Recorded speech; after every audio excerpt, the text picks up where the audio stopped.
It's Nemo Nation, broadcasting from the Fastport Studios at the historic Degas House in the city of New Orleans, just blocks away from where trucking radio first began. Oh, she said it so well, and this is a little switch up on this Monday, because I'm going to come in and talk to you, Jimmy Mack, and say this is Nemo Nation live from the Fastport Studios, and we're having a good Monday. We are having a good Monday. Dave is going to be joining us a little bit later on in the show. Don't worry, for those of you who have come to enjoy our new segment, the Purple Wave Perspective, Dave will be in here for enough time to actually enjoy that conversation. Dave actually is doing it the way he wanted to do it. As you know, the way things kind of ended on the previous platform prevented him from getting the kind of, situation he wanted, the way he wanted to kind of take a walk, a slow walk towards the sunset. One of the things that we have done over here for him is we've given him Nemo Nation so that he still gets to stay in the action. He's involved with a lot of the planning of a lot of the shows that go on here. But it does mean that at 77 years of age, he actually gets to go traveling with Cheryl from time to time. Miss Nemo, as it were. They get to go off and do fun things. And he got a chance to get over to Tuscaloosa.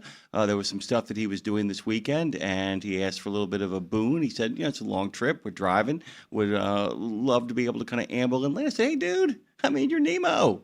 You come when you want to come, man. You do what you want to do. Your name's on the company, man. It's all good. It's all good, brother. Yeah, and the whole this whole coming year is going to be a lot of fun stuff. We're going to be gearing up sooner rather than later for a lot of events and a lot of really fun things honoring Dave. And so glad that you guys could make the ride with us to honor Dave as well. Dig this.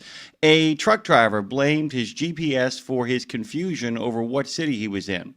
That confusion then led to him driving his rig into a ditch. So all of this went down on Friday morning, October the 10th, around 6:30 in the morning in Kirksville, Missouri, at the intersection of Highway 63 and Adair, County Route P. According to KTVO, police were called after a 68-year-old truck driver. It's not the guy that Mark Sanchez punched. That dude was 69. This dude is 68. These 60-year-olds are doing it. They're doing it, making it happen. By the way, our good friend Junker, speaking of guys who are in their 70s, continues to text me, is back in the game. We were reading reports of the road from Junker. Junker's in his 70s? Junker's in his 70s, Woo! Dude. Looks like he could pass as a very old 50, early 60 kind of guy. Okay, so the unnamed truck driver, which for the purpose of this story is probably the only fortunate break that he's gotten so far, told police that his GPS indicated that he was in Columbia, Missouri, and that he thought he was making a turn onto Vandiver Drive in Columbia. He stated that the GPS directions led to his confusion over what city he was in. It's important to point out that Kirksville, many of you know this, is approximately 1.5 hours away from Columbia. That's a big GPS screw-up, if in fact that's what happened. Heavy tow trucks took about an hour to get the truck back onto the road. No other information about the incident has been released. Rumor has it that those details are being withheld for public health reasons. If other details are released, there's a possibility we'll all lose collectively about 1 billion points of IQ. God, recalculating. Yeah, exactly. The whole country's losing its mind, by the way. The crackdown is on in California and Oregon for undomiciled drivers. Some members of Congress want an end to reciprocals. I'm going to ask a couple of our friends that show up here today on Nemo Nation what reciprocals are. I know what they are. Many of you know what they are, but it's worth kind of talking about. And it's the agreements we have with both Canada and Mexico. They're couple of congressmen want those reciprocals to go away. And 1,000 remain as of yet out of work in Alabama after the unfolding and stupid events with the trucking company over in Alabama. Don't lose your mind, though. Lose your heart. Yeah. Lose your heart to iHeart. Have the audacity to listen on Odyssey. You can yak it up on YouTube with the Paranormal Pie Man and, the Nobles are over there. You can make some FaceTime on Facebook. Live your best life. Live it. Live your best life. Live your best life. Fight inflammation on Live 365. Be a free-floating radical at RadioNemo.com, or perhaps ponder the possibilities all it afterwards on your favorite podcast platform. My friends, you are a member of Nemo Nation. It is the foundation, the cornerstone of possibly the greatest live transportation lineup in the United States of America, including both Road Gang Radio and every Wednesday, We Should Write, not to mention Tuesdays, Thursdays, and Fridays, our friends with Trucking with OIDA. Every day growing, every day something being bigger. It's as big as it is, though, because you give us a call at 615-292-6366. So, Give us that call, 615-292. Well, he's not here right now, but he will be later. Nemo is on the move. All of it, as Dre said at the beginning of the show, is broadcast from the Fastport Studios at the historic Edgar Degas House. We had a big wedding this weekend. Dude, did we? It looked beautiful. Gorgeous from the stand-up. Look, I'm going to be honest with you. I was a little nervous, all right? I saw a bunch of chairs, but then Jimmy made a good point. Who's going to be like, man, you know what I need to steal? A good chair. You thought some thieving would go on. It's like, dude, you can get a chair anywhere in New Orleans. 100%. I mean, it's just like, it ain't like, it ain't like country thieving. And by the way, just different thieving. Yeah. Hey, you just got a nice chair. Let's take it. You know what I'm saying? Here in New Orleans, it's, hey, Andre got a nice Jeep. Let's take it. Yeah, that's a very good point. Although equipment theft is big in the country. Matter of fact, equipment theft is like one of the biggest things in the country. Go ahead. I should have thought about the fact that my Jeep hasn't been broken in yet or vandalized or anything. So take that in consideration. But I'll tell you what, I'm not giving that wrought iron table back. All that stuff they put on the front, we're keeping it. That stuff is heavy, though, dude. Yeah, exactly. And ain't nobody stealing that, dude. Hey, by the way, if you steal a wrought iron table, more power to you. More power to you. That's all I got to tell you right now. By the way, Fastport's out there solving America's toughest recruiting and workforce challenges. They do it through research, technology, and people, especially Mr. Roll Tide himself. Brad Bentley is on the case. By the way, big win for the Tide. Dude. Beat undefeated Missouri. Speaking of Missouri, nothing's going right in Missouri. People making wrong turns, people losing football games, all kinds of stuff is happening. And Alabama's now back in the top 10 football-wise. I'm about to say Missouri won that one baseball game I was at. I don't know about anything after that. Yeah, but I'm telling you, things aren't right in Missouri. I'm actually writing a piece right now that's actually based in Missouri. Pretty spooky stuff. We want to give a special congrats, as we always do, and we'll continue to do so, to Charles Jones Jr., Macy Matiste, and Mark Scriv, who, of course, are the nominees for Fastport's Transition Trucking Driving for Excellence Awards. Hey, man. And don't forget, the journey has begun for Reeves Across America. Please go to reevesacrossamerica.org and find out how you or your carrier can get involved. They still got loads out there, making a big push. Look, the economy's tough right now. There's a big crunch going on. Everybody knows it's happening. Those reeds got to get delivered. Think about all the smiling, happy people that you will make the burden that they bear a little bit lighter by showing up with those Reeves in those trucks, and you'll be considered a hero. Give Courtney a call. Head over to reevesacrossamerica.org. Give her a call and see what she can get you set up for and get you doing. Might even keep you close to home. Might even make some new friends. We got a phone call. Let's take it. Who we got? Oh, you know who it is. He wants to check in. Chowder! Chowder had a good weekend. Caught a few fish. Morning, gentlemen and ladies, and our fellow family members of the Rebellious Road Gang Radio. Good morning, Dave, if you're out there. He is, and you know what he's probably doing? He's probably sipping coffee in his kitchen right now going, I'm gonna be Nemo. I'm just going to come in a little bit later. I'm going to do that thing. Oh, nice. I'm having some making me crazy caramel coffee myself with a little bit of raw honey from the bees I picked up yesterday up in Java, South Dakota. Oh, my God. Let me tell you something, dude. Getting a little raw honey from the source. Ooh, let me tell you. Clears the sinuses too. It was a windy weekend, Jimmy, so the fishing wasn't the greatest, but we caught some buffalo carp, and then we decided it was too windy, so we went up to Deadwood and we caught a few wheels, but we didn't win any presidents.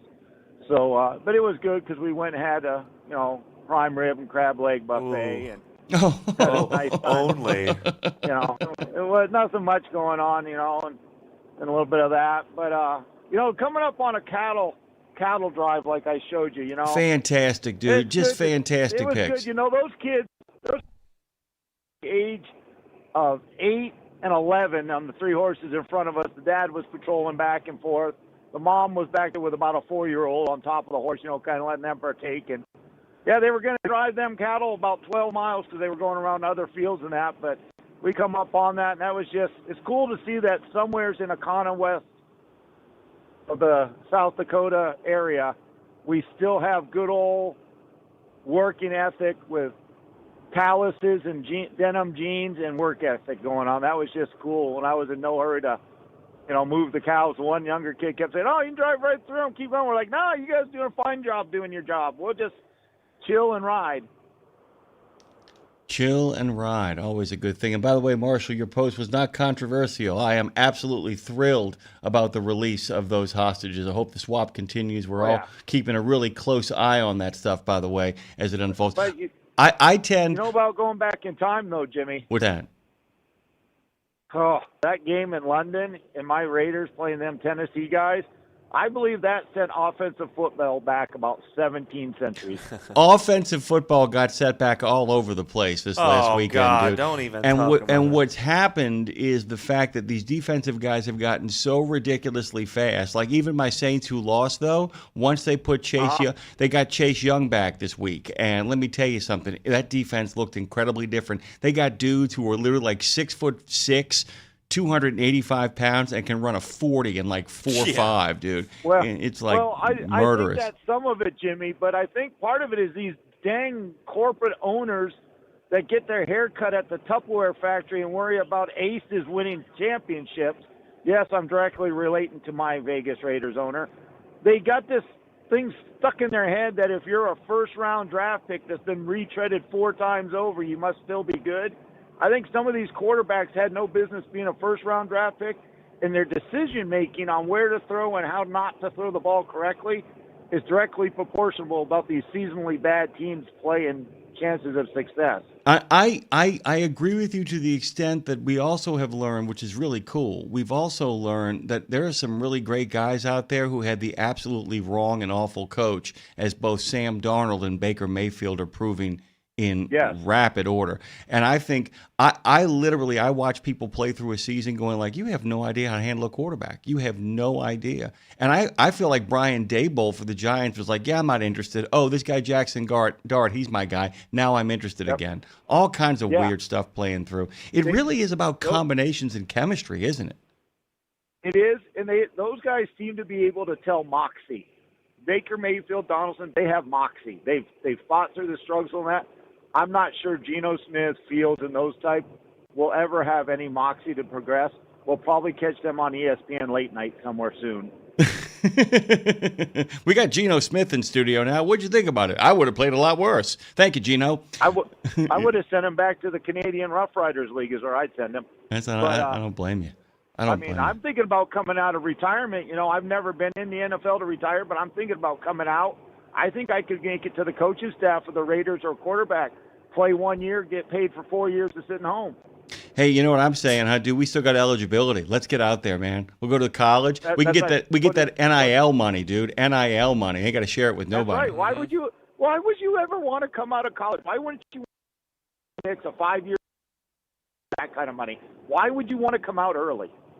Yeah, I mean, the only reason you don't want to come out early is you get that endorsement money. That's how these guys really make their money. But then you're going to go to a team like the Hindenburgs, the Jets or the Raiders or somebody like that. You're either A, not going to play because some other retread, or you're going to go out there, fumble around, look horrible, get traded 6 or 12 times, be out of the league in 3 years, getting no money. Well, you know what my other thought is, too? Everybody needs to have Archie Manning as their dad. Yeah, my son's not going there. That's everybody needs to have it. It's like, right. My son's not going there. Right. my favorite was in Elway. Yeah, my favorite was in Elway. Playing for them. I'm not playing for them. Yeah, I'll go play baseball. Yeah, Indianapolis though is the better story, even better than the Giants. With the Peyton Manning story is even better, where he's like, yeah, you can draft Peyton. You got to fire one coach, and you got to hire Jim Mora right now because we trust him. That's it. We're done. Yeah, that's right. Hey, I'll let you guys get on with the radio show. I've caused enough discontent on this. Chowder, I got one question. What's that? When did you start replacing the other R word with retread? Because that was fantastically executed. Fantastic, dude. Fantastic. Yeah, I don't know. Retread's a good one, ain't it? All right, I'm borrowing it. And retread's a good one. You can steal it. You can have it. You can logo it. You can trademark it. I'm all for you. We're going to make flags out of it and put it on these microphones. Retread. Thank you, Chowder. Be good. Be well. All right, later, guys. guys. All right, man. By the way, we always take a moment before we actually hit the break to say thank you to our friends over at Truckdown. The quickest way back on the path is truckdown.com. They've been doing it since '97. Truckers with maintenance issues have found service providers through Truckdown. These days, they do 50 states and 8 provinces. Go to truckdown.com and get back on the road. We will give you Truckdown sponsorship of the days of coming back after this break. Let's take a deep breath. We have a little bit of a pledge, a little bit of a national anthem with Lindsay. And then following that, a nice word of affirmation and a bracing cup of, well, joyful, soulful Java from Pastor John. Master Dre, break us away. I pledge allegiance to the flag of the United States of America and to the republic for which it stands, one nation, under God, indivisible, with liberty and justice for all. Oh, say, can you see by the dawn's early light what so proudly we hailed at the twilight's last gleaming, whose broad stripes and bright stars through the perilous fight o'er the ramparts we watched were so gallantly streaming, and the rockets red glare, the bombs bursting in air, gave proof through the night that our flag was still there. Oh, say, does that star-spangled banner yet wave o'er the land of the free and the home of the brave?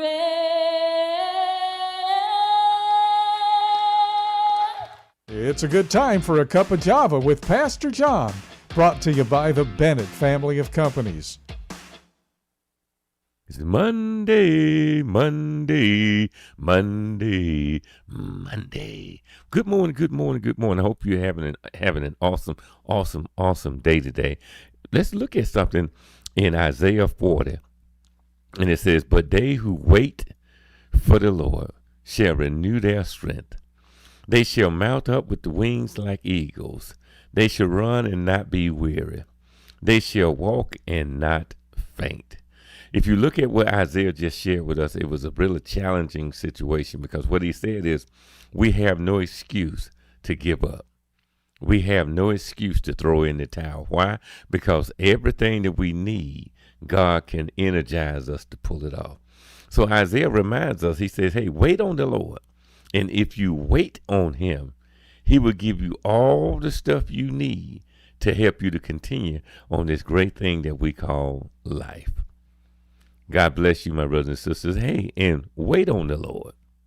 Java with Pastor John is brought to you by the Bennett family of companies. Visit drive4bme.com. Drive4bme.com to learn more about the Bennett values and opportunities for drivers just like you. Amen. Waiting is a good thing, because you waited through the weekend to get to Monday, and here we are. I don't think anybody waited for Monday.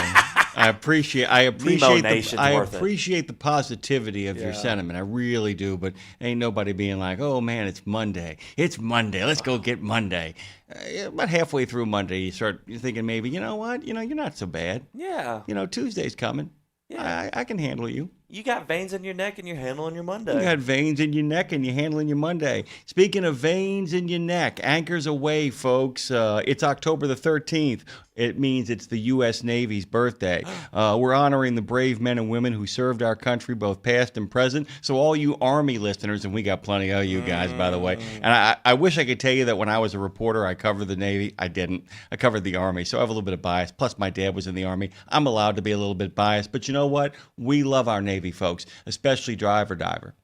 Yes. Diver, our good friend Jerry out there. Happy Navy Day. The Continental Navy, which was established before the Revolutionary War, was briefly disbanded before being reestablished a decade later.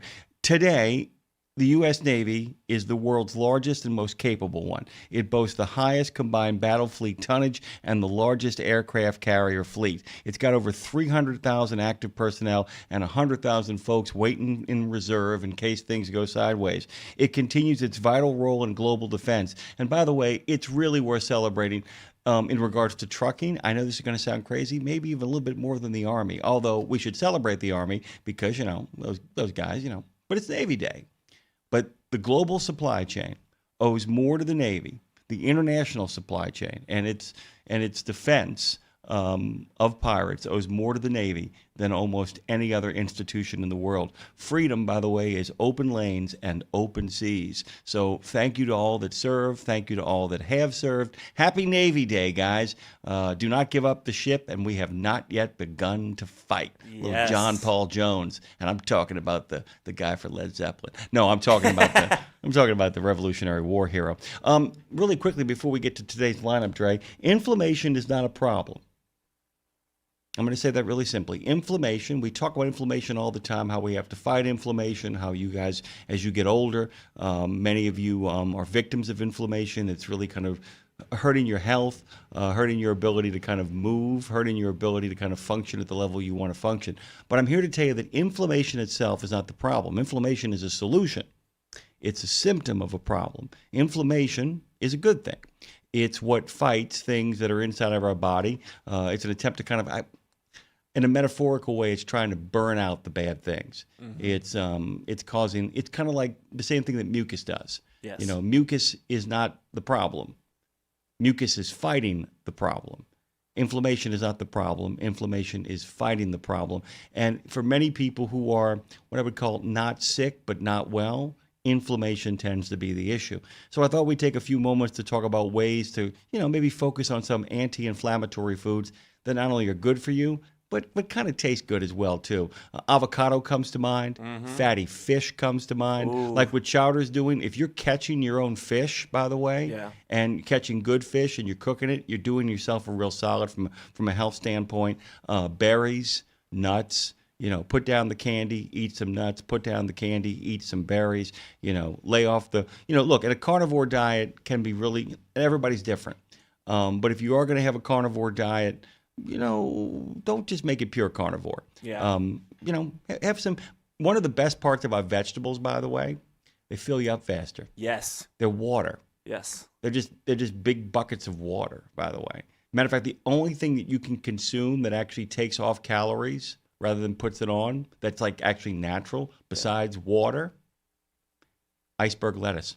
There you go. You know that the roughage inside of iceberg and the water inside of iceberg make it a zero-sum game. That you are not actually consuming. Don't be eating raw, lettuce and just chewing on it. That's not a meal. But you see what I'm saying? That there are things out there, And by the way, I'm a big fan of having a nice little steak. Mm-hmm. We got a really good steakhouse by this place here. We got a couple of phone calls to get to, though. Let's get them on the phone. Who do we got first? Well, let's start it off, and I'll come back with a few little factoids. But let's figure out who together. Who this is? Who sent you? Who be speaking here? Hey, who there? Ooh, who that talking about beating that weasel? Who that? What's going on, brother? Oh, not much. Just getting ready to blast off here. But the roughages, they're very good, and you have to have fiber in your diet. Yes. If you don't have fiber, you're going to sit down and regret it sometime. You're going to sit down and not get up as quickly as you might want to. Yeah. Your knees are going to go weak, is what we're saying.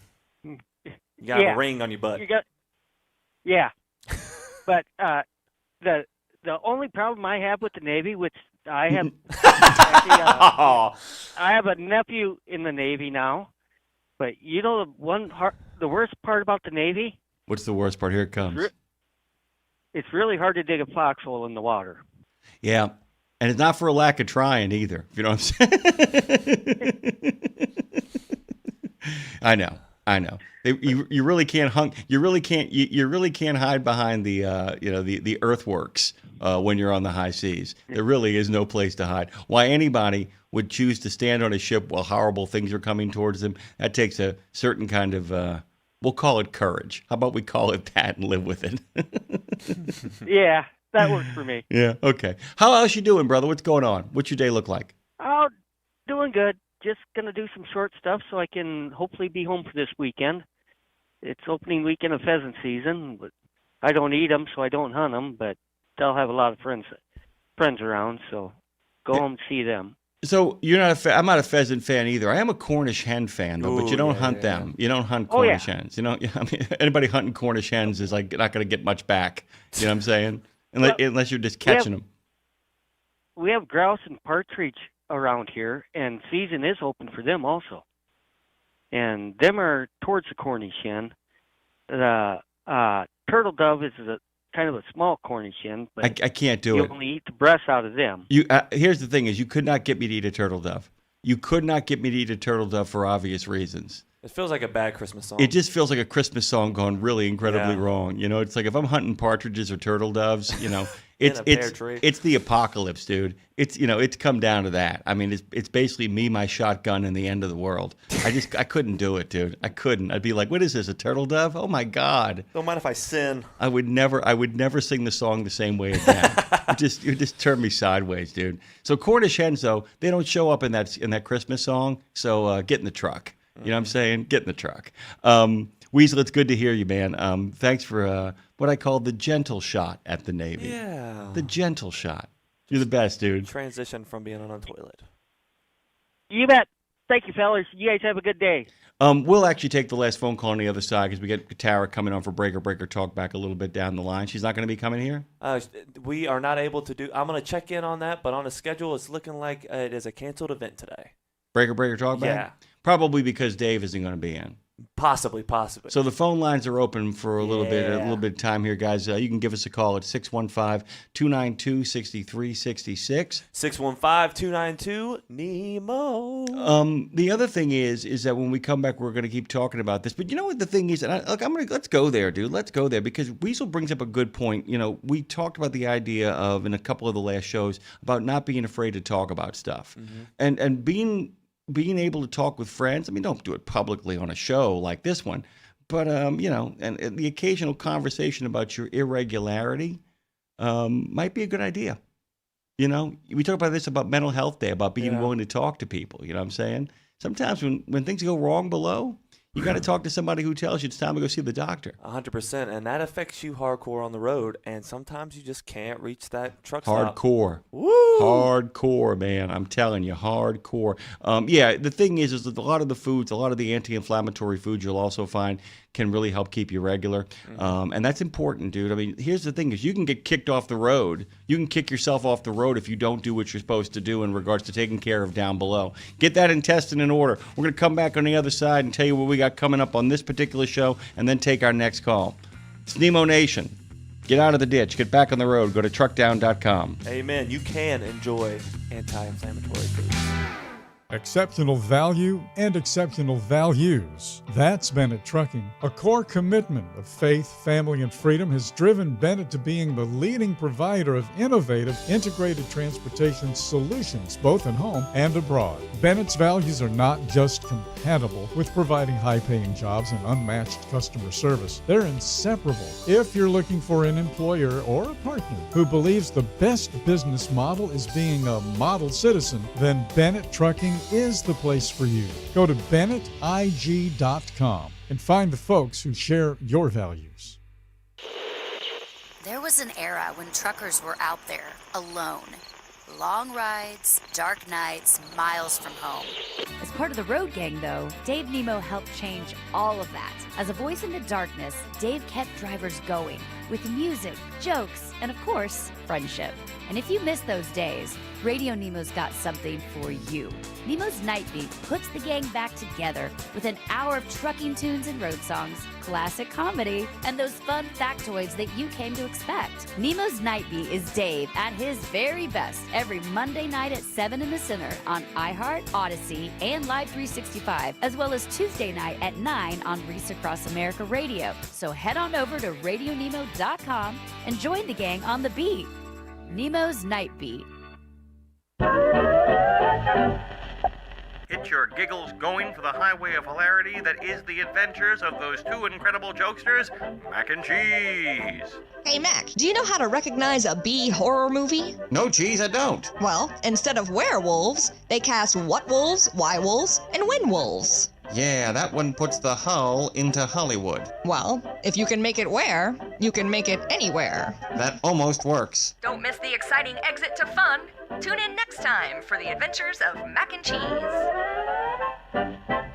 It's Monday, Monday, Monday, Monday. Get $25 off on your next preventive maintenance service. Stop by TA Truck Service and save when you choose Castrol oil and a Fleet Guard oil filter. Now through September 30, 2025. Enjoy premium performance with trusted brands. Castrol, protection for the long haul guaranteed. Fleet Guard, run cleaner longer with filtration science. Our ASC certified technicians are ready to deliver expert preventive maintenance and more.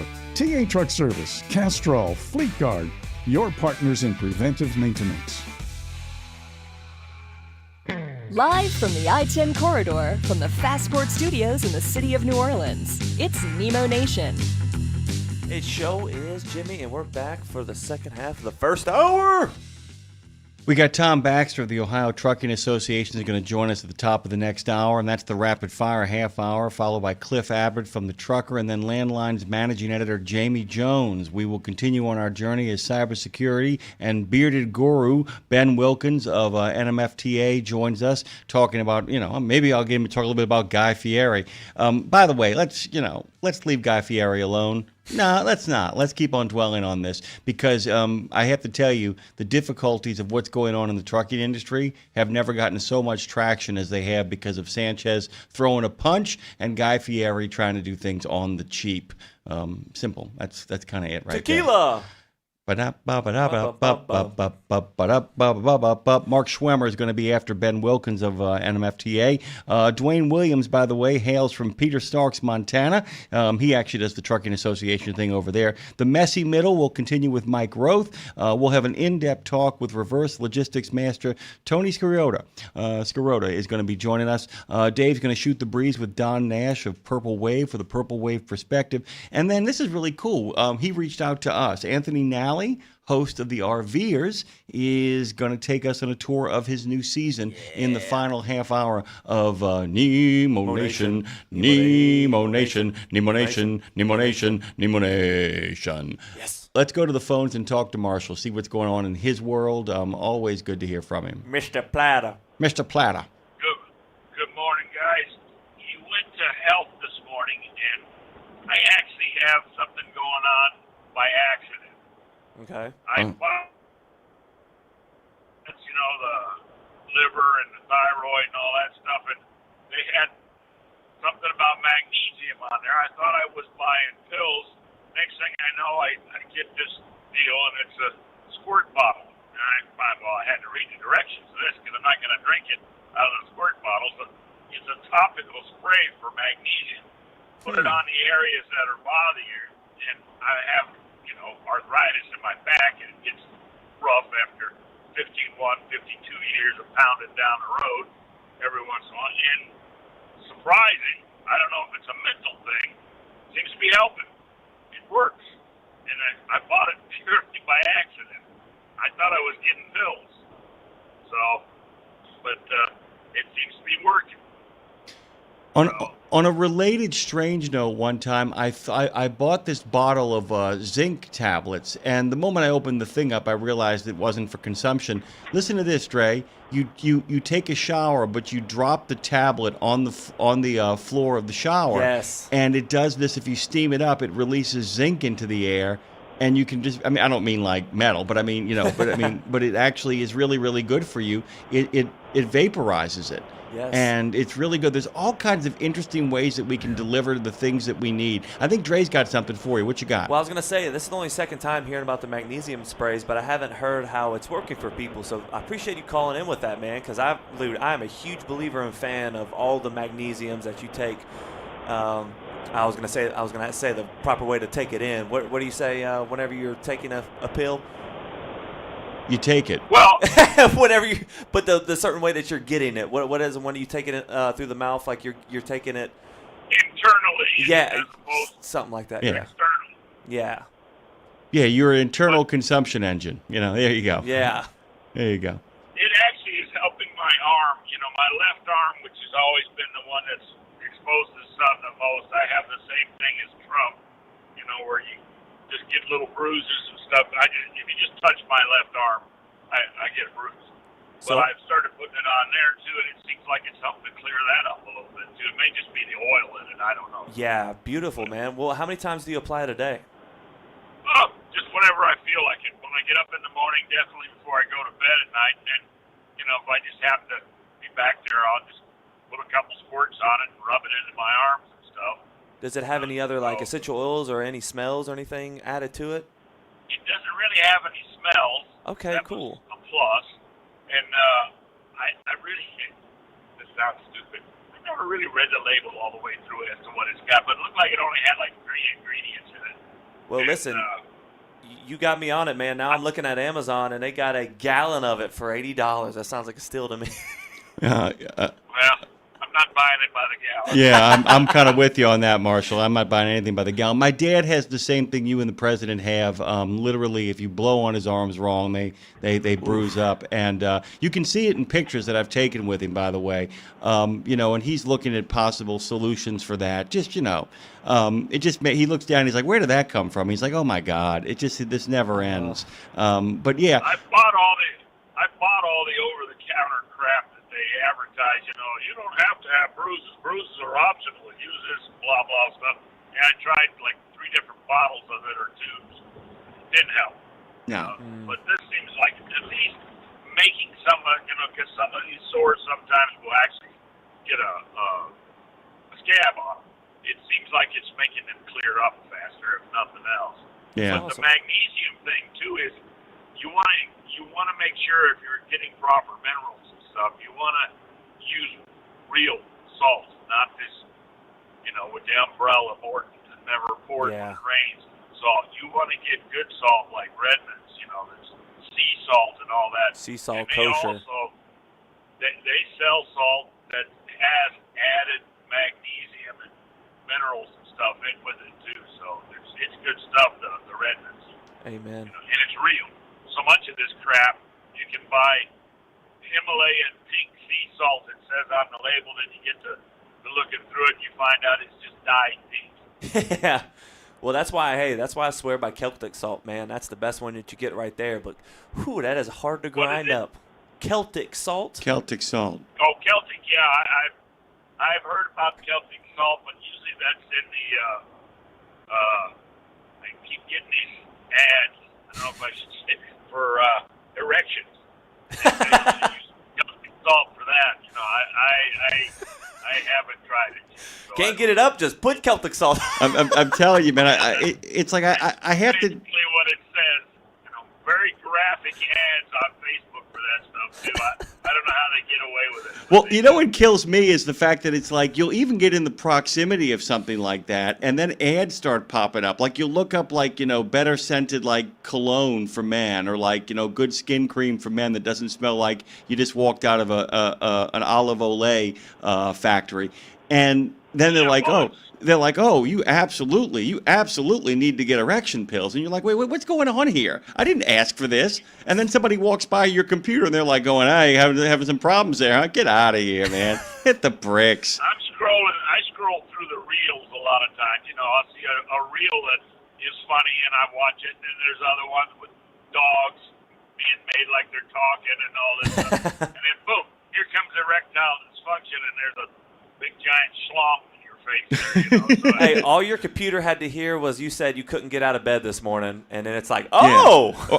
Or how about the AI songs that get written it's like, just like these. I won't even sing them. I'm not even going to justify them, but it's like somebody where it's just a guy talking, being like, I'm a loser because I don't get enough of it, whatever it is. Like, well, what are you doing, man? What is this? How did this... I like the ones with the gorillas. The guys look like gorillas and they're standing there talking, about this, that, or the next thing. It's great. I love them. Yeah. But So what you're saying is magnesium spray works good on the joints. Yeah, Got it. basically it's what it came down to. it has for me. That's the bottom line here. It has so far. Fantastic. Thank you, Marshall. It could all just be in my head, so you never know. Don't spray it anywhere else. Got it. Hey, Have a good day. No, it says, it tells you right. I did read the warning labels. No, do not use near any mucus areas, you know. Understand. What is it? No. Nose, ears, and throat. Nose, ears, and throat. Right. Keep that stuff away. Thank you, Marshall. You guys take care. Have a good one. You too. I'll never accidentally use Icy Hot again. I was just saying. Yeah. Oof. It's like going to go use the bathroom after you just peel crawfish. Look, I don't know if it's work. I'm not even going to touch that. Pun intended. Sorry. Go ahead. He made a good point. He said, and he was really quick to point out this might be placebo effect at play. But remember, it does mean he's thinking about the stuff on his arms, and it does mean he's spraying it in places where he needs it, and it does mean that he's being more mindful about it. So it may, like I said, I don't know the science behind it. I don't know if it's in fact working, but it is. You know, it is working. He's not like trying to cure his cancer with a magnesium spray. Yeah. He's got some stuff that makes him physically uncomfortable, that makes him a little unhappy. This seems to make him a little bit happier. That often can be one of the great anti-inflammatories of all time. 100%. And that's like one of the things that whenever someone says, hey, have you tried meditation? Would you do meditation?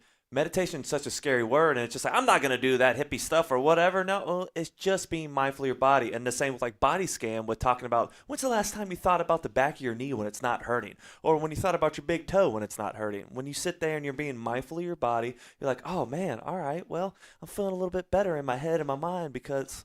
Not my head and my mind. My head and my body. Because no, I'm feeling better in my head and my mind. Yeah. My head doesn't hurt, and my mind is whole. Nice. There you go. And by the way, how about these old grandmas lived to 93, 96, and then you found out it's like, well, I didn't believe in meditation or any of that nonsense. Like, what are you talking about? You went to your rosary meeting and your prayer meeting once a week. Yes.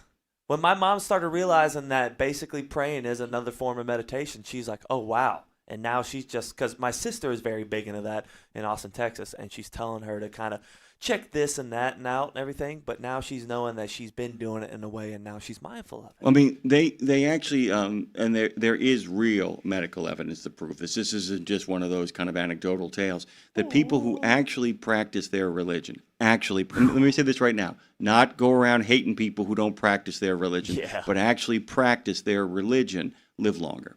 But it's the same kind of people who have ritual. Yeah. Ritual is like the most important thing. We talk about shaving on Friday, but ritual is the most important thing. You need to make a friend of boredom in your life. Yeah. We talked about that one of the great skills a truck driver can in fact have, that he or she can have, is to embrace boredom as a reality. And in embracing boredom, you begin to find what is interesting inside of it. Oh, 100%. Like that's the new thing with I'm just gonna say my 7-year-old because that's my kid, right. And she just like is so deathly afraid to be bored. And God bless my girlfriend because she's like, hey, it's a beautiful thing to be bored because the things that you end up doing and creating because you're bored is amazing. It means you have time to be bored. Yes. It means you have time to be bored. Stare out that window, look at that tree, and maybe think about drawing that tree. You know, I think a lot of people aren't really bored. What they are is frustrated that they have to do the things that they don't want to do. They want to get to the things that they do want to do, so they do nothing because they feel bad about doing the things they want to do because the things that they have to do are undone. So they don't do either, and then they end up bored. And that's kind of the heart of boredom. Well said. Joe J., by the way, says light balance is good to get your minerals, no junk, just electrolytes. By the way, let's kind of talk a little bit about this anti-inflammatory thing. We got lots of trucking to talk about here in just a little bit. I'm going to actually ask you to get the news thing set up in a moment here. It's already there. But fatty fish, like salmon, mackerel, and sardines, are anti-inflammatory powerhouses. Yeah, Dave, even though you make us crazy when you open up those sardines. Oh, my God. I was like, what is he about to say? I was like, oh, okay. The sardines, man. I got two in my bag right now. But they are terrific, by the way. They're anti-inflammatory powerhouses. They have high omega-3 content. Consuming more omega-3 helps protect your heart by lowering the amount of triglyceride-rich proteins in your blood that can lead to cardiovascular disease. People who eat fish rich in omega-3s also benefit hormonally. Research shows that regular fish consumption may help you maintain a healthy weight, support better blood glucose management, and assist older adults maintain muscle mass. And by the way, I'll make this really clear. Do not counteract the positive effects of fish by going Louisiana style. I'm going to get a catfish po' boy. That's a carb bomb. Not a car bomb. a carb bomb. I mean, deep fried fish on a big old French bread loaf, not cool. Hey, look, why do you think there's a reason why a lot of the Polynesian, The Rock, all these wrestlers, all these guys are as massive and as strong and moving semi-trucks, like physical specimens? They are move. They can move semi trucks, but they also are moving semi trucks. Yeah, they are threats because, man, they eat clean. They don't do a lot of inflammatory foods, but man, they love that fish. And yeah, they do a little rice in there. But dude, the oils, the coconut, the olive oil, different things they cook with, it's a beautiful thing. Speaking of olive oil, by the way, Yes. that's number 2 on the list. Oh. There it is. And I'm a big fan of it, by the way. It's been one of the few things that since I've gotten back into town, I'm really kind of down on. I'm trying to get my parents to kind of one around because they use too much Pam in the pan. Get Too outta much here. Pam in the pan. There's olive oil in the pan. Olive oil is a great source of healthy fats, and the extra virgin kind has been linked to lower inflammatory markers. Those contribute to regulating blood sugar, weight, oxidative stress. It's rich in antioxidant compounds that block inflammatory pathways. By the way, olive oil can help you manage both your obesity and indirectly your diabetes. 100% agree. And dude, I took that to heart years ago, and it's become an everyday thing with me and my dog's diet because I have all the different types of olive oil, but whenever it comes to that big jug of oil that you use to cook, fry, whatever, I literally have a liquor bottle full with a pour spout of olive oil next to my pan, and then I also have another one next to my dog's kennel with extra virgin. Oh wait, it's a particular one because only dogs they are allowed to have a certain one that doesn't mess with their stomach. But man, that is an everyday part of our life. Everyday part of our life. Oh man, every day. It doesn't have to be scary, guys, to take on these diets. You can make it fun. It's just getting the knowledge of it. Because that was me, and that was my mom. My mom was like, she had a certain way that she cooked her whole life, but she realized she had to switch it up. And then whenever it came down to doing it, I showed her, I was like, this stuff is not scary. It makes it taste better. Yeah, and watching my father walk down, today is workout day. Yeah. So yeah. watching him walk down in that workout suit that his granddaughters gave him, I said, dude, you are walking down the stairs. And he goes, he said, I don't even think about it anymore. He said, I just kind of come down the stairs. I mean, I watched them a year ago, both of them struggle to get up the stairs. And actually a year and a half now. My sister and I having that conversation about maybe we're going to have to move him down to the downstairs bedroom. I don't know what we're going to do about this. And now it's like, never mind. Yeah. Never mind. I'm telling you guys, there's always time if there's time. Yeah, it's okay to look good in your Lulus and your 70s. By the way, let me tell you something else too, man. No sugar, despite what Dustin Nickerson, a comedian we're talking to later on today, no sugar tastes as good as you feel when you are thin. Ah, man. And that's hard, man. You don't believe me in the moment, but I'm telling you, eat some sugar. And I mean on a regular basis. I don't mean like the occasional dessert after a nice meal, Thanksgiving Day, a little bit of, but eat sugar on a regular basis and watch and track how you feel. At first you're like, this is amazing. And then literally 15 minutes later, you're, You know what that brought me back to? What's that? Being Louisiana boys. You ever had the point where you're going past a sugarcane field and you're like, your parent or your cousin, your uncle says, hey, pull over and go grab me one of those things, and you break down that stalk and you just chew on a straight sugar cane? You ever did that? I've done that before, and it's amazing. It's a very different experience, by the way. We got to do some breaking news here, shall we yes. not? Breaking news! Mark Schwemmer is going to be here in a little bit on Nemo Nation. He's got a little story out there on the Land of Line that says study shows link between English proficiency violations and unsafe carriers. This is what I believe, too. I think most people can agree, these are Mark's words, that having someone behind the wheel of an 80,000-pound truck who can't read warnings on electronic highway signs or understand directions from a law enforcement officer isn't a good recipe for safety. Of course, we need to take a hard look at how someone without English proficiency skills is getting the CDL in the first place. However, Mark's words, we also need to scrutinize the motor carriers who are handing the keys over to someone who is being placed in a position to fail. One might guess that a trucking company willing to do so may also look the other way when it comes to plenty of other safety regulations. Boom! According to research from a professor at the University of Tennessee, well, they're doing good things on Rocky Top. I'm going to give a little shout out to my good friend Matt Beach at 10-4 Trucking. I just want to kind of pick on him a little bit. He was the one saying, I don't know why Notre Dame needs to be ranked here. You guys barely survived Arkansas this weekend. Check the Notre Dame score versus Arkansas. Just saying, not saying. A study was released on October 1st, and it basically said our English language violations associated with unsafe carriers. It found that motor carriers with English proficiency violations have received poor safety scores from the U.S. Department of Transportation.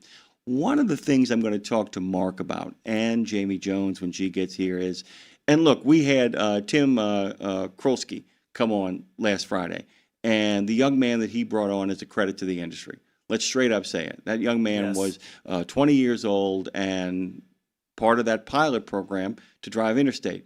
But I want you to understand, not that he's the exception that proves the rule, but he's the model that proves the truth. That young man is actually with one carrier, been with him for 2 years, received substantial training, followed the rules of the ELDT right to the end, followed the pilot program rules right to the end. That's a conversation worth having, and that young man's going to make some money and build up some miles, et cetera, et cetera, et cetera.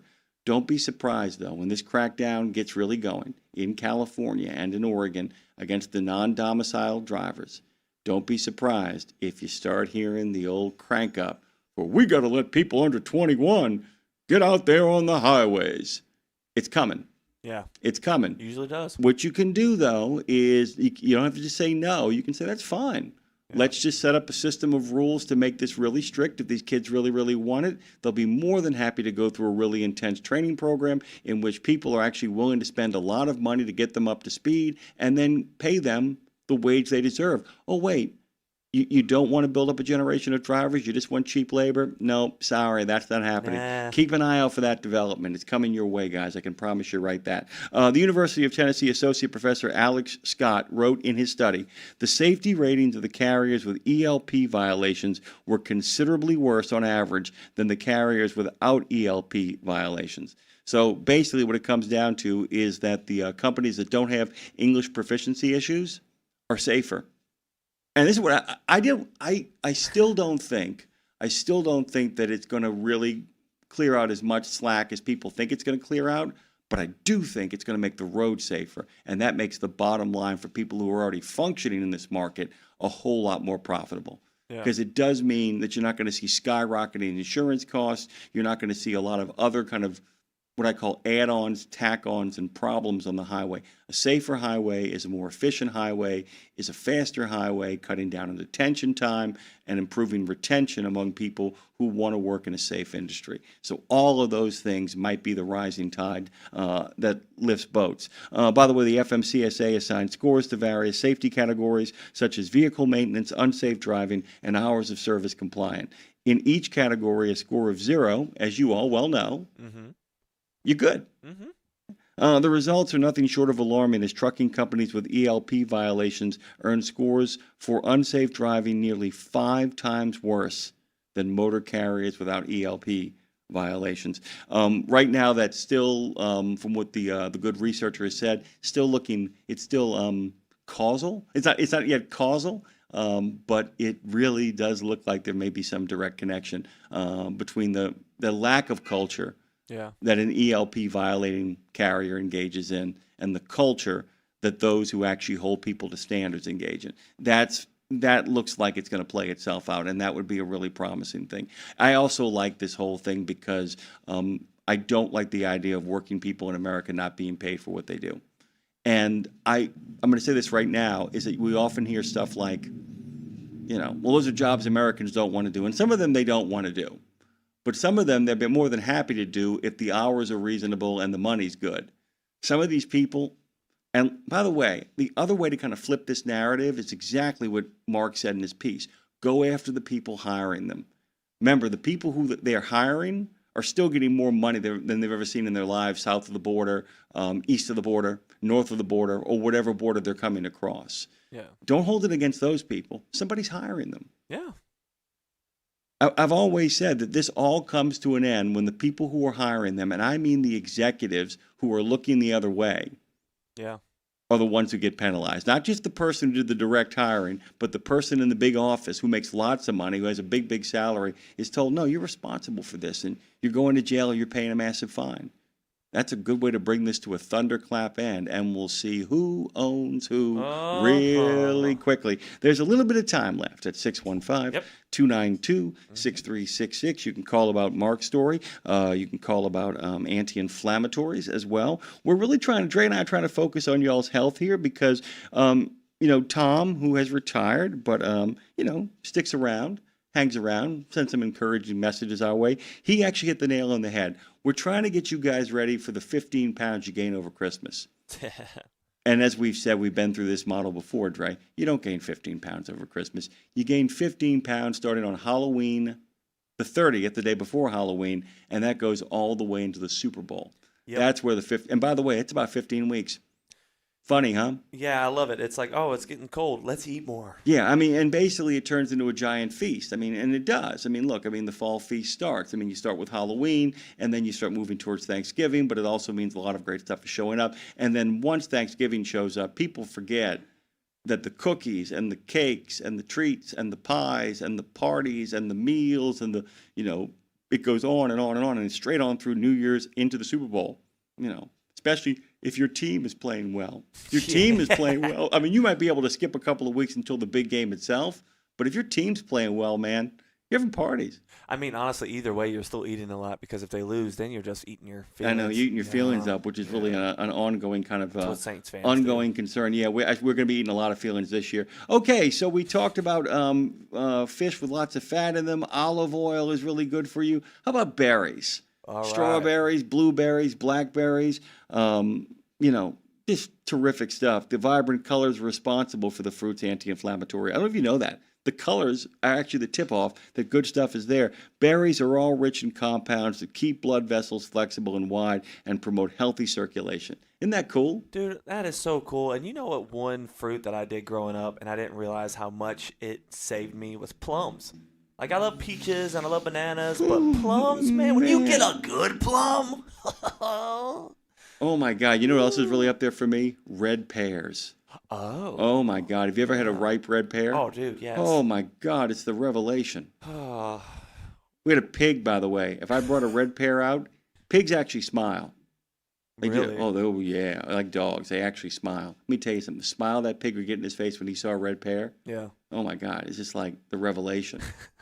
Happy pig. Look, let me tell you something. I didn't like apples growing up, and as I got older and I realized there's so many different ones, and dude, you give me a Fuji one, hi-ya, man, I love that apple. And I eat it with some peanut butter, or I put a little honey and lemon on it. Oh, and my favorite, by the way, I like almond butter, by the way, which is really good for you. You get some almond butter and you put that on. I put that on an apple. Oh, let me tell you. By the way, research has shown that only 25% of adults eat berries regularly. What's wrong with you people? Yeah. What's wrong with you people? Get on to berries, man. My girlfriend's 3-year-old, dude. She will turn down a chicken leg. She'll turn down fries for blueberries. Let me tell you right now, it is the best candy substitute, period. Yep. The two best candy substitutes are berries and chunks of pineapple. Oh, chunks of pineapple. Pineapples are right up there with grapefruit in regards to being like accelerants. Like they will actually make your medication work faster, get your blood flowing better. My blood's flowing better. Tom's coming up here in a second, so we're excited about that. The fellow from Ohio. We'll be right back. Nemo Nation continues now with After This Break.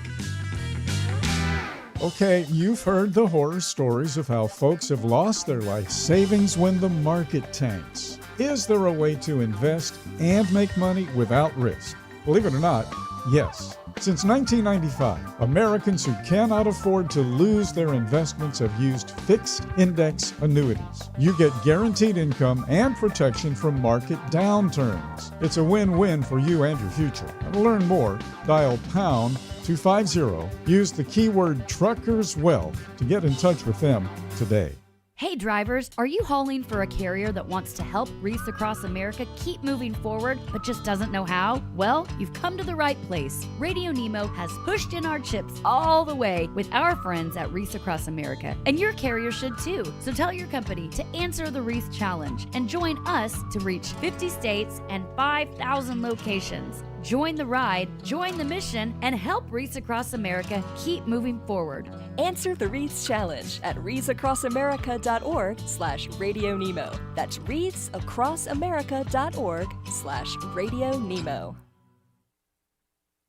From the wee small hours of the morning to the crack of dawn, Radio Nemo has been there with you. Whether you've got the overnight or you're the first wheels on the road, Radio Nemo's been where you need us to be. Providing the laughs, giving the facts, playing the tunes, and keeping it rolling. We've been your light in the darkness, your first cup of coffee, and a voice of sanity. Semi-sanity, actually. We're all a little crazy here. Crazy for the men and women who keep this country going and moving and doing. Crazy for trucking, crazy for truckers of all shapes and sizes. Is that a fat joke? Not if we can help it. Because it isn't just about the rules and regs, it isn't just about the day-to-day, it's about your health, your homes, and your hearts. So we wanted to say thank you. Thank you. Thank you. Thank you from everyone at Radio Nemo for sticking with us, standing by us, and keeping the traditions rolling into the future. 17 Sapp Brothers Travel Centers are known for great food, hospitality, and mom-approved showers and restrooms. But don't forget the service centers. Sapp Brothers ASE certified technicians can repair nearly any issue in shop or roadside, including axle repair. Dig into your free steak dinner with your oil change. That's a Sapp Brothers tradition to thank you for your business. Tires? Sapp Brothers will beat any competitor's advertised price on tires. And download the Sapp Brothers app for exclusive promotions in the shop, restaurant, and store. Your spot under the coffee pot is waiting for you at Sapp Brothers. We're back on Nemo Nation with another fast-paced Fastport Studios half hour. Fast-paced is really the kind of way we do this. 3 guests in 30 minutes. A lot of information kind of percolating out there, guys. Welcome back. Dave will be joining us in a little bit. He had a long trip to Tuscaloosa, and at 77 years old, I figure he is entitled every once in a while to kind of be Uncle Joe at Petticoat Junction. That's Uncle Joe. He's moving kind of slow. Although Dave does have blueberries almost every morning with his oatmeal. Anti-inflammatory guy. There's a reason why Dave's in good shape. Tom Balzer is joining us this morning. He's the president and CEO of the Ohio Trucking Association. You guys can go to ohiotrucking.org and find them also on the LinkedIn at Ohio Trucking Association. Hey, Tom, good morning. Welcome to Nemo Nation. Good morning. Thanks for having me on the show. You got it, man. Let's just kind of jump in and talk about the Trucking Caucus. Give us kind of a background also on ohiotrucking.org. Tell us about the organization a little bit, and then we'll kind of pivot into the Trucking Caucus. You bet. So we're the Association of Trucking Companies have been around for over 100 years. We do advocacy on behalf of the industry, as well as educational programs and events to help keep everybody on and the staff of the trucking industry up to speed on the latest and greatest of what's going on in compliance and leadership and a whole bunch of other topics as well. So, yeah, on the advocacy front, we're obviously, doing our best to make sure that we keep the trucking industry at the front and center of every legislator and public officials' minds. So we were brainstorming one day and thought, you know what, we got a caucus for a variety of other topics, but we don't have a caucus for trucking. So we went out and started working with some legislators, one of which is now a former trucking company owner who got elected when he still owned the trucking company and has since divested himself of that company. But he was really kind of the main driver behind putting this together. So we've got 4 chairs, 1 Republican House member, 1 Republican Senate member, 1 Democrat House member, and 1 Democrat Senate member. So very bipartisan group that's really designed to bring the industry issues at the forefront. We had our first meeting, had well over 60 legislators at the meeting who have signed on to the Trucking Caucus, so a very popular caucus. So being the first one in the country to have one specifically designed to deal with trucking issues is something that helps us advocate better on behalf of the trucking industry. Tom, one of the really cool things is we've had some folks from your state's DOT on the show in the last couple of weeks, and I've always said that the states are the great laboratories of democracy, and one of the really cool things is that you guys really are charting a course here. This caucus, in many ways, can become a model for other state organizations and other states looking to improve the relationship between trucking and the legislative branch, but also trucking and the general public. You guys actually in working with the DOT, really are leading the way for a model of truck parking that might be kind of not just game changing in Ohio, it will be, but might be the model that changes truck parking as more people understand what the problem is, right? You guys really have ramped this up.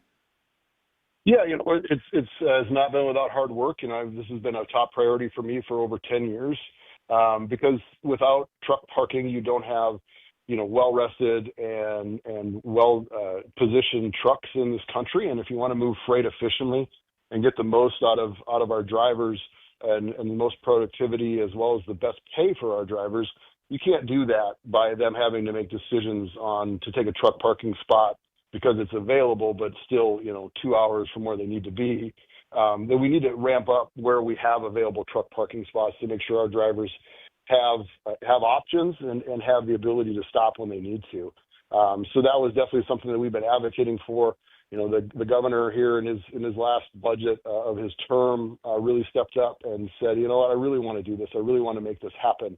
And it's been something we've been working on. DOT did a very comprehensive study that we got in the last highway bill to be able to do this. And really what they found out was a lot of the parking spots were just in the wrong place. And so we're really kind of pushed them to do that. So they are now going to build 1,200 parking spots in the next 2 years, positioned in, I think, 33 different spots in the state. So they're really taking advantage of the land that they own and the space that they have to be able to expand truck parking pretty significantly, double, even triple the size of what they got now available for truck parking. So they're really seeing the problem at hand. And, the interesting part for me is when we were advocating for this is when ATRI's study about the top issues came out, drivers put truck parking before their own pay.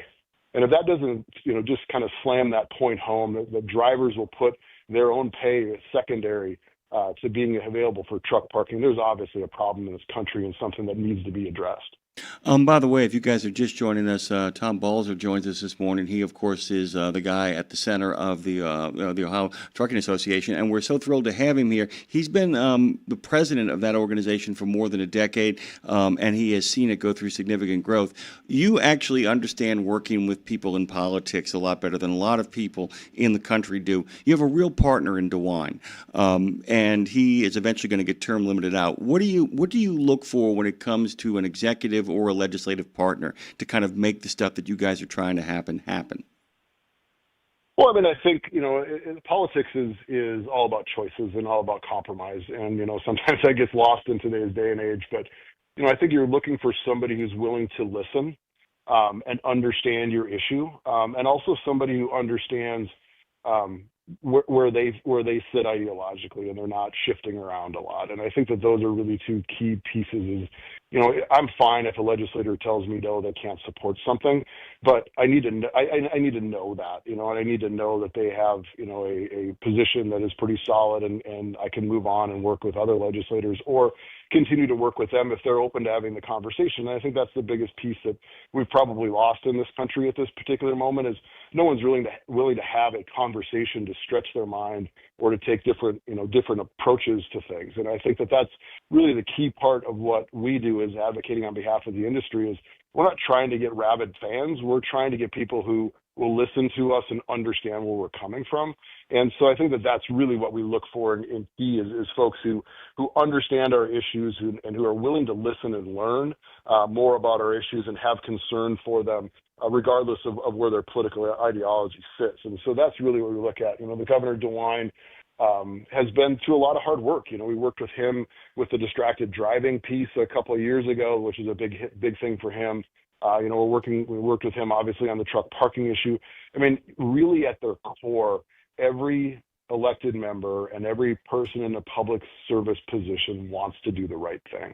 And I think that that's really the thing that people need to understand as they're talking to their legislators is they're trying to do the right thing. They're trying to balance a lot of different emotions, and they're trying to balance a lot of different pressures from different organizations. And really, in the end of the day, all you want them to do is just have an ear to listen to you. We have a little bit of time left here. Tom Balzer joins us this morning. I do want you to kind of talk about the promotion of women in transportation and the reception you got coming up. You bet. Yeah. So our incoming chair is Rebecca Liette, and she's been involved in the industry for a very, very long time. And one of the things that she wanted to take a look at was how do we advance women's interest in the industry, and how do we find a place for women in an industry that is heavily male dominated to network, learn from each other, and have people to bounce ideas off of and make those relationship connections stronger. And so she wanted to put together a reception that we're going to do here next month, and really kind of start the process of really doing that. We've got some great organizations out there, Women in Trucking being one of them, and Women in Motion, which is part of the American Trucking Association, that are addressing these issues. But really, as you talked about, right, the state is where a lot of this stuff happens. The interesting part about like state legislators is they actually get stuff done.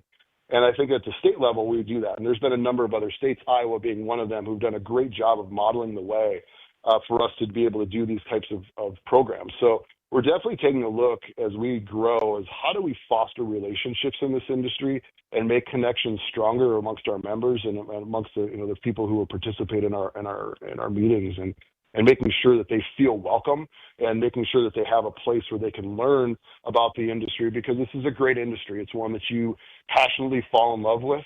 Once it goes, I had a former boss of mine who used to joke that if I got cut, I bled diesel.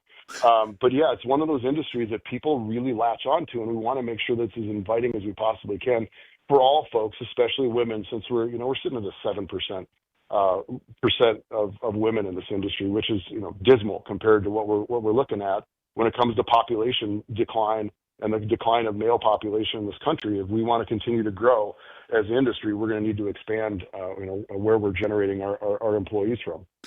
By the way, our good friend Tom has joined us, OhioTrucking.org. He is the president and CEO of the Ohio Trucking Association. He's also a CDL holder. We're going to get you back on sooner rather than later as a lot of these plans kind of come to fruition. Tom, thank you for the time. Thank you for getting up so early and joining us on this beautiful fall day. I appreciate it so much. Thank you. All righty. We'll take a little bit of a pivot here, come back on the other side of this little musique, and go where Nemo Nation takes us next.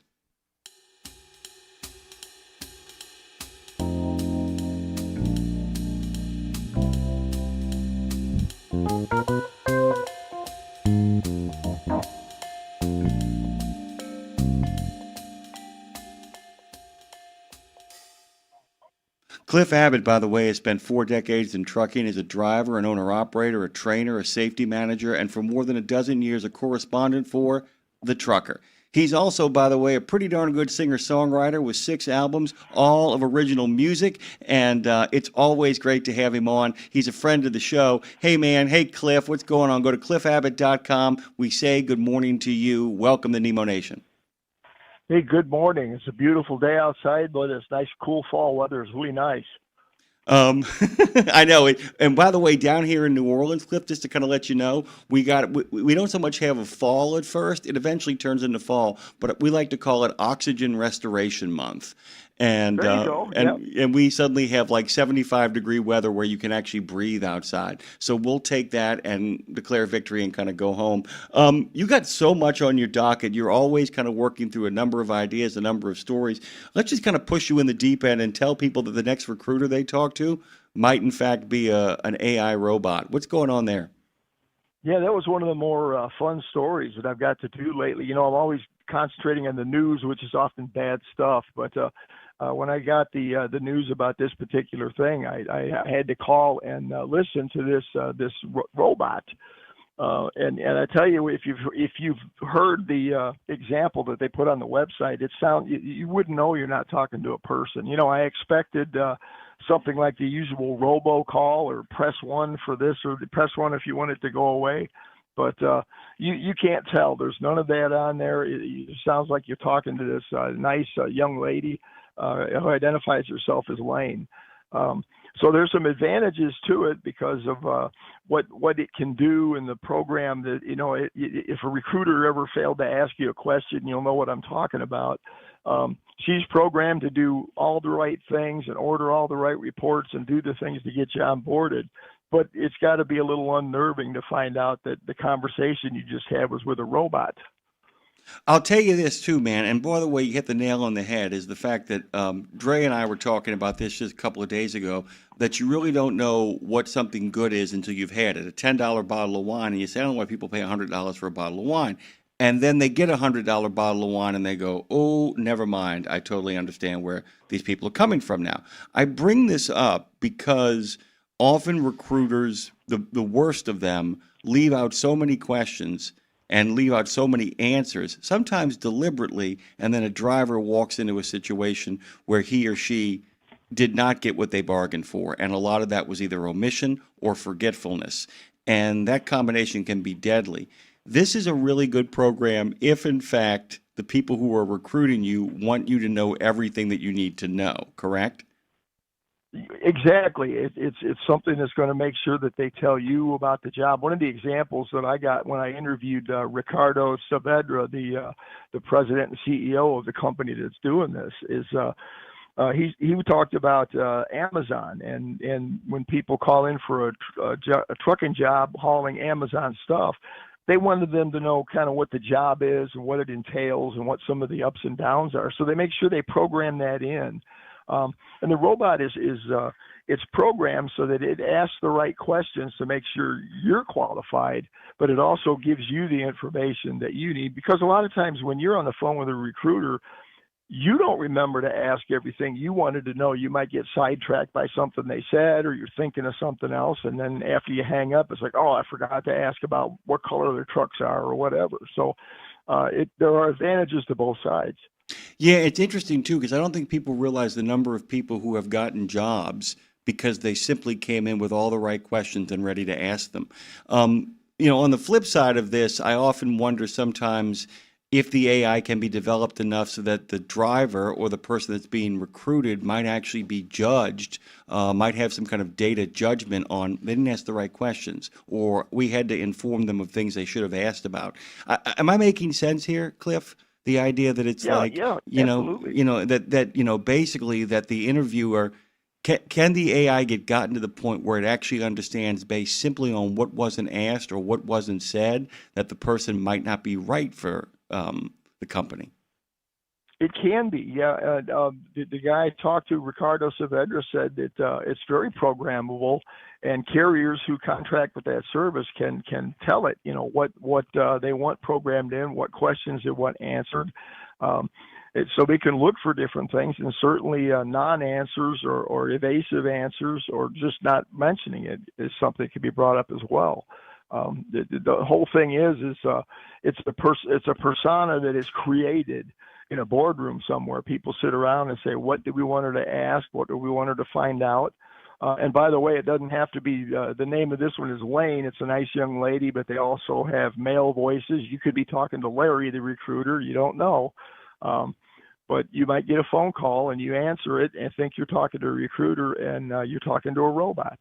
There is a creepiness factor here. Actually, and by the way, I didn't come up with that word. Our good friend, actually, when he wrote me his note, said, but there can be a creepiness factor here. But there's something about the offset of efficiency and the better hiring decisions. So that kind of uncanny valley can be balanced out, because at the end of the day, the AI isn't making the decision. Someone is still looking at the information, the recording, and the data, correct? That's correct, and it's a good point, because of the data that gets gathered and the reporting structure. All the different reports that a carrier orders on truck drivers, motor vehicle reports, and background checks, and all those things. Those can slip through the cracks, but this program keeps track of all that, checks it off, and gives the actual human recruiter a checklist to look at and make sure everything got asked, everything got done, everything got ordered. And when they decide to make a hire decision, it's good for the hiree and for the carrier. Really, really quickly, this is one of the other things I want to point out, though. People should be fully warned, and if I'm getting this right, can that information be sold? I mean, if you, in fact, are talking to somebody like this, can that information then be taken and sold to a third party? There's a point I made in the article I wrote too. A lot of times this stuff is generated because the driver puts in a quick apply form or a mini app or something online, and not realizing that they're not just applying to that company. In many cases, they're putting all their information on a list that gets sold everywhere. And so, yes, I would have to say that if it's used like it's intended, a carrier would purchase the listing of all the names and so forth. So if I owned the carrier, I would not want that information to be given out to other carriers. I want my recruiting base to be kept in-house. But yeah, depending on who you're talking to, or maybe somebody could contract the service that is in the business of selling lists of information. Final thing, and we've only got we got like a minute here left to go. Cliff Abbott joins us this morning. I wanted to point out, too, that a lot of people don't understand how broad and vast the applications of AI are. This is an interesting one, too. Most people just think about ChatGPT and a search engine. AI can be used to create apps. AI can be used to create websites. And I don't just mean like from scratch to final completion, but simply sometimes create the model and the foundation from which you to build upon. This is another great example of where AI is heading, and the applications are kind of endless, aren't they?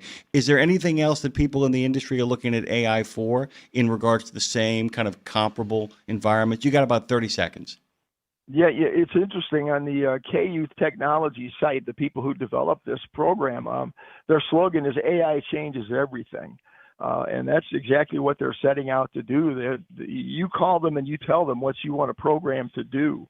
And they can put it together for you. So that's what they're after, and I can certainly see it happening with in-house applications, with HR. Maybe your supervisor, maybe one day your dispatcher is going to be a computer. You won't get as many arguments that way, I think. But so it's kind of scary. You're right. There's a creepiness factor involved in it. But at the same time, if it asks the right questions and it gets the right answers and makes good decisions or helps people make good decisions, that's a benefit to all of us. By the way, there's a reason why in the movie Alien, the computer that's in charge of the giant space truck, the Nostromo, is called Mother. It thinks of everything. Guys, go to cliffabbott.com. Can't thank you enough for making time for us today. Lots of great information. We'll get you on for a longer segment. Thank you, Cliff. Thank you. Thank you. Have a great day. Nemo Nation shifts again. We're going to join an old friend. Well, she's a friend who is young, but has been a friend for a long time. Dre, hit that music.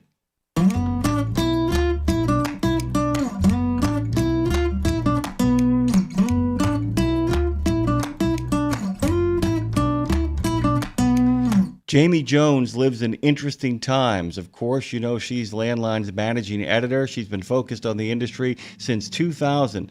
She's been here as long as the FMCSA has been calling itself an organization, and that is a euphemism for what that organization actually is like. 2 decades of experience in trucking journalism. She's been around the block on key issues in trucking, and she's got a history lesson for anybody willing to listen. I'm always willing to listen. I'm also delighted that your Chiefs actually won again. So welcome back, Jamie, on a happy Monday.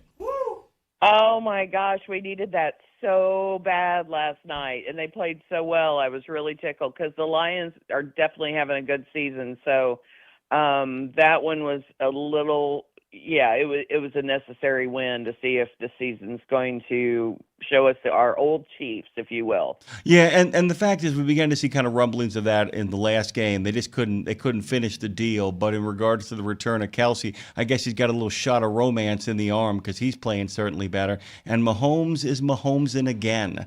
It's kind of what it looks like as well, too. Jamie, we live in interesting times, my sister. You guys are in the middle of probably the greatest news boom for the trucking industry in quite some time. Is that how you kind of feel it? I mean, do you feel like there's always something going on now that, 1 minute they're cracking down in Oregon, the next minute 1,000 jobs are being lost in Alabama? There isn't a dearth of news in the industry right now, is there? There really isn't. And Mark Shermer, the senior editor at Landline, he and I laugh about this quite a bit because back in the day, especially after an administration turnover, when you go from one presidential administration to the next, there's generally a pretty good lull for a few months while everything gets, sorted out, settled in. You don't have a lot of regulatory action. There's not a ton of legislative action. Everybody's kind of getting their playbook together and getting ready to go because, November to January is a short turnaround time. You have plans, but then you have to get everybody on the same playbook. We never got that breather this year. And, throw in the fact that we're in a freight recession, one of the longest freight recessions, excuse me, that we've had in one of the in forever. It's been a tough news cycle for a very long time and a very busy news cycle for a very long time. Yeah, and by the way, I was telling a friend of mine, somebody said, man, there's a lot of activity going on in the trucking sector right now, somebody who is not in the sector. And I said, well, part of it is, a lot of it is long overdue. There's been a big wish list. A lot of trucking organizations, including OIDA, have had. A lot of it is now being acted on pretty rapidly. Part of it's also a political operation, and I don't fault them for that, that we are in a kind of a crunch that's going on right now. There's some real bad signs in the economy, but it's also a really good time then to engage in some reform that might take a little pressure off. And it's also the President of the United States base. And while he can't deliver, better rates, he can certainly deliver an atmosphere that is more amenable and safer for the people and the people out there on the road. So sometimes good politics and good policy occasionally match up, and that's kind of a nice thing. What are you keeping your eye on right now? What story among the many stories that you guys are focused on right now is the one that has you keeping an eye on it as if it was a pot waiting to boil? It's a shotgun out there right now. There's so many stories, and I don't think that listeners and readers understand what goes into curating the news on a daily basis. We watch the metrics. We watch everything. What are they migrating toward? What is the interest? Because the distrust in the media is at an all-time high right now.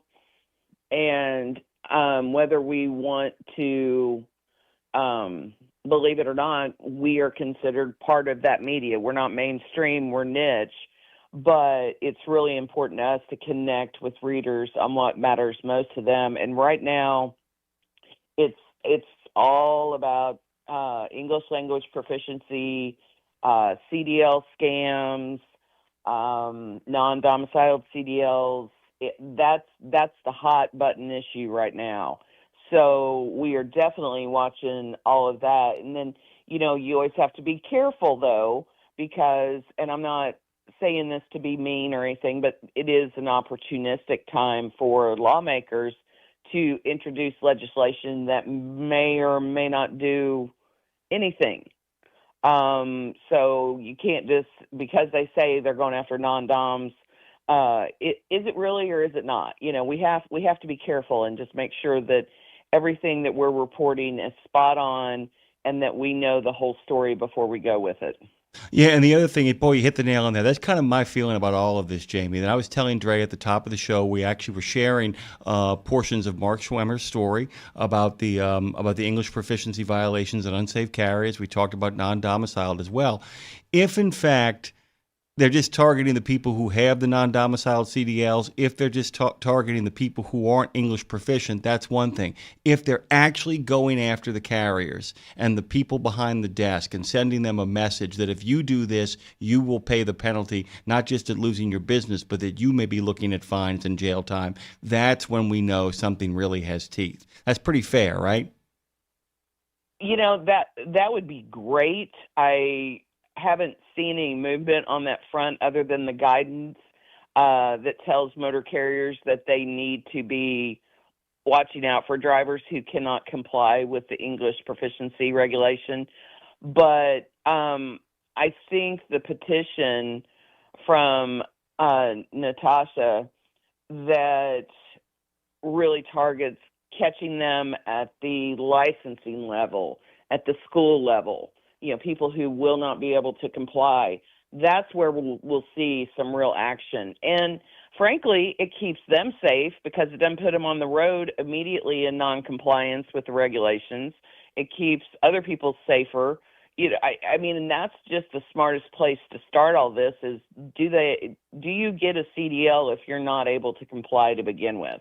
Yeah, and like I said, Natasha's proposal I think is breathtaking, both in its comprehensiveness, but also its inherent decency. It's basically saying, look, If you've already been doing this for a while and you got yourself up to speed, you ain't got to take another test. We're not going to do that to you. But it's basically saying, let's catch this at the cause. Let's catch this before they ever get on the road. Jamie, we're out of time. And by the way, I've told Claire we owe you a half an hour at some point. You got to jump on so we can talk more about football and all this groovy stuff that's going on as well. Okay, it's good to hear your voice. Go Chiefs!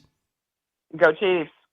Jamie Jones, of course, is the managing editor at Landline. We got her other editor, her senior editor, Mark Schwemmer, coming up. He's got a couple of great stories to dig into, but Ben Wilkins is before then. We'll be back on the other side of this. Nemo Nation continues. Hold on tight. Don't get thrown to the wolves.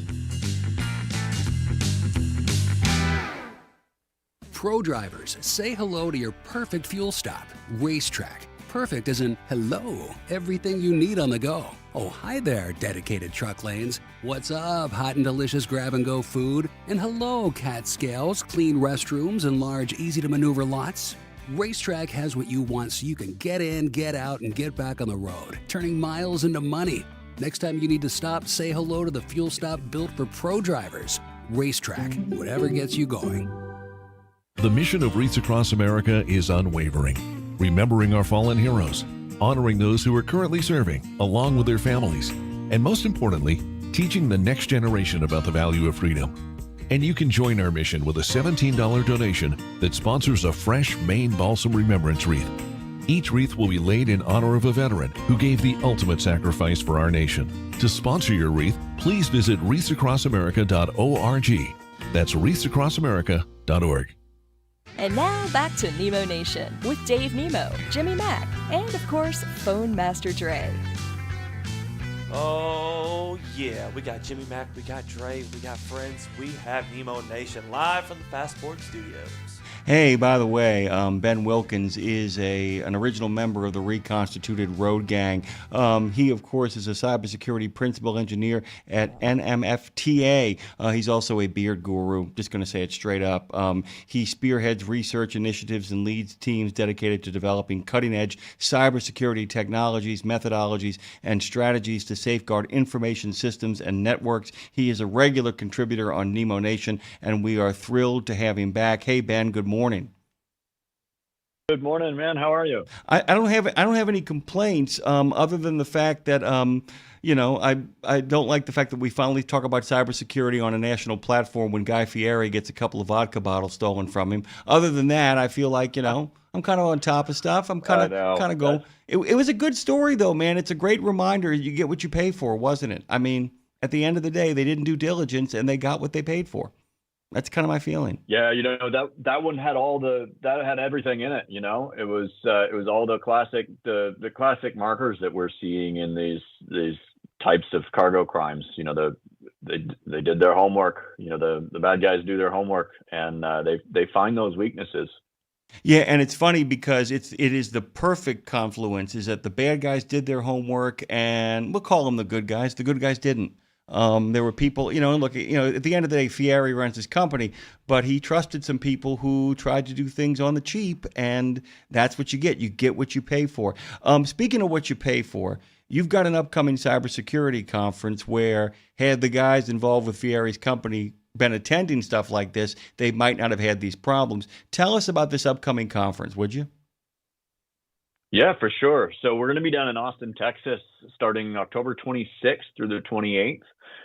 We've got 2 days of action-packed schedule. We've got a whole bunch of security experts, trucking experts. We've got people from across the industry we're going to bring together. We're going to look at cargo crime, this how do we solve the cyber-enabled cargo crime situation, talk about some lessons learned from folks who have seen it on the front lines. And then looking at it from a kind of an industry-wide, what do we do next vantage point on the cargo crime topic. We also have a whole bunch of technical sessions on some of the tools and the techniques being used by the criminals and how to detect them, how to respond to those situations. Enterprise cybersecurity, talking about social engineering, how to harden your teams against those kinds of attacks. So we really running the gamut from the physical right through to the theoretical side of cybersecurity and transportation. So it's a great time. Talk about getting what you're paying for. I think it's I'm probably a little biased, but I think you're getting even more than you pay for. I mean, the value here is huge. Connections that you make there, they don't end at the end of the conference. These are folks in the industry every day, collaborating, sharing lessons learned. So it's really a great opportunity to come together and kind of put our heads together and solve some of these problems. You also mentioned it's not just theoretical. There's some real practical application. I mean, it's practical risk management, but there's some real opportunities to really kind of get hands-on in these situations. Can you kind of unpack that a little bit for us, what that means? Yeah, so one of the things that we're going to do, we had a really great session last year at our conference where we actually did some tabletop exercises as a group, some really walking through the whole process of conducting a tabletop with scenarios and what do you do if kind of situations.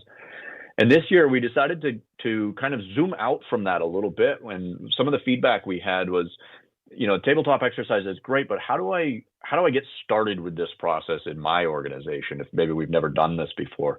And so this year we're looking at starting from ground zero, where we begin by walking through building out a risk register, which for folks that aren't familiar with a risk register, it's really a thought exercise where you bring together all the business leaders in your organization and you say, okay, what are the risks that each business unit faced, and what would those impacts be? You write out your list of, the kind of the top X, right? We won't put a number on it, but the top X risks that you're going to address. You come up with controls that you can put in place around those risks, specific to your business. And then that's a tool you use to craft a really effective tabletop exercise. So you take one of those risks and you say, okay, if this scenario happens, let's game through this scenario and bring our team together and say, is our plan going to work? And poke holes in it ahead of time before it's a real incident. So we're pretty excited to bring that to the group this year as a hands-on exercise. Please don't take this the wrong way, because it's meant it's the highest compliment. I mean, it almost sounds like a gaming convention. The idea. We'll try to have a little fun. I mean, but it really does. I mean, the idea that anybody who's been to a tabletop gaming convention knows that the whole thing is if this, then that. I just saw a video with John Bernthal, the guy who played the Punisher, getting schooled in how to play a roll-top game. But this is why all this kind of stuff is so important in regards to educating kids and, allowing them to kind of use their imagination so that when they get into these environments that you're actually able to game them out quicker, in the sense that, you don't have to lay down the rules of engagement. You're able to kind of take people through an if this, then that, but also allow people time at the table to ask questions as well, too, to figure out the things that maybe you hadn't thought of, that even the experts are then in a position when you give people a chance to game it out to think about things they maybe hadn't thought of because somebody else at the table brings it up, right?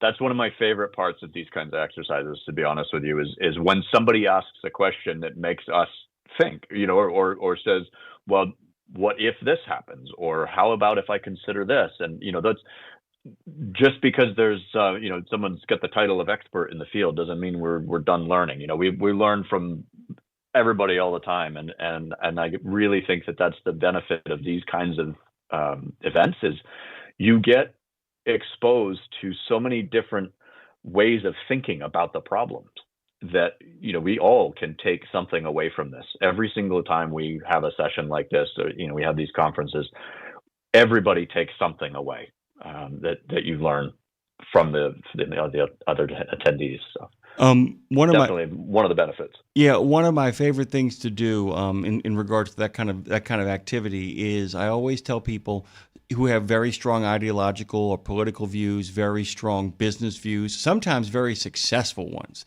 And you'll find that people who are most successful is I always say after they've kind of, not always right, but always certain sort of mentality, I say, lay out the strongest position about why you might be wrong. Or since you've thought of everything, what haven't you thought of? And creating that kind of atmosphere at a conference allows people to think about things in a way that maybe allows them to think like cyber criminals too. Because there's a great joke about Billy Martin is that he thought that everybody else around him was cheating. And so he would figure out ways that everybody could cheat him out of a win, and then he started implementing that stuff and winning baseball games. But that really is the kind of base of the exercise, because you do want to some degree, think about how cybercrime could be practiced as it has yet not been practiced. Is that fair?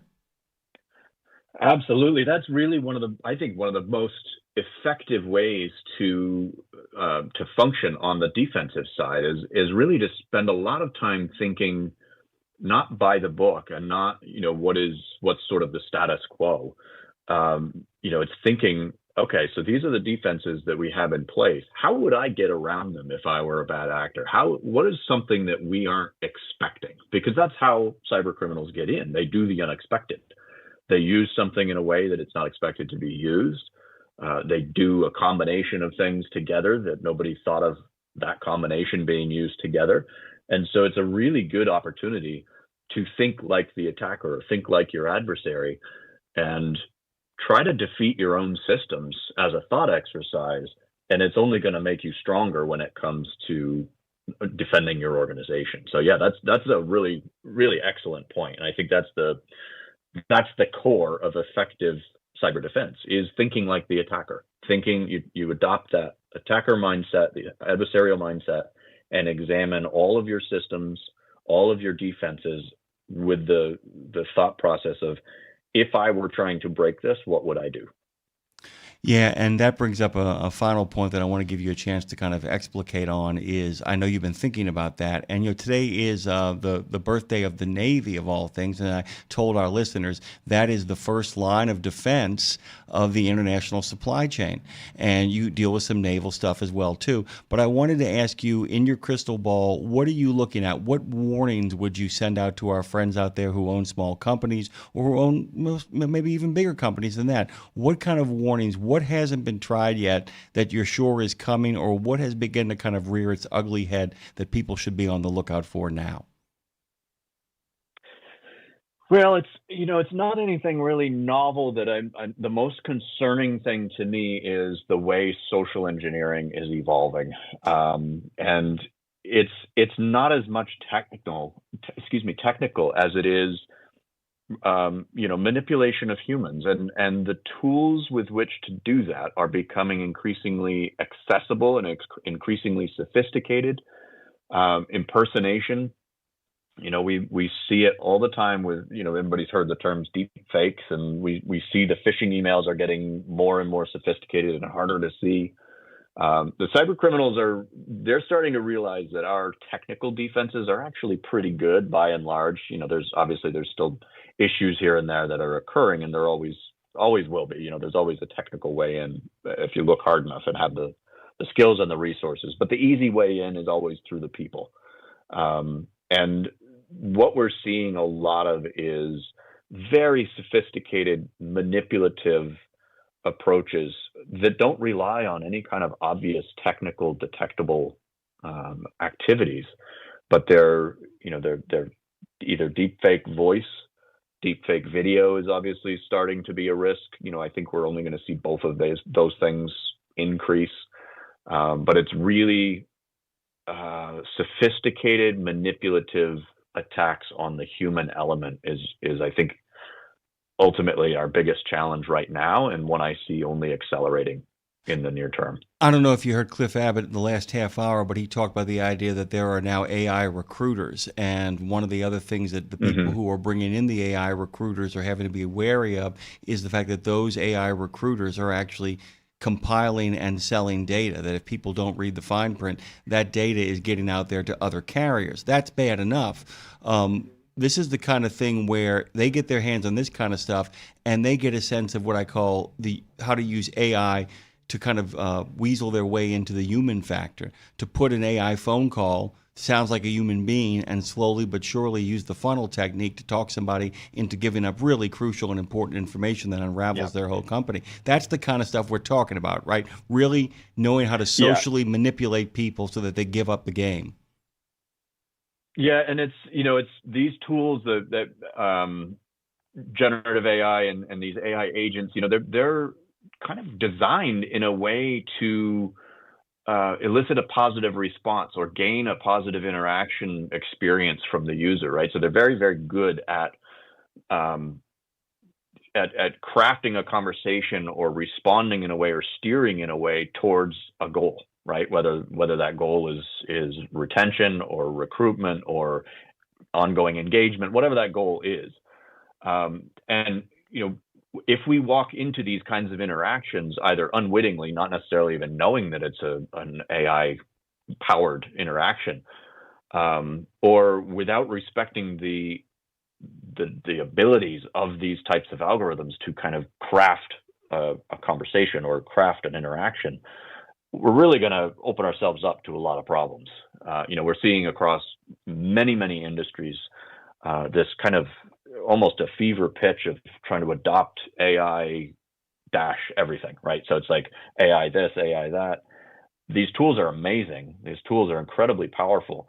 They also bring a lot of risk with them if we don't understand them and don't properly secure them. And so that's, I think, something that we're going to face.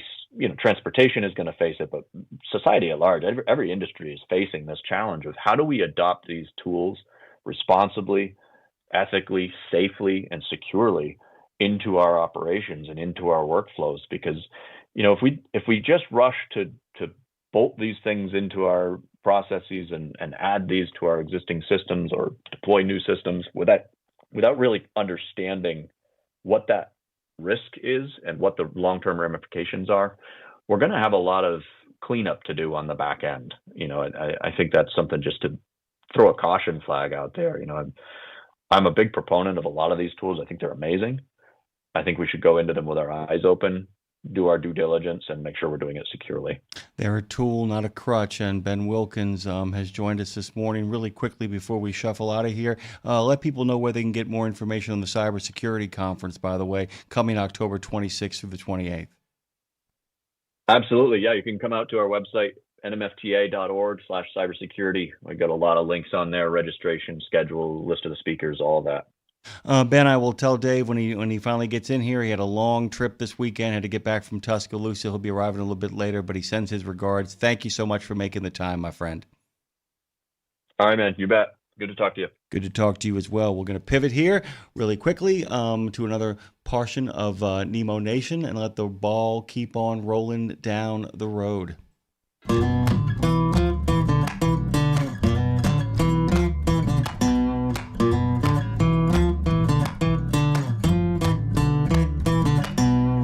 He's been a journalist in Kansas and Missouri for over 25 years, covering everything from city council meetings to professional sports. By the way, I think covering city council meetings and professional sports uniquely sets you up perfectly to be able to cover the trucking industry. He's been doing the trucking thing at Landline since 2015. He's Landline's senior editor, Mark Schwemmer, who joins us this morning. By the way, I get to gloat a little bit. My beloved Mariners continue to march on to maybe a date with destiny, but we get to celebrate your beloved Chiefs getting a win last night as well, too. Good morning to you, Mark. How you doing, man? Well, if you remember, I'm a Raiders fan, so actually it's not my beloved Chiefs, so it's really kind of, but the Raiders did win yesterday. I'm trying to help you out, man. I'm trying to help you out. I know.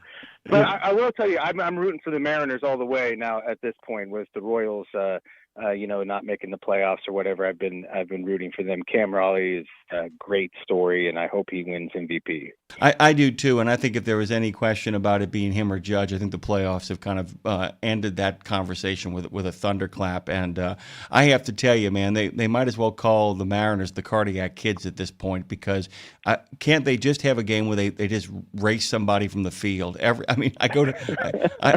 want to go to bed early, and I can't because they end up always going, 15 innings to get themselves into the next round against the Blue Jays, which of course they won that one last night. Once again, a nail biter, just another nail biter. And really quickly, I just wanted to kind of ask you, how's your wife and how's all the stuff going with Big Brother, Big Sister? Well, we haven't been doing as much with Big Brothers Big Sisters as this past year, but no, everything's still going well, and we still keep in contact with our little, but we've dialed it back a little bit this past year for I have kind of sick parents right now. I have a mom dealing with dementia and that, so it's taken up a lot more time, and my dad is dealing with cancer right now and stuff. So we've dialed back a little bit on that, but But yeah, for the most part, no complaints. I have to tell you this too, and by the way, as somebody who has the same sort of relationship with his parents as you have with yours, who I adore them.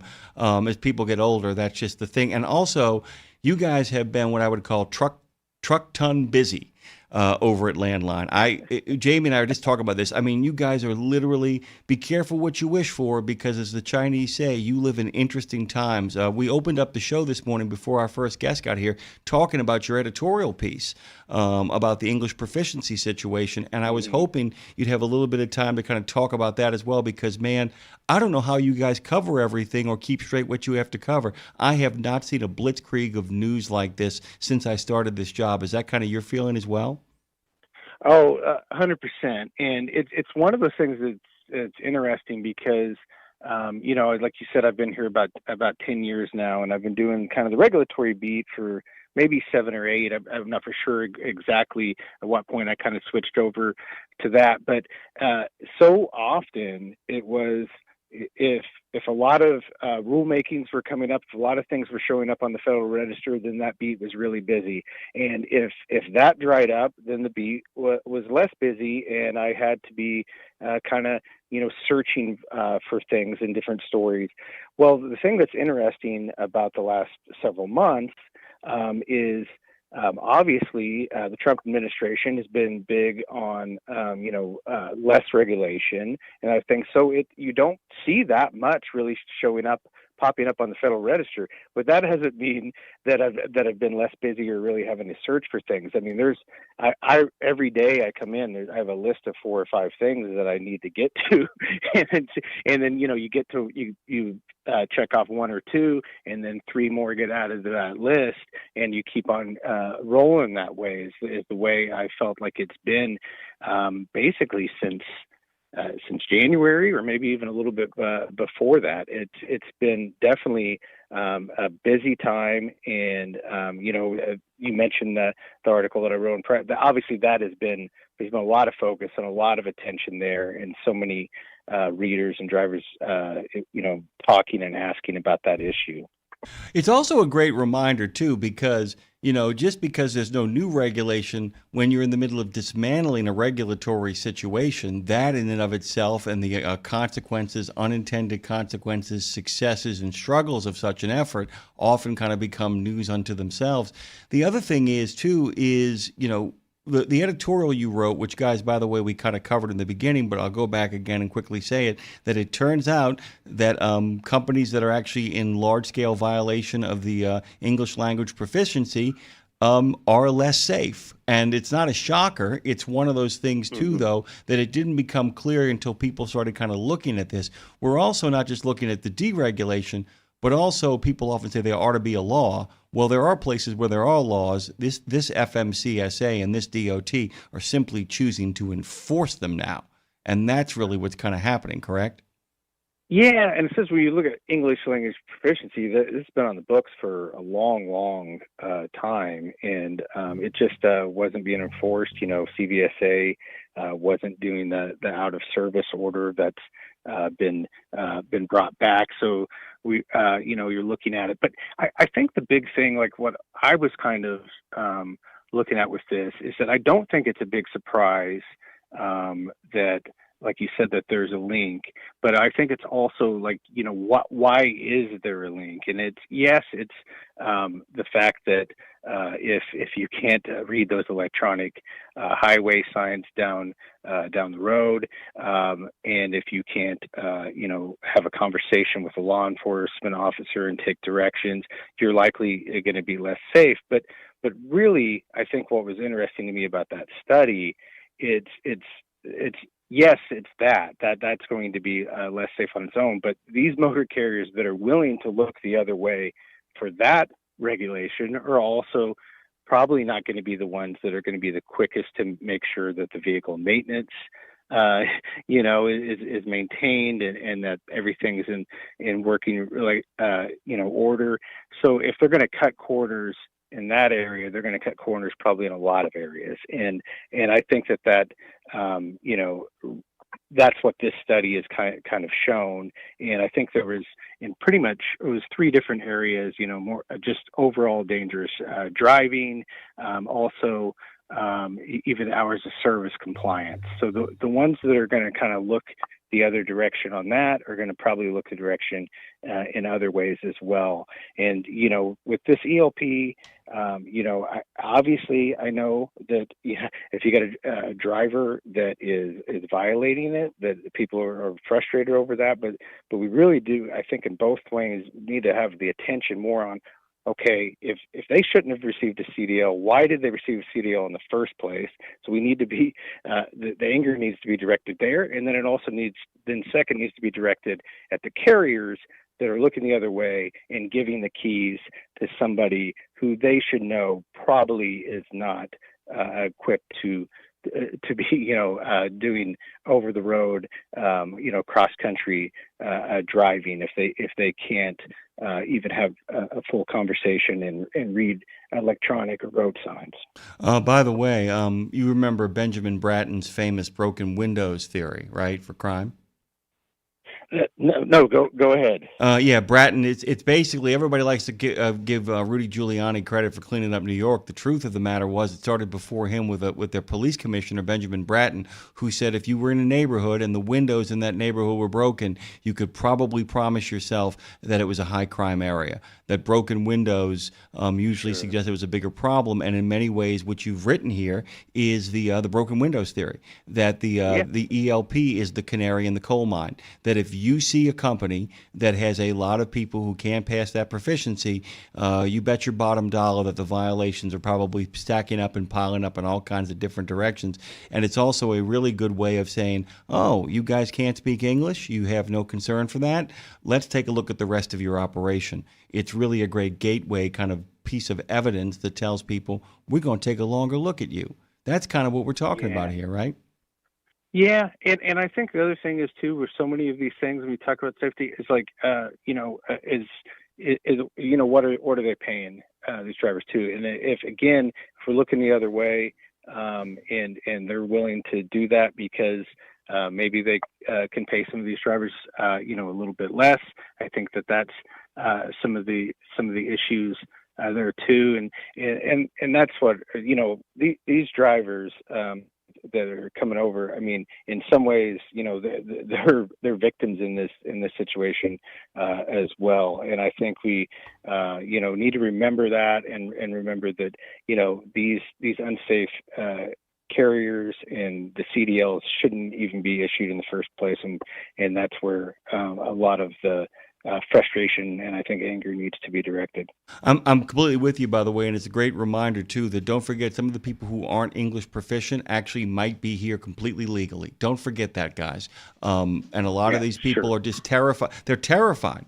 That's the other thing too. I said this at the beginning of the show, and there's something about what you said in the article as well too, in the column that made this really clear. I just want our friends out there, and most of them, by the way, have understood this, that what's happening to the people who are behind those wheels, they're terrified, they can't speak the language, they desperately need money, they've been sold a false bill of goods, they've been brought on with a company that isn't just looking the other way, that they can't speak English, but is also not taking care of them from a safety perspective, and it's well worth digging into. Mark, we're out of time. What are you working on next? What you got cooking? Well, several different things. Still kind of looking at, we got a broker carrier summit that's coming up later this month. That's one thing I'm working on. Also, still working on what kind of came out of the recent CVSA meetings here in the last couple of weeks. Got some of that. Personal conveyance continues to be an issue. So looking at all those sorts of things. Mark, as always, it's good to have you, brother. We're going to get a chance to talk to you longer form, but all the best. And go Mariners, man. Go Mariners. Yeah, definitely. All right, my friend. Have a good one. You too, my brother. We'll be back on the other side. Nemo Nation continues its fast-paced ferocity on the other side of this break. Hold on tight. Don't get thrown to those wolves, and go to truckdown.com. There are precious few nonprofits in the trucking industry, and even fewer that make a tangible difference in the lives of professional drivers. So thank goodness for the St. Christopher Fund. Since 2008, over 4,000 over-the-road semi-truck drivers have turned to the St. Christopher Truckers Fund when a medical issue took them out of work. The SCF steps in and pays necessary household expenses such as mortgage, rent, utilities, insurance, and vehicle payments. The SCF also provides free health and wellness programs for drivers. So find out how the SCF can help you, or help the SCF yourself. They'll turn your dollars and cents into that tangible difference for the professional drivers who need it most. Support our highway heroes with a donation at truckersfund.org. At Radio Nemo, we believe in finding your tribe, your people, your gang. But you can't find your gang unless you find yourself, and you can't find yourself unless you're right?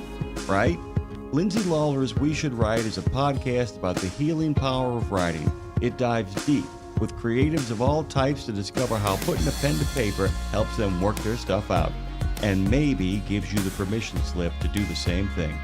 We Should Write, live at noon in the center every Wednesday, and then everywhere you get your podcasts. Go to RadioNemo.com and learn how to write yourself to healing, creativity, and clarity. Right?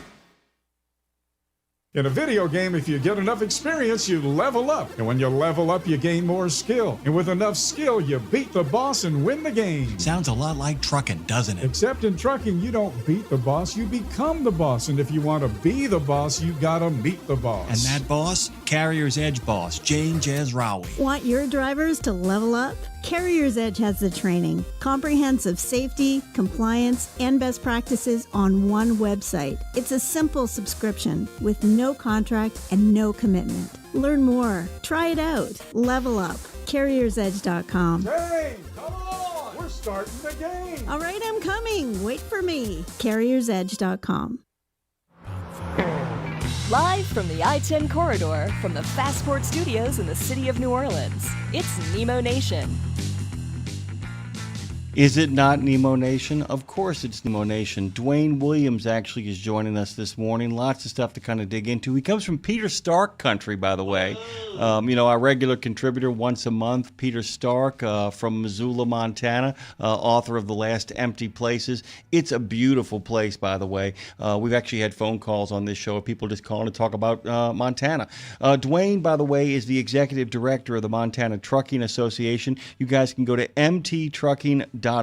You can find them on the Book of Face at Montana Trucking Association. Dwayne's actually been the executive director with the association for 5 years. He previously worked at the Montana Department of Transportation for 30 of those years, including the roles of state traffic and safety engineer and motor carrier service division administrator. So he knows of what he speaks, and we're thrilled to have him here. Dwayne, good morning. And how is it getting a truck through a roundabout, by the way?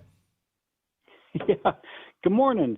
I'm glad that have a chance to visit this morning. That's great. Roundabouts. We should talk about those in Montana. On another note, Montana just got its first big snowstorm last night, and holy cow, that's we got 20 passes. We got 2 passes within 20 miles of my office here, where chains are required on trucks going over the passes already here in October. So it's one of those things we weren't really looking forward to, but it's here. It's cranking up, by the way. And by the way, you've just explained something to me. I actually sent a phone call to the friend of mine I just talked about at the top of the show, and he actually texted me back saying, we got a little stuff we're dealing with up here. I will call you back later on in the week. Now I actually understand what that probably was about. It's a really good time, by the way, to kind of promote safety these days. But before we kind of talk about what it is you guys do to make sure that your association is ready for the upcoming changes in the weather, tell us a little bit about mttrucking.org. Tell us who your organization represents and what it's all about and what you guys are doing. Yeah, thank you. So we represent the trucking industry here in Montana and help at the national level. And our biggest goal is to try to represent the safe and professional commercial highway transportation folks with one voice. There's a lot of different things that go on in the state. And so if we can be there with one voice and promote the professional drivers that we have going up and down our highways and make it safer for them and for everybody else. That's kind of our main goal. By the way, my co-host Tuesday through Friday, Lindsay Lawler, just wrote to me to tell me that we want to broadcast from Montana's Trucking Annual Conference. Let's go Montana! I just want to put that little bug in your ear. So we'd like to come up there and do that in your neck of the woods. I know you guys have a good time when you have your conference, right? Yeah, perfect. That would be awesome. And we just had it here a little over a week ago. Great attendance this year. A lot of carriers there. We have some good training and a lot of fun in the meantime. So it's a good social thing for all the carriers and vendors to get together. One of the things I had mentioned before we actually broke down what it was you guys do up at the association is you get people ready. So much of, Montana is a corridor. Montana is a great place to live. Montana is also a place that deals with some of the most extreme weather in the country. And some of that actually is a combination of getting people ready, but also making sure that the public understands its responsibilities to help the men and women who drive trucks. So I'd like you to kind of start with the idea of the difficulty trucks have in merging onto the interstate. And if they have that problem in Montana, they're having that problem everywhere. And then we'll talk about that winter weather. You bet. Yep. And that's one of the things that gets brought to my attention quite a bit. And, so you have and Montana's maybe just starting to get to that level, and we need a lot more education to the drivers around trucks.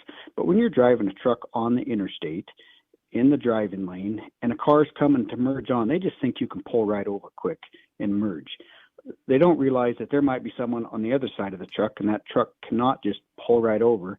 And so they got to be cautious on that when merging and give the truck the right of way there and not just try to push them out of the way. So it's something that's starting to happen quite a bit, and we're trying to work with the Department of Transportation and other folks to make regular drivers aware of that. Yeah, and this is so important too. This is where, I don't know if you know this, Dwayne, but the most successful spots we do for a carrier is not so much when we put our voices to them, although we love doing that. It's when they actually put the voices of the people that drive for them to them. I've always said your best recruiter is your best driver. This is a place where each individual driver can kind of make a difference as well, too, because what you just explained, a lot of people don't understand that it's like, no, the driver just can't get over. Even if they could just whip the truck over, which, by the way, they can't, you can't see what's on the other side of the truck. Only they can. And it behooves drivers at an individual level to educate their friends and family about this to become ambassadors for safe driving, correct? Yep, for sure. And you kind of brought up the roundabout to start with there, and that's one of the things that, we have roundabouts in Montana, and there's a good place for them. There's not as good a places for them. But when you have a multi-lane roundabout, so a single-lane roundabout is designed for a 53-foot trailer to go through it, to off-track. A multi-lane roundabout, if you designed it for a 53-foot trailer to stay in its own lane through the roundabout, the roundabout would be way too big. It wouldn't be safe. So the trucks can off-track. Well, people didn't know that, so we just finally got a law passed, and they're just going to be putting out a bunch of signs around the roundabout. If you're in a multi-lane roundabout where there's two lanes going through, the truck has the full roundabout right away, so yield to them. I love that, by the way, in the sense that it's like this is one of those things where driving is a responsibility and driving is a privilege. I don't believe that driving is right. And I think that one of the responsibilities of driving is to actually understand not just the comprehensive rules that you're supposed to follow, but the comprehensive amenities that have been set up for the people actually driving the industry. Is to remember at the end of the day, none of this works if things don't get delivered. None of this works if, in fact, we're causing accidents and slowing down the supply chain. And it's one of those things. What steps are you guys taking to make sure people understand that? This is the most difficult thing. It's where do we tell people to do this? Because I've always said that football games are our best chance, but I don't know if you've checked the NFL recently. That advertising space is really expensive. Yeah.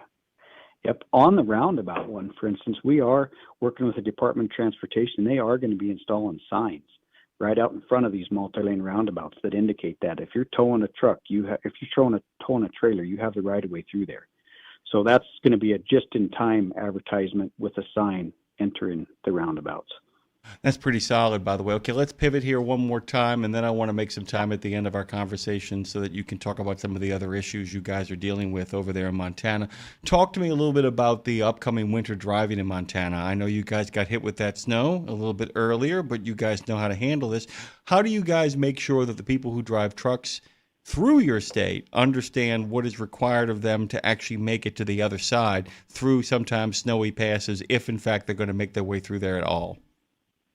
Yeah, and great question. And Montana is very unique, as with a lot of other states. The weather can change in a heartbeat. We got western Montana with a lot of hills.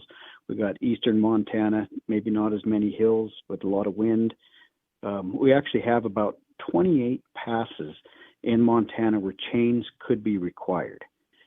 And we did just pass, because some trucks coming through Montana, unfortunately, maybe the driver does not carry chains, gets in the middle of one of these passes where chains required, and then gets shut down, and it actually can shut the interstate or the roads down. And so we're trying to help prevent that and have more education. So chains are required. You have to carry chains if you're going to be going over any one of those passes. So that's a new law. The other thing, and I've had a lot of feedback on it, and it's a delicate thing, is, okay, how does drivers know the road conditions? You know, we have an app, the 511 app. Is it just in time? No. It's too bad. I mean, it'd be a lot better if it was just in time. But the thing we have been working with the Department of Transportation on is installing new cameras. And so there's 30 new cameras they installed this last year. So those are just in time. So anyone can go onto that 511 app. The road condition may not be just in time, but you can click on the camera, and it's just in time on how that road looks right now. And by the way, just to kind of get a sense of this as well, what actually right now in Montana is really difficult driving, and how soon, unless of course you get another snowstorm, how soon before it actually kind of goes back to something around normal or around much more easy to navigate? Do you understand what I'm asking there? Yes. Yep. And so, interesting enough, this morning, last night we had the big snow come. The road conditions are probably 38 degrees, somewhere in there. Once it gets a little bit lower, down to the 30, freezing, it ices up. You could literally, by noon today, be just fine. It can change that quick in Montana. So it's 12 hours. You can have a complete different change.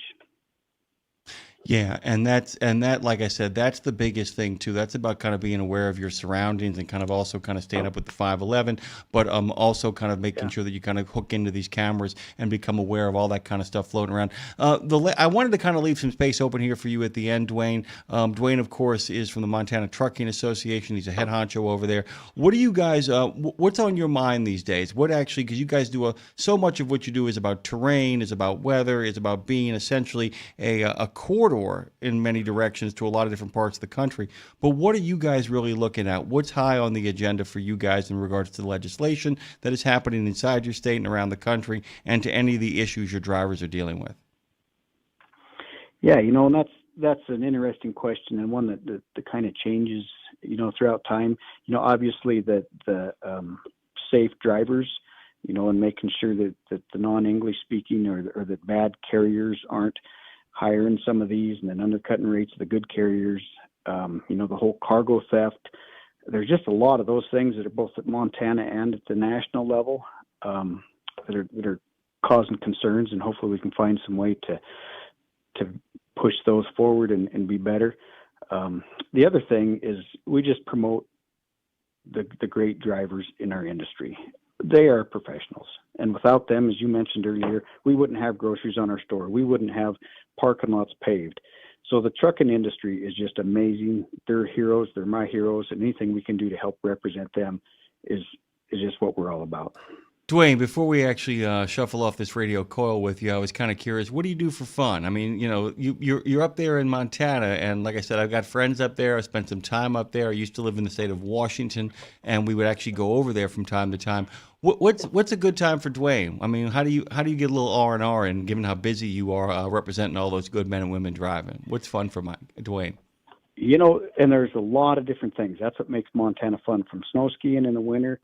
Our fun during the summer is out on the lakes, playing in the water with the boats, surfing, wakeboarding, skiing, all that type stuff. But there's hiking, skiing, hunting, all that fun stuff too.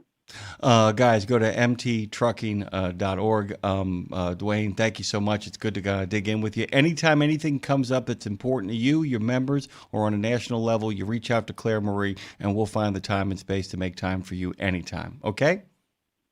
Awesome. Thank you so much. I really enjoyed chatting with you. Me as well, by the way. Nemo Nation continues. Give me a little bit of music here. We'll just do a little bit of a shift and transition, and then open the phone lines for a moment before we get Mike Roth on. Take it away.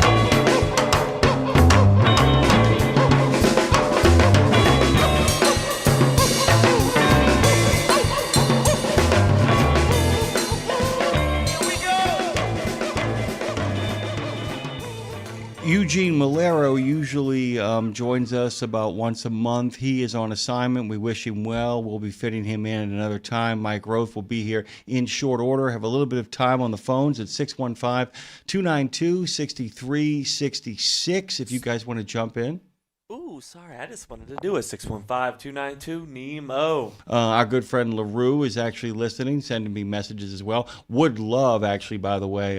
They got lucky, Dre. They had their conference last week in Montana, and then they got the snow. Had their conference been a week later, they would have been covered in 20 inches, by the way. I hope our friends over in the Northeast got through that nor'easter. There were a lot of warnings all along New York City and the New Jersey metropolitan areas. People having to make all kinds of arrangements as well. I hope any of you who are driving through inclement weather are staying safe. And I hope, by the way, you're also keeping that inflammation down, by the way. Got to keep that inflammation down. So we talked a little bit about this, and I thought it'd be kind of worth getting into before we get Mike Roth on the phone over here. So we talked about fatty fishes, and we talked about olive oil, and we also talked about berries. And I'm going to say it again. I think that berries may be the best substitute, along with chunks of pineapple, for that sweet tooth. Look, there's sugar in there, straight up. There's also fiber in there, and there's also a lot of nutrients that you desperately need. Eating fruit doesn't mean you're not eating sugar, but it does mean that you're eating a whole lot of other really great stuff along with that sugar. And it often tastes, what you find is the moment you quit sugar or quit eating like processed sugar and candy and junk food, how much better things that are sweet, that are natural taste. You've had that experience, by the way? 100%. How about how about the way carrots taste, by the way? Dude, they be doing it sometimes. I mean, I'm telling you, and like beets and carrots, if you don't eat sugar hardly ever or not on a regular basis. Oh my God, you go to certain restaurants and they use beets in so many different ways, but whenever they make it a sweet dish with beets, you're like, oh, okay, didn't know this was a thing. Oh, by the way, there are people who, in order to cut sugar out of chocolate cake, use beets. Yeah, and that's sometimes what red velvet cake is used for, to make that dye. Yeah, absolutely. By the way, number 4 on the list is leafy greens. It's no secret that leafy greens like spinach and, yes, kale are packed with nutrients. They're rich in beta-carotene and vitamin C and E, which help neutralize chronic inflammation. They're really great, by the way. All those greens are. My mom and dad have a salad every night now.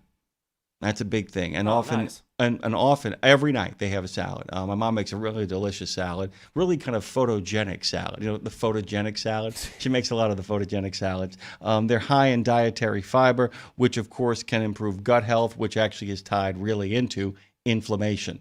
That if you have gut health problems, if you cut back on that inflammation, if you're able to kind of reduce your inflammation, you can often improve your gut health, or at least focus on what's next. Because often you can't even take care of what's causing the gut problems because the inflammation is too painful and too much of an issue. You got to deal with, often the inflammation is attempting to stop whatever else is wrong. If you can reduce the inflammation, you can then, if the inflammation is working against sugar, it's not working against the stuff it should be working on, if you follow me right there. I mean, basically, inflammation is your body's response to toxins.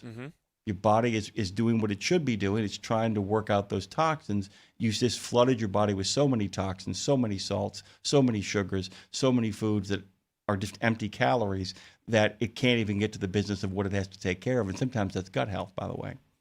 Do you have gut health issues?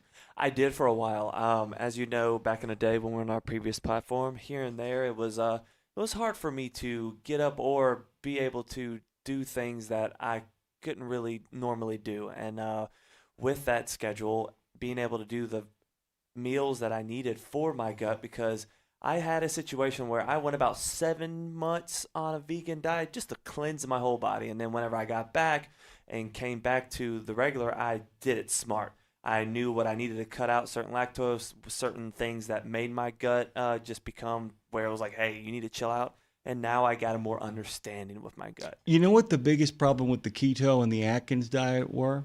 Talk to me. Not the diets themselves. People didn't finish the book. Yeah. They would like do the first couple of chapters. They're like, yeah, I'm just eating meat and cheese, and the world is a better place. And you're like, absolutely. Yeah. But dude, you got to read further on where they say, okay, let's work some complex carbohydrates back into the equation. Okay, now that basically it's a purge like you do with vegan. You're not a vegan, but you went vegan because you needed to kind of pinpoint and figure out. It's I don't know if you know how they cured scurvy, right? Talk to me. They actually brought different things on the boats for people to eat, and then somebody did a controlled experiment where they gave half the crew limes and the other half the crew didn't get limes, and then they realized, oh wait, the ones eating limes aren't getting scurvy. The best part was when they gave the ones that did have scurvy limes, it works that quick. Nice. It fixed it. So sometimes removing stuff from your diet and be like, well, I feel better. So what did I remove that made me feel better? And that's what happened when, like, over time after the vegan, that I was like, all right, cool. So I completely cut everything out, but now let's bring back in things and see what's up. And I realized that I had a lactose situation, and there was certain meats that I could have, but I was having too much. So I was like, all right, cutting that in half, and then realizing that, hey, that water needs to come in my life more, and maybe not have as many beers. Yeah. Hey, do you know that over almost 90% of all African Americans are lactose intolerant? Yeah, you told me that, and that blew my mind. Look it up. I'm not just talking out my. That's not what's going on here. I mean, it's a serious thing. And by the way, it's milk, it does a body good, but it doesn't do everybody's good. And it really doesn't. A lot of people do that lactate stuff, and it makes a big difference. Yes. Remove what is putting the pain on you, or remove as much as you can while still staying healthy. And if you feel better, figure out what you took out and kind of go with that. We're going to get Mike Roth on the phone, of course, the executive director of NACFE. He's going to be joining us here in just a minute on Nemo Nation. Don't forget, Tony Scarota is going to be joining us as well for about a half an hour. He is the executive director of Reverse Logistics Association and the publisher of RL Magazine. Lots of groovy stuff to talk to him about as well. And then Dave is going to be joining us to talk with Don Nash. It's the Purple Wave Perspective. Our friends over at Purple Wave are going to be joining us. And then Anthony Nally is going to be here for the last half hour. His new show, The RVers, is going to be, coming up, not a new show, the new season of the show is coming up. He actually reached out to us and asked if he could come on Monday. So here he be in the last half hour of Nemo Nation. Speaking of regular contributors and a member of the reconstituted Road Gang, Mike Roth joins us this morning, as he is wont to do sometimes, as he exists in the messy middle. Hey, Mike, what's going on? Good morning, guys. Morning. Welcome to another week. Yeah, another week and another growing sense of what is out there on the road. So you've got a little bit of distance. You've got a little bit of space and a little bit of distance from where you were to where you are now. You want to kind of just jump in and tell us where you're at, where NACFE is at, and where you're headed next. Yeah. Yeah, well, it's kind of all over the place with respect to, this messy middle. I guess that, we're in it and it's real, and, we're seeing some things clear up here and there, but it's also just a lot of opportunity, I would call it. And, you flip the coin over and it looks scary and looks like a lot of risk and trouble for the industry, but you flip it back over and it's a lot of opportunity. So, one thing that was on my mind as I was thinking this morning is that, as we get better and better with, efficiency of diesel trucks, there's some things that are kind of cool with that. One is, and one of the drivers in Run on Less said that, as they continue to improve the MPG of their trucks, they have to stop less for fuel. So, if you take, over a 10-year period, if you go from, say, 7 to 8 to 9 mile per gallon, or even 10 in some, cases, that just helps you in not having to stop for fuel. So as long as a lot of these fleets continue to spec double 100-gallon fuel tanks, so you get 200 gallons on there. But if you go from 8 to 10, and I haven't done the math yet, but you're talking about, hundreds more miles between the time you got to stop and fuel, and that's a good thing. So, we hear all the time, well, it costs too much to be efficient and to buy some of these technologies, or, I don't want to drive slower, or, the battery electric piece and some of those things. And we hear about all of the challenges and consequences, but, we don't talk as much about what is good, what good things are coming from these technologies. And that's, just not having to stop for fuel as often is a interesting one that, you think, okay, well, that can't be that much, but those miles add up. One of the things that you actually just kind of touched on that I thought was really interesting is that we talk a lot up on this show during the course of the week about taking notes and kind of keeping up with where you were to get to where you're at. And that might be something that behooves a lot of our listeners as their technology improves, as their MPG improves, is to really kind of maybe every once in a while check in with themselves and say, where was I 2 years ago? Where was I 5 years ago? How different is this drive now? You guys have to do that. That's what you guys do. I mean, you basically have to keep up with what we do, with what a drive was like 5 years ago and what it is now. How would you suggest that the day-to-day people actually go about this in a way that helps them understand that sometimes the mess in the messy middle is kind of glorious and has all kinds of discoveries and actually improves the situation on the road? Yeah, that's a great question. I think first of all, I'm an engineer by training, and there's all this old saying you can't improve something, or you can't understand something without measuring it. So if you want to lose weight, get on a scale every freaking morning. I think that's really true. So I think it's really good to, whether you're a business of one owner operator with one truck, or you own thousands and thousands of them, is just to get the data, understand. What is your fuel efficiency? What kind of routes do you go? Will aerodynamics help? How much are you idling? Could you get by that night without idling? And then just see what the numbers shake out to be. I mean, I think we get caught up in, this is just the way the business has always been, so that's the way I'm going to keep doing it. And trucking is this way and that way. And I think with some of these technologies, we're changing. I think on the other end of the spectrum are these battery electric trucks that just they're so easy to drive. They are going to be better maintenance wise if they're not already there. I mean, I talked to a fleet on Friday that's running a fair amount of battery electric trucks, and sort of like a city tractor sort of mode. And he's already seeing significant maintenance benefits of not having to deal with just stuff in after treatment and engines and transmissions and different things that have been causing them, maintenance and repair issues for decades that just kind of become the norm. Well, maybe it won't be. I'm going to tell you this right now. You brought up the scale example, the idea that if you really want to lose weight, as painful as it might be sometimes, getting on that scale daily, there are people who swear by it. And it really is the kind of thing where you want to tell people, make a leap of faith here. Keep up with your data on a daily basis. It may seem like kind of a pointless grind at first. About 3 or 4 months in, if you're really doing diligence, you are able to kind of go back and look at where you were and realize how far you've come. The hardest thing is to not pay attention and then pay attention later and be deeply frustrated because you don't see any progress. Yeah. It really helps to keep up with it. Go ahead. It does. And what we tend to see in talking to, fleets, small and large, is they one of the things that they quickly question as maybe low-hanging fruit. It's not easy, and we've talked about it before, and that's just highway speed, just how fast are you driving. So, if you are looking at it every day or every week, then when that one day comes along where you look at it and you go, well, wait a minute, you know what? I don't need to be there at that stop. I mean, I only have a 300-mile run today or a 400-mile run or something like that. So why don't I just hit that, let's just slow down to 62 or 3 and see how it goes.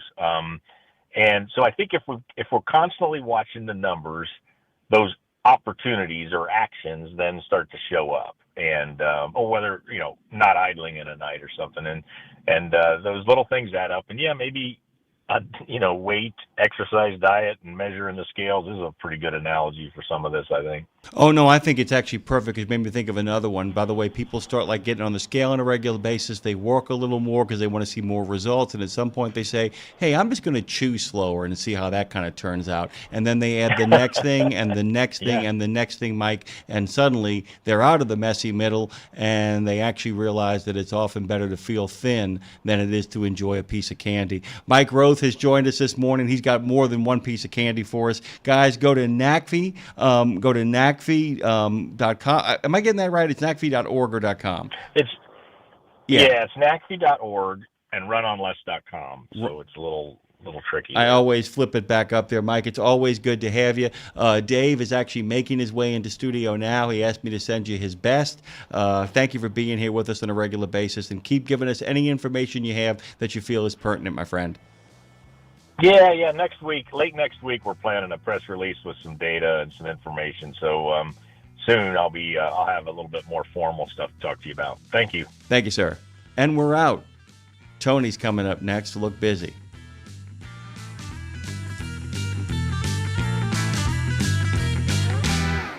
Okay, you've heard the horror stories of how folks have lost their life savings when the market tanks. Is there a way to invest and make money without risk?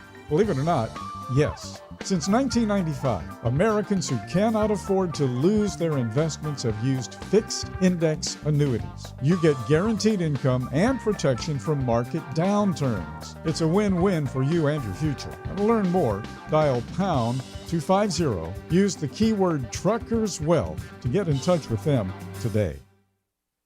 Hey drivers, are you hauling for a carrier that wants to help Reefs Across America keep moving forward but just doesn't know how? Well, you've come to the right place. RadioNemo has pushed in our chips all the way with our friends at Reefs Across America, and your carrier should too. So tell your company to answer the Reefs Challenge and join us to reach 50 states and 5,000 locations. Join the ride, join the mission, and help Reefs Across America keep moving forward. Answer the Reefs Challenge at reefsacrossamerica.org/RadioNemo. That's reefsacrossamerica.org/RadioNemo.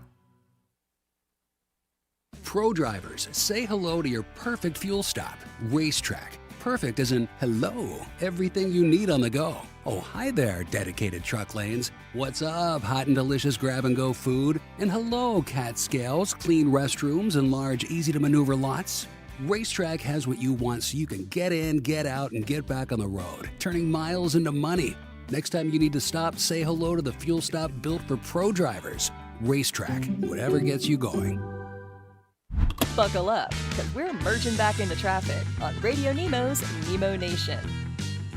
He's one of the smartest guys in the biz. Tony Sciarrotta is the executive director of Reverse Logistics Association and the publisher of RL Magazine, by the way. Joins us this morning. Hey, Tony, good morning. How was your weekend?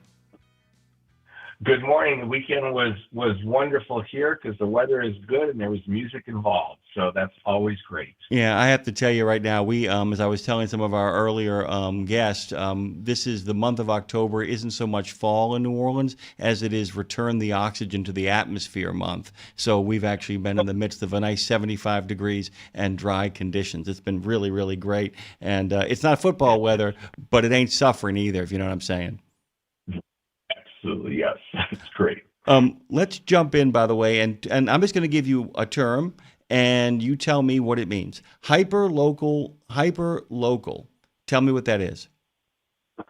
So hyper-local means if there's someone buys mattress in a box, and the factory that makes it is in California, and it gets shipped to Massachusetts, if the person doesn't want it, because everyone has a free trial of everything these days, right? And 30 days later decides they don't want it, it's crazy to take it all the way back to the factory, right? So hyperlocal means trucking companies, trucking organizations have to find ways to keep it local, keep it where something can be decided if it's sitting in a warehouse or a terminal, and it can be donated. And maybe a mattress is a little scary about thinking of donations and things like that. But generally speaking, hyperlocal means take a refrigerator. also made half, Kentucky and goes to California. Hyperlocal means truck companies have to help this circular economy concept. Don't take it back to where it came from. Find a new home for it. And that's what we call hyperlocal, connected to the circular economy. Does that make sense? Makes perfect sense, by the way, and it's really big business, by the way. It is incredibly big business. Can you kind of attach a number to that for our listeners to really understand what it means to keep it hyperlocal and how it can help the local economy prosper? The number that we should attach to that is staggering. It was $890 billion in 2024. That's the estimated retail value, just consumer goods. We're not talking about business to business where you talk about those massive server farms that have rack systems that go down, and that's the B2B world, right? Professional, commercial. Just the consumer returns alone, $900 billion. And I love my son who truck drives and across the country, but I hate to see him hauling stuff and there's nothing wrong with it, and they're taking it back somewhere, right? It's good stuff, and we need to try to do that more and more, because $900 billion is a staggering number, and it's going up, Dave. By the way, it's going up, and so it's just scary. Yeah, and by the way, and because it is going up, it's also there are opportunities, there are entrepreneurial opportunities attached to this. This is the other thing too that a lot of people don't understand. Entrepreneurial opportunities for the small trucking company, the owner operator, people who actually have warehouse space, people who are thinking of investing in warehouse space, people are thinking about all kinds of ways of kind of getting this product both in-house and then out to the people that need it, often at costs that aren't the same as they were when they originally showed up as well. Kind of unpack the ripple effect of what this means when it goes into the economy, into hyperdrive. So what's really cool is all kinds of new business models have come up. I'll give you one example. If somebody can buy a truckload of pallets of goodies, okay, and open up a bin store for the weekend. And what they'll do is they'll drop off a few truckloads of these pallets and gaylords, and they'll put them in this, abandoned store of some sort. And people will line up, because on Thursday, it's the gold mine. You can find so many cool things. You could find a PlayStation. You could find a television. You could find a microwave. And it'll be something like $20 on Thursday per item, anything in the place. Maybe on Friday, it'll be $15 an item. On Saturday, it'll be $10 an item. And on Sunday, it's $5 an item, whatever's left. So this is a new concept that the trucking industry participates in, because you're delivering these massive truckloads of just, all kinds of stuff. And so that's one incredibly interesting example of entrepreneurship. The other is that if you leave it hyperlocal at a terminal, and it's a few pallets, people actually buy these I could buy a pallet or two of this stuff, have it delivered to my garage, go through it, pull out the lemons and throw them away, find some stuff that makes good lemonade, and sell it on Craigslist or eBay and things like that. So there's incredible entrepreneurship going on at that level. It's very, very cool stuff that's been happening lately. And it's about a matter, too, that once this actually gets into gear, once this infrastructure and network is set up, customers begin to figure this out as well. And you've just pointed this out. The idea that, I'll give you two examples anecdotally from my standpoint. One of my big frustrations when I've lost a little bit of weight or I've gained a little bit of weight, you'll often buy one or two things that you need just to kind of as what I call a transition phase. Either you're just getting a shirt to look nice until you can get back to the weight you were, or you're losing weight rapidly, and so you need to buy a couple of bridge items to get you to the next place. You want to buy some nice stuff. You go to a place like Marshall's or TJ Maxx. Tell me if I get this right. But you go there, and you're in a medium or a large, and somebody has plunder rated, so all they have is the extra larges, and then the smalls, because somebody has gone in there and just done a scoop and run, because these are entrepreneurs out there buying 10, 15, sometimes 20 mediums and pulling them off the shelf. That's number one. Here's the one that made me happy. I was actually at a Best Buy, and buying a PlayStation right after the pandemic. And the guy said, "I tell you what, you buy that right now, and I'm going to throw in." And I knew the cost even online. He said, "I'll throw in the 2 headsets that would go with it, half price a piece. So you're paying basically 2 for 1 if you want to take that." He said, "I'll set you up because you're my first customer that's come by to buy one of these things." And when people start figuring that out, it actually can help accelerate the economy, correct? Because they start kind of reacting faster. Can you kind of unpack that?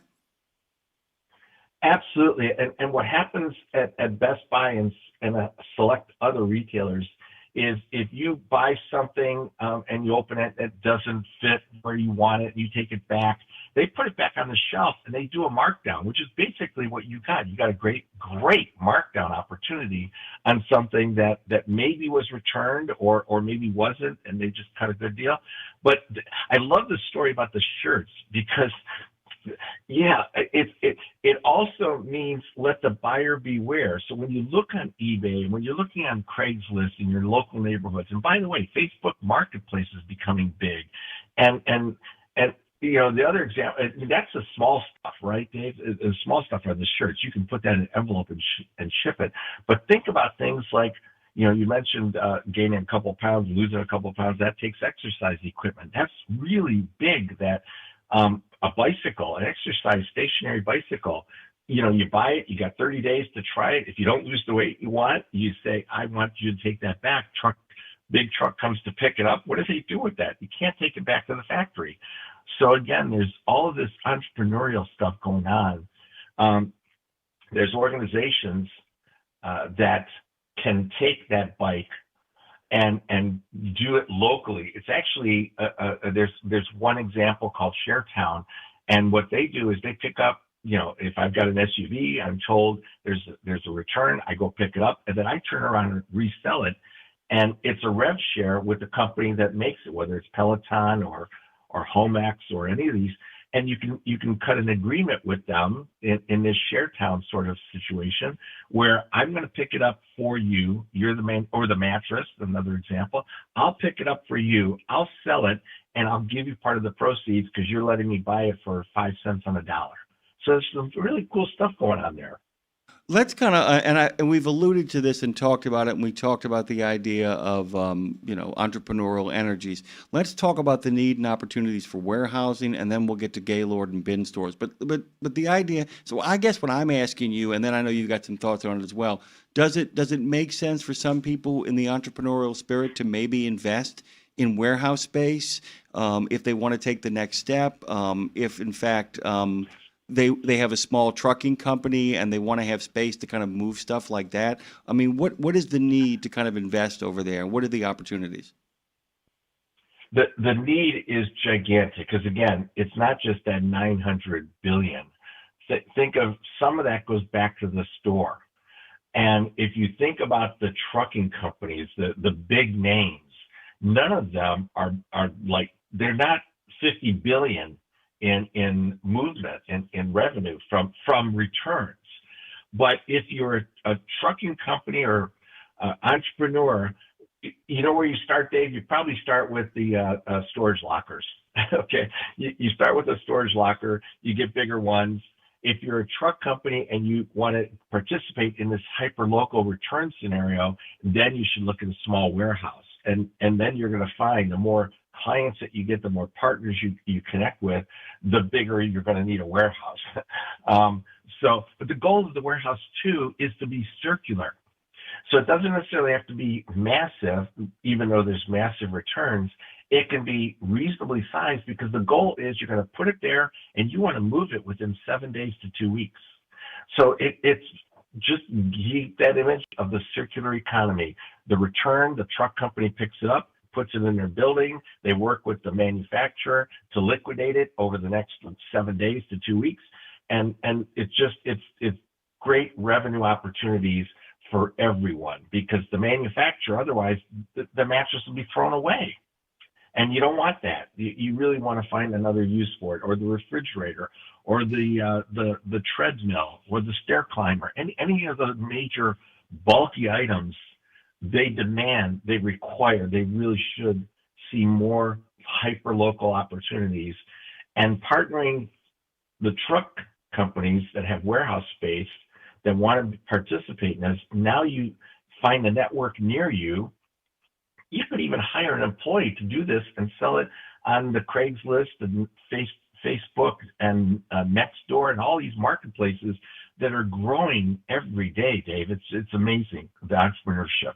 Well, and the other thing that is so interesting to me too is that this is a great reminder because we are talking about not just hyper situation, but micro as well too, because it's a great reminder that anybody who has got a truck and a CDL can often kind of start so simply and small. You don't need to have all the bells and whistles. Now you got to do diligence and make sure that all your paperwork's in order and that you are compliant and all things.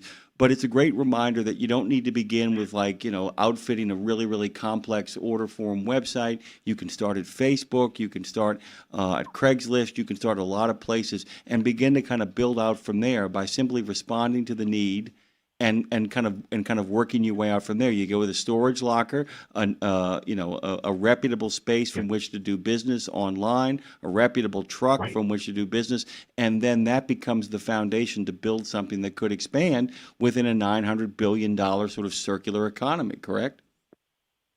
Absolutely correct. And by the way, Dave, it's important for the trucking companies to understand manufacturers and retailers, they want a one-stop solution. And if the trucker is only moving the goods from one place to another, that's part of the solution. But the other part is what's going to happen with it. So if a truck company has a warehouse space of any kind of terminal, and they don't need a big space, to your point, this stuff's going to turn quick. It's in their best interest to consider. Maybe they've never been in sales. I understand that. But again, you're talking about value add that the truck company can represent to the retailer or manufacturer. If you say, hey, we'll pick it up, you know what, we'll put it in our building, and we've got someone who can help sell it. And so that's a tremendous opportunity because now the manufacturers and the retailers say, you know what, that's just one person I have to deal with. That's great. We'll let them take it. We'll do a revenue share, or we'll let them buy it for pennies on the dollar. We'll do it so that it's only one place we have to talk to and not have it go there and then go somewhere else and go somewhere else and go somewhere else. Let the other people take care of that. That's what the hyper local circular economy is all about. And it's a fantastic opportunity, and it's going to grow. It's not like returns are going to go down. I've said that.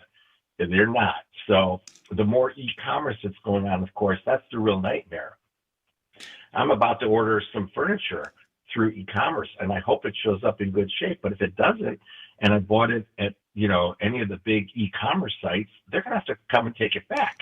And if I put it together and they come and take it back, the retailer and the factories don't want that stuff back. So hyper-local is an important buzzword these days. Absolutely. The other thing is, too, I want to talk about Gaylord and bin stores, but I also kind of want to talk about the idea that what you've also set up here is a model for experimentation. This isn't like, and please correct me if I'm wrong, we're not talking about, going and getting a giant small business loan. We're not talking about buying plant facilities. We're talking about the ability, as I said, we're talking about storage space, find a reputable website from which to work from. This is the kind of place where you can actually experiment with different approaches and not go bust doing it. That you can kind of, while you're doing other things, find your niche here and be willing to take chances. But these aren't the kind of chances where you find yourself at the end of the day out of capital and ruined. This is really a chance to kind of play capitalism at its smallest level, but then be able to build upon it to bigger things. That is such a good description. And to add a little bit to that, again, because these manufacturers and retailers are looking for a one-stop solution, they're willing to be more flexible. And you don't need a big business loan because you can work on an agreement on a rev share. Now, again, everything's got to be reputable. You got to be credible. You have to show that you can really make a difference for these companies. You can save them in shipping forward costs. You can save them in storage. They'll work out a rev share. And again, think about these. The example of these appliances and exercise equipment. These things are not cheap, right? They're a couple $1,000s and up. So if you have a manufacturer or retailer who says, you know what, you sell it for 50% off, give me half of that, and we've got a business going. And that's, to your point, how you can start experimenting. Find a niche. Maybe one category is better for you than others, or maybe one website is better than others. And so, marketplace, there's so many of these marketplaces popping up. I haven't even mentioned, the big ones are like the TikToks and the eBays, of course. And it's a surprise to many people to find out that in the United States, the second biggest marketplace probably is Facebook. And how hard is that, even for a trucking company? Hire a student who will know everything about setting up a marketplace, take pictures of the product, put it online, and sell it quick. We talked about briefly the bin stores. We'll come back to that in the Gaylords. But the other aspect is these opportunities of selling direct, that people will come and pick something up at your terminal. They've got an SUV themselves. They'll come and pick it up because they want to save the money.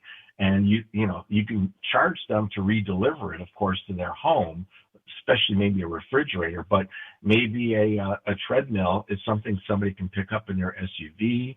And again, you're saving the manufacturer and the retailer many dollars, because shipping costs are very high these days. Well, they always have been. So there's some great opportunities there for anyone that thinks about getting into this. And by the way, another aspect of these returns is the truck companies should also develop a relationship with local nonprofits. Oh, God, and that means, right? So again, furniture, should that go to, be resold? Maybe it can't, because the scratches are something that no consumer wants. But a homeless shelter or a women's shelter, beds, couches, chairs, and these things are coming back in high returns numbers as well. So if the truck companies and the individual truckers want to put together a kind of a informative sheet of, here's our partners. We can sell things for you on Nextdoor, Facebook, etc. We have partnerships with these homeless shelters, churches, and so on, who will take stuff if you want to donate it. And it really gets tricky to try to understand the financials, and I won't pretend to know them, Dave. It's very tricky, but there's financials to show a company to say, you know what, and they should know this themselves, but if you have anyone with a financial acumen of any kind, they can say, hey, that couch that you were trying to sell for $1,500, if you donate it to this charity organization, you get the full $1,500 value for it. That may be better for you than if I have to sell it for you for under $1,000, right? So there's just so many entrepreneurial opportunities to grow this at your own speed and pace and learn along the way. And again, the truck companies who have local delivery available can easily win in this space big time. By the way, you also, for a lot of our listeners out there who are what I call, what everybody calls owner-operator, independent drivers, people who have their own authority, who actually run their businesses from their kitchen table with their spouse or their brother kind of functioning as a partner back at home. You can literally have somebody out on the road doing the over-the-road trucking while somebody is back with simply a couple of pickups and able to move stuff to a storage space, kind of supplementing your income. The other thing that we haven't really dug into, but it's been there on the table suggesting itself, is that it becomes income supplement for an already functional business and might give it immediate working capital too, if you work it out, if you do the diligence before you get started. It might provide you with an injection of just some short-term cash as well too, that kind of helps your company further down the road, correct? Dave, that's such a good example, because think about it. Let's stay with appliances for a moment. If you've got a stove or a refrigerator that the consumer didn't want it and now it's in your building, you can turn it around because you're going to get cash for it. It's not like you're going to have 30-day invoice dating or 45-day invoice dating. It's, to your point, Dave, it's immediate cash flow, because someone could show up at the terminal to pick up a washer or dryer, and they'll pay cash for it, or they'll use a credit card that's effectively cash, or debit card. So or these days we've got everything, right? We've got Zelle, we've got Venmo, we've got everything, opportunity for that cash flow that you just mentioned. And it is a tremendous opportunity to get cash in. I mean, all of us think about emptying stuff out of our house that we've got too much of and we put on Facebook, and you're happy if you get 20, 50, $100 for a bicycle or whatever. It's the same concept, and you're doing such a huge service. You can promote that. You're doing the service of being circular, being hyper local, and of working with charities, as well as bringing cash in from the marketplace sales. It's a win-win. Just really quickly to kind of give another anecdote of mine. Last week, a friend of mine is moving to New Orleans, and he had to put his stuff someplace while he tried to put the last few details of trying to find a place to live. And so I took his stuff and put it in our storage space. He offered me $100 for it. He's my friend, so I said no. But then the thought hit me almost instantly. I'm like, wait a minute. I'm like, this is something I had not thought about, that you can. So many people get charged to store their stuff, and they don't need the storage space. If you actually have storage space for somebody who needs it short term, that also opens up possibilities as well. Thanks for making me think about that. Let me ask really quickly, because you talked about nonprofits. Yeah. What about cars? Because there's a lot of nonprofits, of course, that pick up cars, that often do that as well, too. That falls out of your rubric, or is that something we can talk about as well? That one's a little bit out of my wheelhouse, Dave. I'm sorry to say. I hear about it all the time with the local public radio stations and so on offering to do it. I don't know what truckers are involved in that, and how frequently it happens, but it's certainly an opportunity. But I don't think that is related to truckers as much as this is, one of those pickup tow trucks, picking up one car at a time.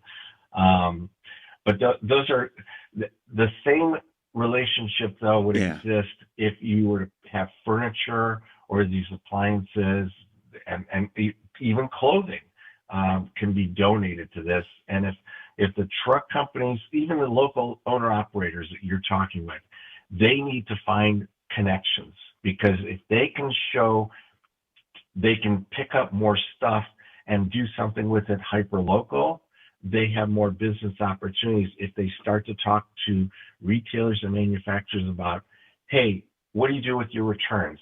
We'll be glad to help you with them. And it's very circular, and it's very hyper local, because the major manufacturers make stuff all over the country or overseas, but the ones that make it all over the country, they don't want it back to the factory or to the shipping warehouse. They want some other solutions with it. So the car analogy, I'd stay with the nonprofits, but other things can certainly easily apply to the owner operators if they can offer solutions. And they imagine one owner operator that has a regular routine, but picks up and talks to the retailer, the manufacturer, and says, hey, what are you doing with your returns? Can I pick some up for you? I've got some local opportunities. I can do something with them. And that's the conversation for you, the entrepreneurial owner operators. And I really love the way you said, you're right. Many of them operate a business from their kitchen table or from their extended cab with a computer, and they could do this all the same way. Yeah, and by the way, before we're running out of time here, but and I just had another thought while you were talking about it, and the idea is kind of perfect. You fill up your warehouse, you're able to kind of drop your stuff as it comes and goes. But what's really kind of cool about it is that you could actually have a lot of extra stuff at the end and say, you know what, I got to clear out this warehouse. Let me reach out to the nonprofits now and clear some stock. Correct? Yep. Absolutely, Dave. And we hope more and more of your listeners think about those things and find ways to make that happen and make such a difference in people's lives. Tony Sciarota, by the way, has been the executive director of Reverse Logistics Association since 2016. He's held various industry positions, including 15 years in returns and management at Phillips. He is a welcome guest anytime. Go have the best of weeks, my friend, and we will talk soon. Thank you, Dave. You too. Nemo Nation will continue on the other side of this. It is going to be the, Purple Waves perspective. It's the post trip here on Nemo Nation. The last hour, by the way, we'll be talking with Don Nash, Dave and Don Nash. Dave is in the house. We'll be talking with him. And then Anthony Nally, who, of course, hosts the RVers, is going to be here to talk about his new season of such things. Hey, man, get that inflammation down. Get your head. By the way, when you get the inflammation down, you think clearer. Yep. Straight up. You think clearer. Get your thoughts in order. We are going to be back on the other side of this break. Nemo Nation continues and moves into its final hour.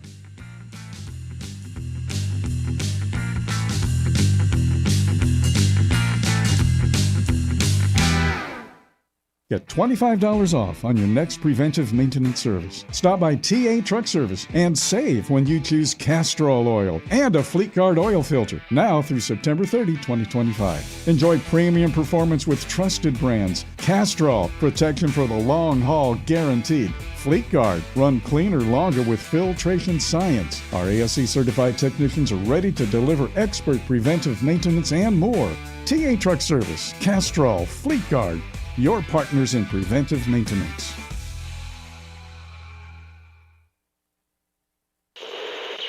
There was an era when truckers were out there, alone.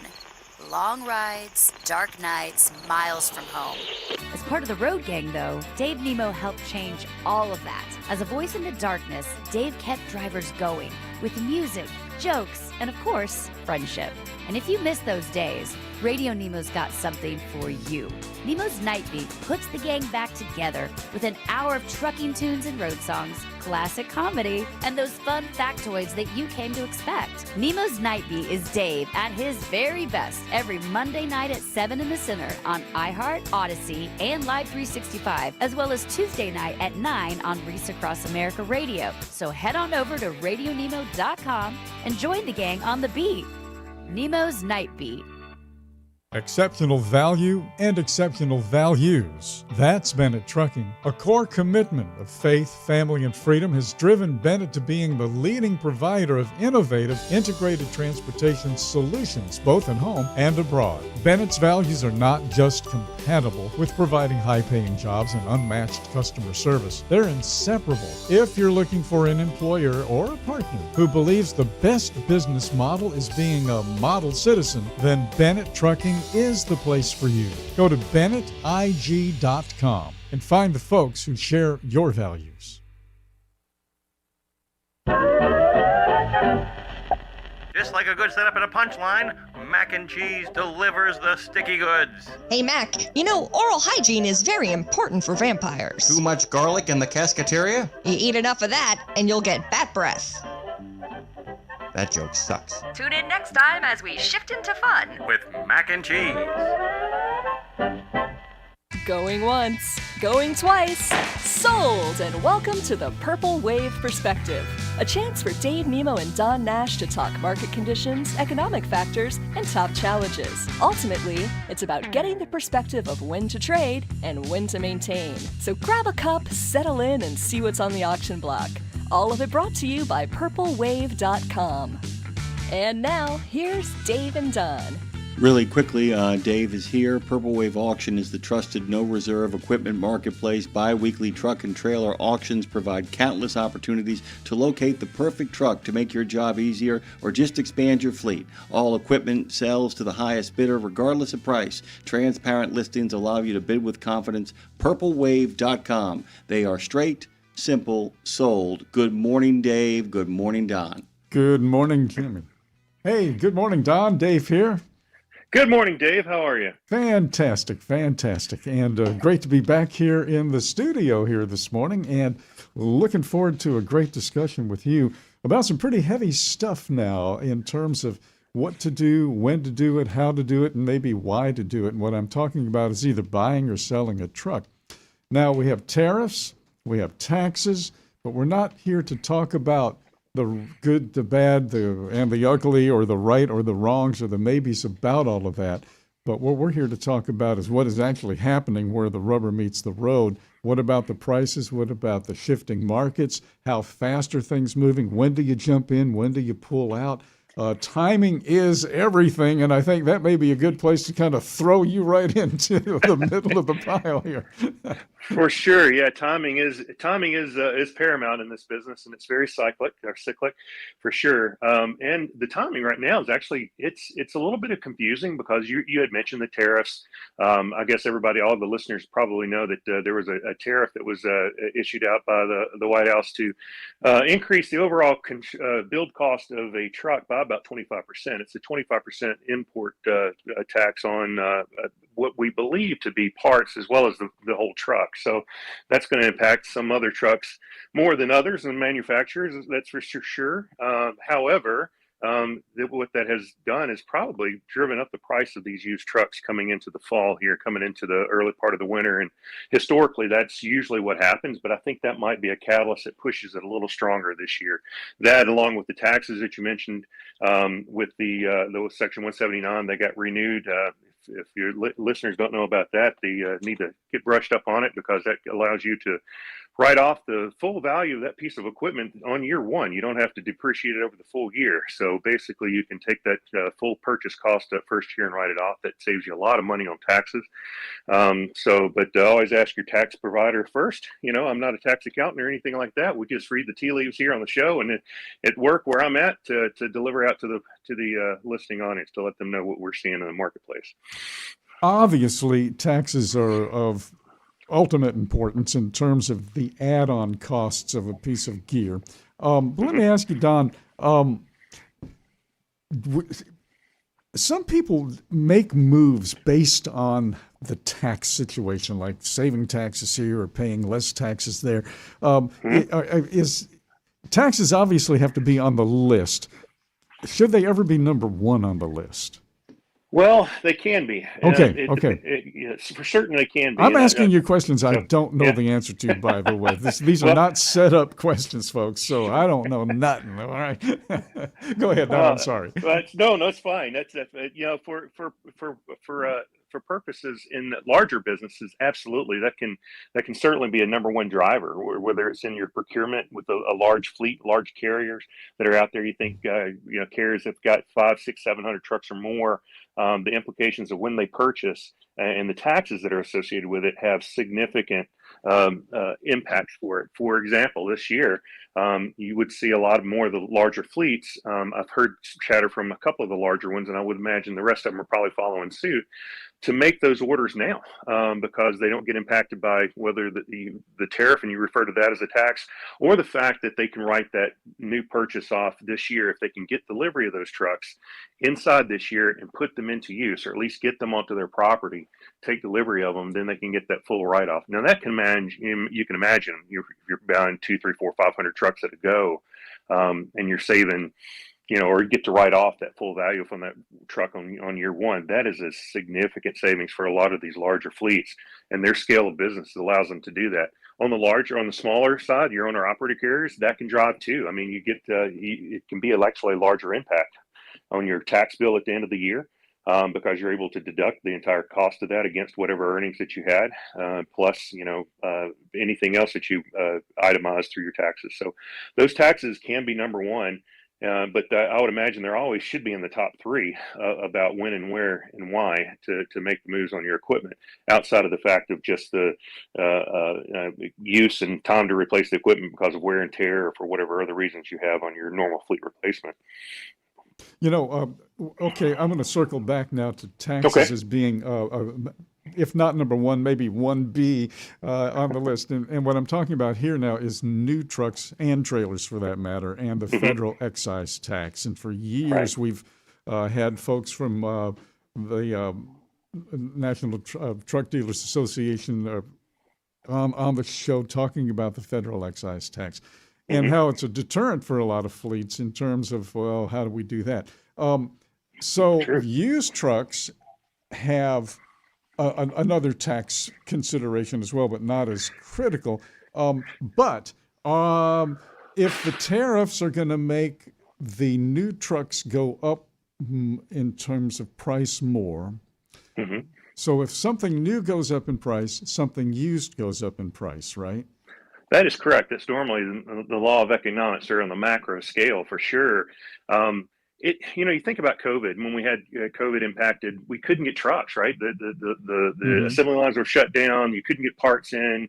The chips, the computer chips that we all remember so well, we had thousands of trucks parked in ball fields and parking lots just waiting on a chip the size of your thumb. Yeah, I mean, so that was crazy. But what it did was to drive the value because of the pause or the impact of that to the new and OEM trucks.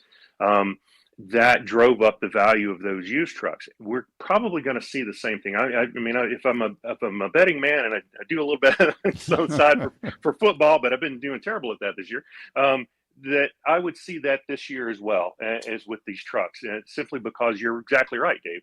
Those dollars that are increased on the side of the new truck will drive people to the used market. And in doing so, it's another simple law of economics, supply and demand. So we are actually seeing fewer used trucks in the market right now because a lot of the large fleets and some of the mid-sized markets that usually contribute significantly to that secondary market of used trucks are holding on to their trucks right now, simply because they are on a wait and see mode with the tariffs, with the economy, with a lot of things. We think this will break up after the first of the year for sure. But as it stands right now, they're not moving a lot of those trucks. So the used market is starting to see an uplift in your trucks. So that's the benefit. If you're looking to sell some trucks this year, it might be a pretty good time to get it done. But on the buying side too, because of that tax implications with that Section 179, we see a lot of fleets that are going to take advantage of that, as well as all across the board in construction and anything else that we sell. I may be going back too far, and my memory doesn't go back far enough. So I'm going to ask you a question again that I don't remember the answer to in this case, Don. But it seems as if there was a period in time when fleets bought new trucks and they got rid of their old trucks by sending them overseas. Do I remember that correctly? You are remembering that very, very well. Many of those large fleets got in early with, especially it was around 2011, 12, 13, 14. Yeah, that's when it was, Dave. Okay. And that had everything to do with another dirty word in our industry, and that was the unfortunate Max Force debacle with Max Force engines in that. So a lot of the fleets there that were saddled with those trucks and needed to get rid of them because of the mechanical issues that were piling up on it.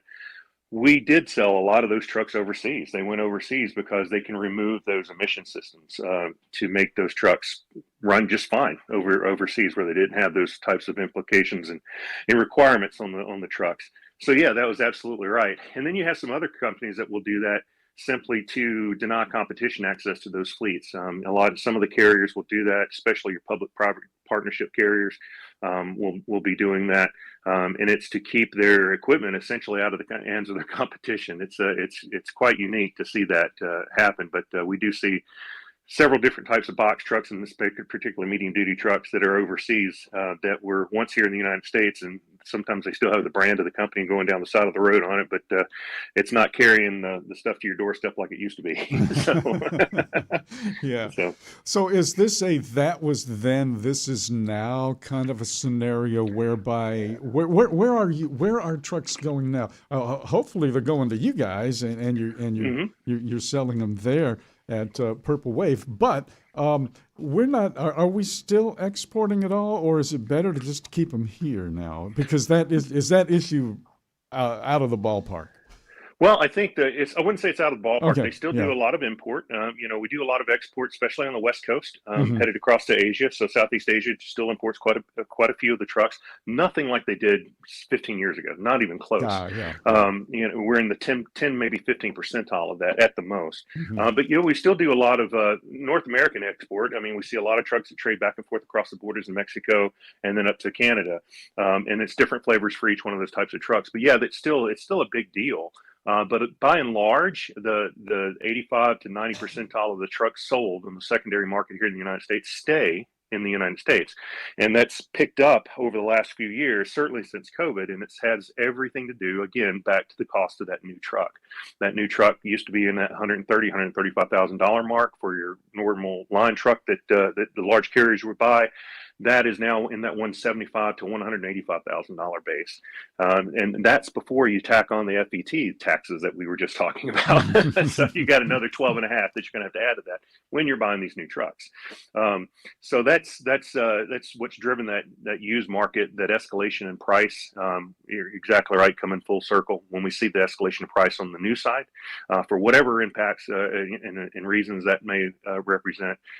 Typically, the used market follows in line with that, and we start to see volume shift because of that. And that's exactly what we're seeing right now. Now, the prices have not, they're nothing like they were in 21 and 22, where a used truck was sometimes more expensive than the new truck because you couldn't get the new truck. I believe that those patterns will start to shift back into the alignment with that over the next probably 90 days or so. We'll see that the pickup in the value of the used trucks will start following in line with what we anticipate will start happening with the new trucks. Going back through history, the old truck versus the new truck was pretty much the same thing, only different. It's the same, just improvements on the same platforms, improvements on the same aerodynamics and all of that, but it's kind of the same thing. Then we got to a breaking point where ADAS, automatic driver assist systems, ADAS, that becomes introduced. It got a lot of pushback and everything.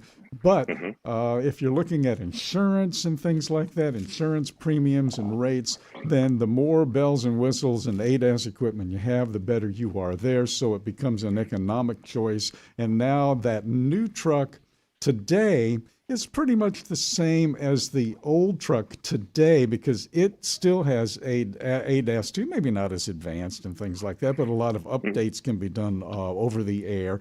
So you're not really dealing with an apple and an orange like we were for a fairly short period of time where, well, that truck doesn't have ADAS and this one does, so they're different. Now they're not so different. It's just a little older, and this is a little newer. Has that had any kind of a flow, an impact in terms of flow of trucks coming to you guys at Purple Wave? It has, yeah. We see that quite a bit, and you're exactly right. That switch, that transition, let's say switch, that transition over that 3 to 4 year period was really during the mid-teens, 2015 to 2017, 18, something like that, where the ADAS became very, very prominent. In line with a lot of what we saw, what we call nuclear verdicts, right? Where these trucking companies getting hit with these $1 million to $10 million fines and issues like that from accidents, et cetera. So that really drove the technology need for it, and it also drove the implementation of it. And you're right. Today, it's essentially the same technology. If you're particularly a 5 to 7 year old truck, if it's 5 to 7 years old versus today, technology is pretty much the same, and you still have all the driver assist stuff that's there, your collision avoidance, the lane change, all the camera systems are a little bit better today versus what they were 5 or 6 years ago. And the telematics on it today are the device, at least what they use to collect those telematics and stuff. It's essentially the same device. So it's very easy to do those upgrades like you were talking about. It's over the air, over the wire, so to speak. So it's no hardware replacement or upgrade. So you can always get those things updated. So we do see that with these trucks. A lot of people that will buy these trucks, especially if they're the mid-size carriers, your segment you had on before this, you're at the tail end of it, you're talking about, your owner operators that may have under their own authority 2, 3, 4, 5, 6, 8 trucks or something like that. They can adopt this technology too and still benefit from it. And we see that because companies like this do buy the trucks in the secondary market that are equipped that way. They'll take them to their dealership, and the dealership will, whether it's a Freightliner, Daimler, Western Star, you go to your Packer products and stuff like that, they have the ability to at their dealerships to upgrade those systems on the software, and it's well worth it. I'm not sure the actual cost on it, stuff like that, but I see smaller fleets doing that all the time. It's to stay current without the expense of having to go buy that $185,000 to $185,000 new truck. They can get it for a $50,000-$60,000 truck and then take it in and get that same software to the upgrade on the hardware. So you're absolutely right. And again, that new truck will have maybe like a $20,000 federal excise tax attached to it too. So That's right. there's that. I don't want to keep harping back on that. No, but you're right. Yeah. Yeah, it's significant. Yeah, it's very significant, and it drives all the decision for it. I mean, so and for that, yeah, that's why you think the tax implications. Well, yeah, they can be number one, because if you're looking at a new truck, yeah, that's significant. That's that 12.5 points that you have to put on top of the $180 or so thousand you're spending already. Yeah, and you can achieve that by spending, $100,000 less, $120,000 less in some instances. That makes a lot of difference. And so we think that's one of the reasons we see these newer trucks, or the used truck market itself is starting to turn a little bit in a positive sense, where it's still a buyer's market. I want to make sure everybody that's listening knows that it's still very much a buyer's market right now. So if you're looking to buy trucks this year, do it, because then this time in 6 months it might be completely different. We just don't know. The crystal ball is pretty cloudy for me right now, and I think for a lot of people, we can read the numbers, but the numbers don't make a lot of sense when we see values going up. Volumes are starting to drift down, but then they're going to drift back up, all these conflicting things. But what we do see, the prices of the trucks right now, where they're at. For Ritchie Brothers, for Purple Wave and Ritchie Brothers, two biggest in the market, we're seeing the exact same data. And that data tells us that we're really interested in the volume of the trucks that are coming up this fall. In our last 3 sales, we've sold a little over 130 trucks or so. That's up for us a little bit, by about 5 to 6%. Our values are drifting up on it. Your average 5 to 7 year old trucks in that 7-year-old trucks in that $25,000 to $28,000 range. That's across the board. It doesn't matter where you're buying that from. But my advice to people that are buying right now is to get, if you can get it done this year, get it done this year. Again, because everything's in your favor as far as the buyer's market's concerned. After the first of the year, I don't know. It could change pretty quick when we see that. But when all the companies that are in our space are seeing the same data, and we're all scratching our heads a little bit, that tells me you don't try to plan too far in the future. If you got to get something done now, get it done now. It's just always the best way to work that. It's I was going to follow up on something you just said, and I just kind of almost forgot what it was. Sorry. But no. Okay, so let's talk about.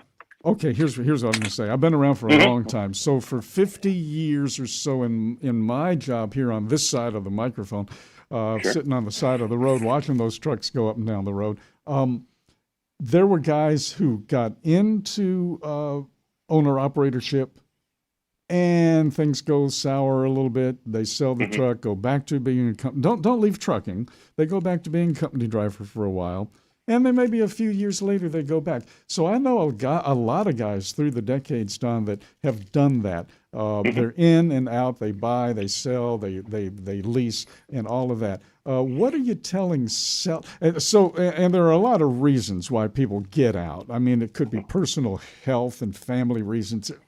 Whatever. That's not the point here. The point here is that they got a truck. They need to get rid of that truck right now. Sure. Okay. So what do you tell? We always talk about buyer, but it's the seller too. So let's talk to the sellers for just a moment here. Sure. Yeah, seller. What makes our Purple Wave platform pretty unique is the fact that we come to you. There are a couple of other competitors that do that, but for us, we truly develop a partnership with the company that we're going to be selling for. So we come out and we provide all the data capture. We're really at what we call an easy solution. It's the easy button. If you remember the old Staples thing, what's the easy button? That's the purple. Should be playing in Purple Wave. I still have Purple one Wave in a drawer someplace. Exactly. So, but that's really our policy and motto, Dave, is to do that. Is to send out our when the time comes and you want to do that. You've consulted with your local territory manager for Purple Wave. You can find that out by just simply going to purplewave.com, creating an account, and then you can go in to find our locations on there and contact your local rep, and And the advantage is, again, we come to you and it sells from where it sits. Now, if you do need to move it, you can't have it there. Maybe you've got limited yard space or for whatever purpose. We can do that too. We can bring it to one of our partner yards at Copart, because we're partnered with Copart. Mm-hmm. And so we've got a couple hundred yards around the country that we can do that with too as well. And the other big difference for us is when we do that, when you're looking to sell it, if we sell something for you for $25,000, for example, you're getting a check for $24,900 back in your pocket as the seller. That's quite different. We do not have a seller side commission fee. We make our money off the buyer, just like every other company that's out there, and we charge 10% for that. So it's a significant difference versus your traditional brick and mortar auction company, where they will take your inventory in your truck and try to get it sold, through their sale, which is an event. So they're focusing on their event to sell it, which works most of the time. But with us, we come to you, we treat your equipment as very special. We bring that and we put it onto to our website, and usually have it sold within about 4 to 5 weeks. We like to have a little bit of time like that because we have an entire marketing team that's going to take your asset and put that in front of the right people. The old adage goes about you think about buying a sofa and you open up Facebook or Instagram or any of your social media feeds, and all of a sudden there's sofas everywhere, like your phone is listening to you. Well, oh no, it couldn't be. It couldn't, right? Well, I would say our marketing team isn't quite listening on your phone, but we do pay attention to everything that happens online within the trucking space. And I do mean everything.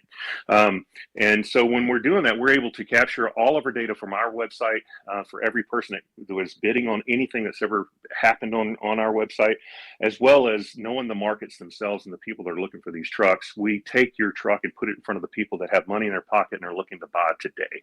That's what we do with our entire team on every single piece that we have. We have an asset promotion process that's unlike anything I've ever seen in the market space itself. And it's really one of the reasons why I'm over here at Purple Wave. It's just a phenomenal product, a phenomenal process, and phenomenal people. And to be able to address that through the seller side with the sellers, I got to get rid of this truck. I don't want to get stung too hard on a 8, 10, 12, 15% commission. I can't really afford to send it out somewhere to let it sit for 6 months or whatever at a consignment, or put it into drive it 3 hours away to an auction site to get it sold. We answer all those questions for you in one fell swoop. You just make a phone call to Purple Wave. We take care of the rest for you. And so that's what's the wonderful thing about being a seller with Purple Wave, is that you don't got to do much. You just make a phone call. We'll take care of the rest of it for you. So it's the easy thing to do, and we love doing it every single day. We've got a truck sale this week on October the 16th, this Thursday, coming up. We've got about 70 power units in there. I think about 120 trailers or so, if I remember right. And a couple of really cool looking trucks that we've got in there. So if anybody's looking, this week might be a good week for you to check out purplewave.com and see what we got going on. Well, speaking of cool looking trucks, don't you think it might be time for Don's Pick of the Month? Yes, I do. I appreciate that. And for this month, we have a 1995 Peterbilt 379 from our friends from Bartek Cattle Company, based out of Poteet, Texas. This truck has got about 900,000 miles on her. So she's got some miles on her, but she is clean as a whistle. She's one of the prettiest trucks I've seen in a while. She's set up to haul cattle pods. Currently sitting right now, she is at $55,000 for the whole bid, and it would be closing this Thursday at around midday or so, depending on how many more bids we get into it. Now, we anticipate a lot of activity on this because she is a very pretty truck. So do go to purplewave.com, and you can really just type in 1995 Peterbilt 379 and it'll bring it up, and you can't miss it. It's orange. It's got a little coffin box 36-inch sleeper flat top on it. Detroit Series 60. The video's there. You can listen to her. She purrs like a kitten. Just a wonderful truck. So that's our pick of the week. That's what we're looking forward to see what she does along with everything else on that day. And we're excited about having that truck to sell this Thursday for our friends at Bartek Cattle Company down in Texas. Fantastic. Don, before we close out here, and boy, that went by fast, I'll tell you that. Been listening to some music lately, and there was a song that I played. Yeah, there was a song that I played on one of the Nemo Night Beats shows a couple of weeks ago called Diesel Smoke and Dangerous Curves. And back in 1952, Gene Autry recorded it, and I stumbled across a version of it by a group called the Little Willies, and I did a little research. And believe it or not, as you found out, the Little Willies is Nora Jones and her band, exactly. And I'm talking about the Nora Jones, Ravi Shankar's daughter, Nora Jones. And so, wow, that's a pretty fun song, isn't it? That was a great find. So I really appreciate it. Just for clarity for all the listenership, I had your producer sent that over to me to listen to. I had never heard the song before. I actually, full disclosure, had heard of the Little Willies before, and it was just in another program. And I was curious about who the heck are the Little Willies. So I looked them up, and oh my gosh, it's Nora Jones, and she named it after Willie Nelson. I mean, for the Little Willies is what it was. So, which I thought was just fantastic. But that version it's that. Gene Autry's is very classic, but the work that they did on that song was fantastic. I love that song, and thank you so much for sending that over. Playing them back to back like that, you can see the full evolution of music. But the vocals and the composition on that song was great. And for anybody that hasn't heard it yet, it's kind of got a hillbilly rock type of feel to it. And it's just wonderful. It's a wonderful song. I know, very unexpected too. And the part of it is with her beautiful voice and her singing ability. It's a surprise to hear she's not singing the song. The guys are singing Diesel Smoke, and then she says, "Dangerous Curves." Dangerous Curves. Yeah, exactly. She's the back on the vocals there for it. But it's a great, great song. So I really appreciate doing that. And for people on the weekends listening to Radio Nemo, Nemo Night Moves, I've got that trained in for me to listen to it every weekend now. So I really appreciate you coming back with that and keeping us company through the weekend, Dave. All right, sir. And the pick of the week again is a 1995 379 Peterbilt, orange in color, 900K, but it purrs like a kitten. And it's there. All you got to do is go to purplewave.com. That's it. Don, can't thank you enough for a great conversation here this morning. Looking forward to our next visit. Yeah, that's going to be great. I appreciate it, Dave. Thank you so much. You guys have a good day. The Purple Wave Perspective. Simple, straight, sold. PurpleWave.com. We'll be back with Anthony Nally on Nemo Nation. 17 Sapp Brothers Travel Centers are known for great food, hospitality, and mom-approved showers and restrooms. But don't forget the service centers. Sapp Brothers ASE certified technicians can repair nearly any issue in shop or roadside, including axle repair. Dig into your free steak dinner with your oil change. That's a Sapp Brothers tradition to thank you for your business. Tires? Sapp Brothers will beat any competitor's advertised price on tires. And download the Sapp Brothers app for exclusive promotions in the shop, restaurant, and store. Your spot under the coffee pot is waiting for you at Sapp Brothers. It's Monday, Monday, Monday, Monday. Pro drivers, say hello to your perfect fuel stop. Racetrack. Perfect as in hello, everything you need on the go. Oh, hi there, dedicated truck lanes. What's up, hot and delicious grab-and-go food? And hello, cat scales, clean restrooms, and large, easy-to-maneuver lots. Racetrack has what you want so you can get in, get out, and get back on the road, turning miles into money. Next time you need to stop, say hello to the fuel stop built for pro drivers. Racetrack, whatever gets you going. Exceptional value and exceptional values. That's Bennett Trucking. A core commitment of faith, family, and freedom has driven Bennett to being the leading provider of innovative, integrated transportation solutions, both at home and abroad. Bennett's values are not just compatible with providing high-paying jobs and unmatched customer service. They're inseparable. If you're looking for an employer or a partner who believes the best business model is being a model citizen, then Bennett Trucking is the place for you. Go to BennettIG.com and find the folks who share your values. There are precious few nonprofits in the trucking industry, and even fewer that make a tangible difference in the lives of professional drivers. So thank goodness for the St. Christopher Fund. Since 2008, over 4,000 over-the-road semi-truck drivers have turned to the St. Christopher Truckers Fund when a medical issue took them out of work. The SCF steps in and pays necessary household expenses such as mortgage, rent, utilities, insurance, and vehicle payments. The SCF also provides free health and wellness programs for drivers. So find out how the SCF can help you, or help the SCF yourself. They'll turn your dollars and cents into that tangible difference for the professional drivers who need it most. Support our highway heroes with a donation at truckersfund.org. Buckle up, because we're merging back into traffic on Radio Nemo's Nemo Nation.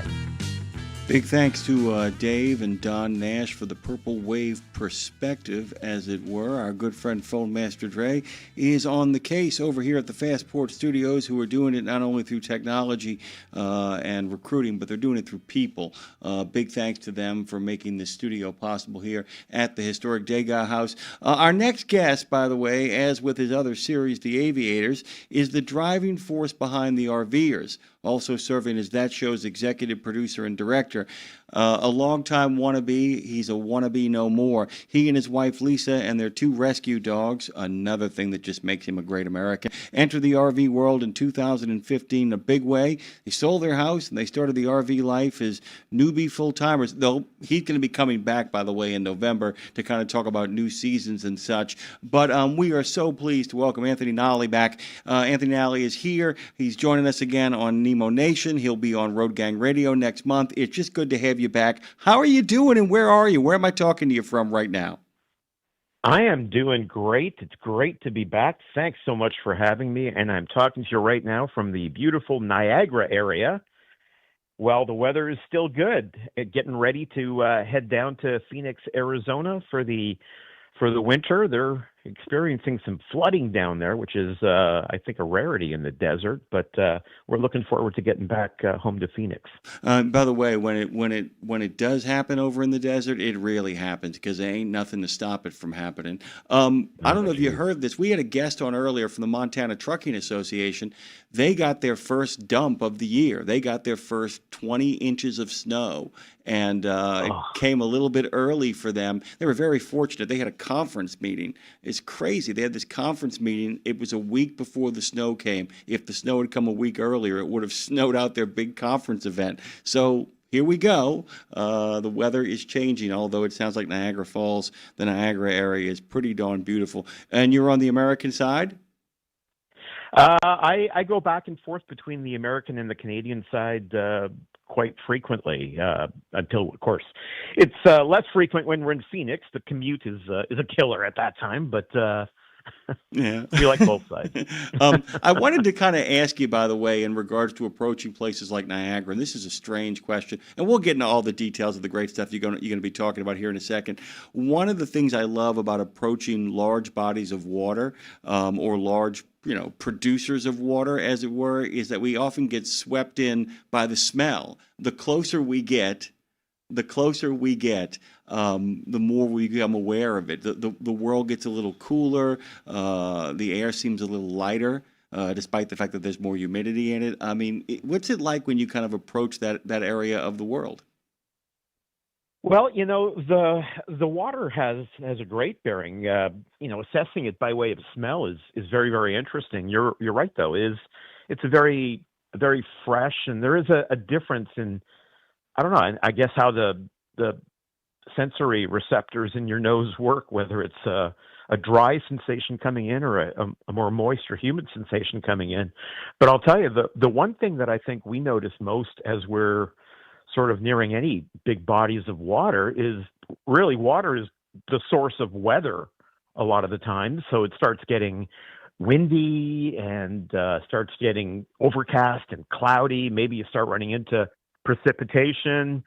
Just as you go north in the spring particularly, it really starts to get gray, and you start to get a little depressed as to why the heck did we leave the south? But you give it a couple of months after the spring, and the colors are beautiful, green. And now at this time of year, it's all turning into the beautiful fall colors. Yeah, it's the peepers. It brings out the peeper in you. They call those folks leaf peepers, and I've always said that the upstate New York, certain sections of New England, and the drive between Franklin, Tennessee, all the way to Chattanooga. It's like literally you understand where fall colors come from. I mean, you get to those places and it's kind of remarkable. Sorry, I just had to kind of go on that little kind of side tour. You've got so much going on right now, and I want to point people towards the RVers. That's RVERS.TV. You can find them on Facebook at the RVers TV and on the Tube of You at the RVers TV as well. All those places are kind of happening. But I wanted to talk, I know you did too, about your Destination America. And I wanted you to kind of give people a sense of what that's all about, and what's going on there, because we'll get to the other stuff later on. You'll be back here again. But tell us what's going on with Destination America. Well, season 6 premiered at the end of 2024, and we do have a couple of reruns that occur on Destination America, one in the spring and one in the fall. And we're right in the midst of our fall airing on Destination America right now. So the first episode of season 6 aired yesterday morning. So if you didn't DVR it, I think you missed it, but we got 5 more weeks on Destination America that you can catch. And, all the episodes and segments are independent, but we do like to start off with a bang and finish off with a bang. So not that the ones in the middle are a bit of a dip, but, anything that you do, whether it's a movie or a concert, they start off with a bang, they finish off with a bang, and then the rest of the stuff they put in the middle with a lot of variation to keep it moving and dynamic and fluid and interesting. But there's still plenty more to come. And of course, like you said, we'll be talking next month about the new season, which will be coming November 25th on Discovery Channel. The other thing is, too, and by the way, I always kind of think about how you open and close. I keep thinking about the Beatles' Abbey Road. You want to begin with Come Together and end with The End. Her Majesty, actually, if we're getting really technical about it. But you really do. I mean, a lot of great things can happen in between and often do, but you just want to kind of, make a great entrance and then make a great exit. Talk a little bit about some of those episodes on the Encore. If people actually tune in, what they're going to be seeing, what Destination America is. Give them a sense of it.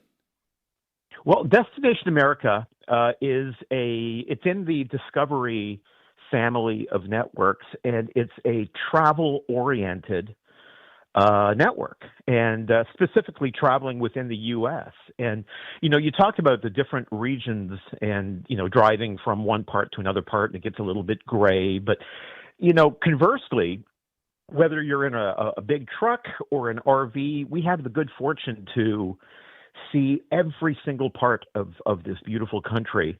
And that's the great thing. I mean, even in Arizona, where I spend a lot of my time, you go up to the northern part of the state, you've got Flagstaff, you got mountains and hills, and you got the Grand Canyon, you got all kinds of great scenery. You can go skiing, and then you drive 3 hours down the street, and you're wearing shorts and sandals. I mean, it's just absolutely incredible. And that kind of travel is what we want to try and capture more and more on the show. I mean, we're going into what's airing right now on Destination America is season 6, and immediately following that on Discovery will be season 7.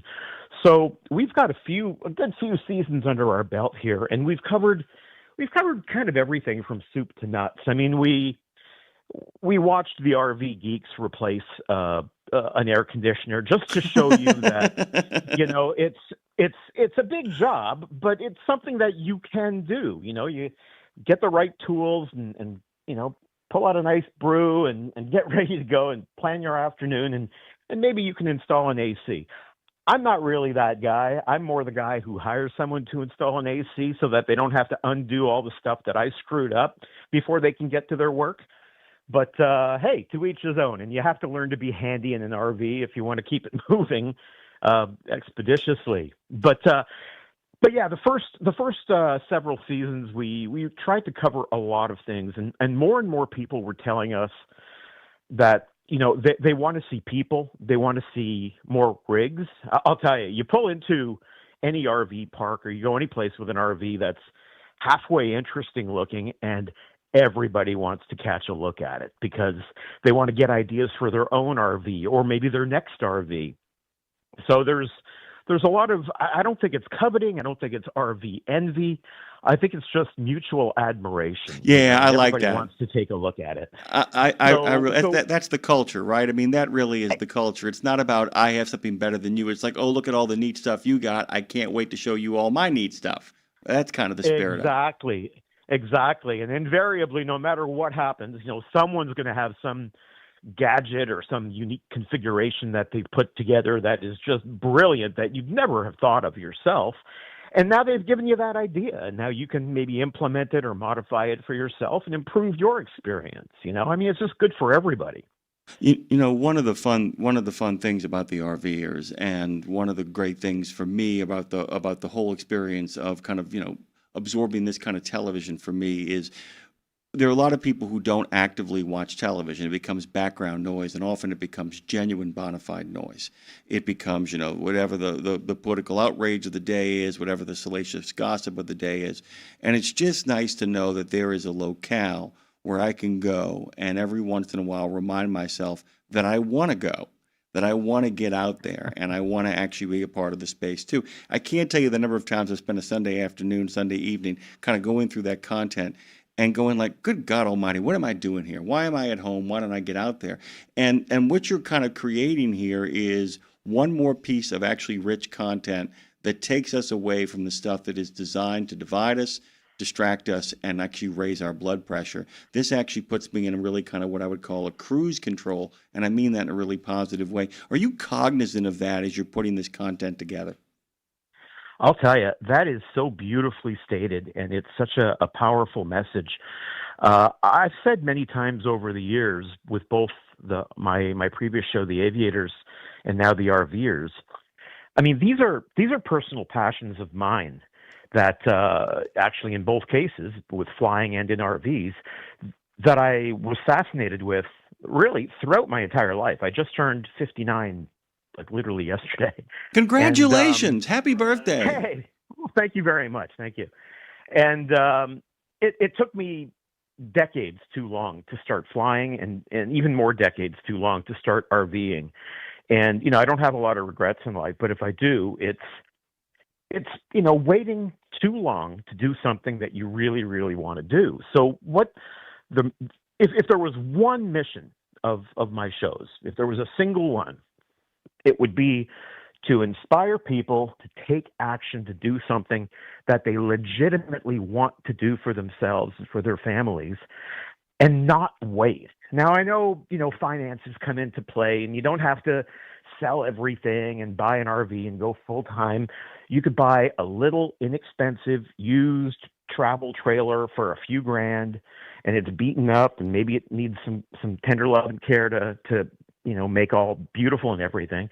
But you can do that. You could use it for a couple of weekends a year and get away and enjoy the outdoors and see the country and go someplace different. And then you start doing that more and more if you're enjoying it. And trust me, you're going to enjoy it.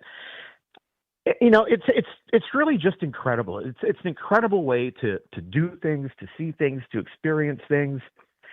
And at the end of every day of exploring, you're essentially coming back to your own home. It's a home on wheels with your own stuff, your own feels and your own smells, and the dog's there, and you feel like you're going back home every day, and then you wake up, you step outside, and now your adventure resumes. It's just incredible.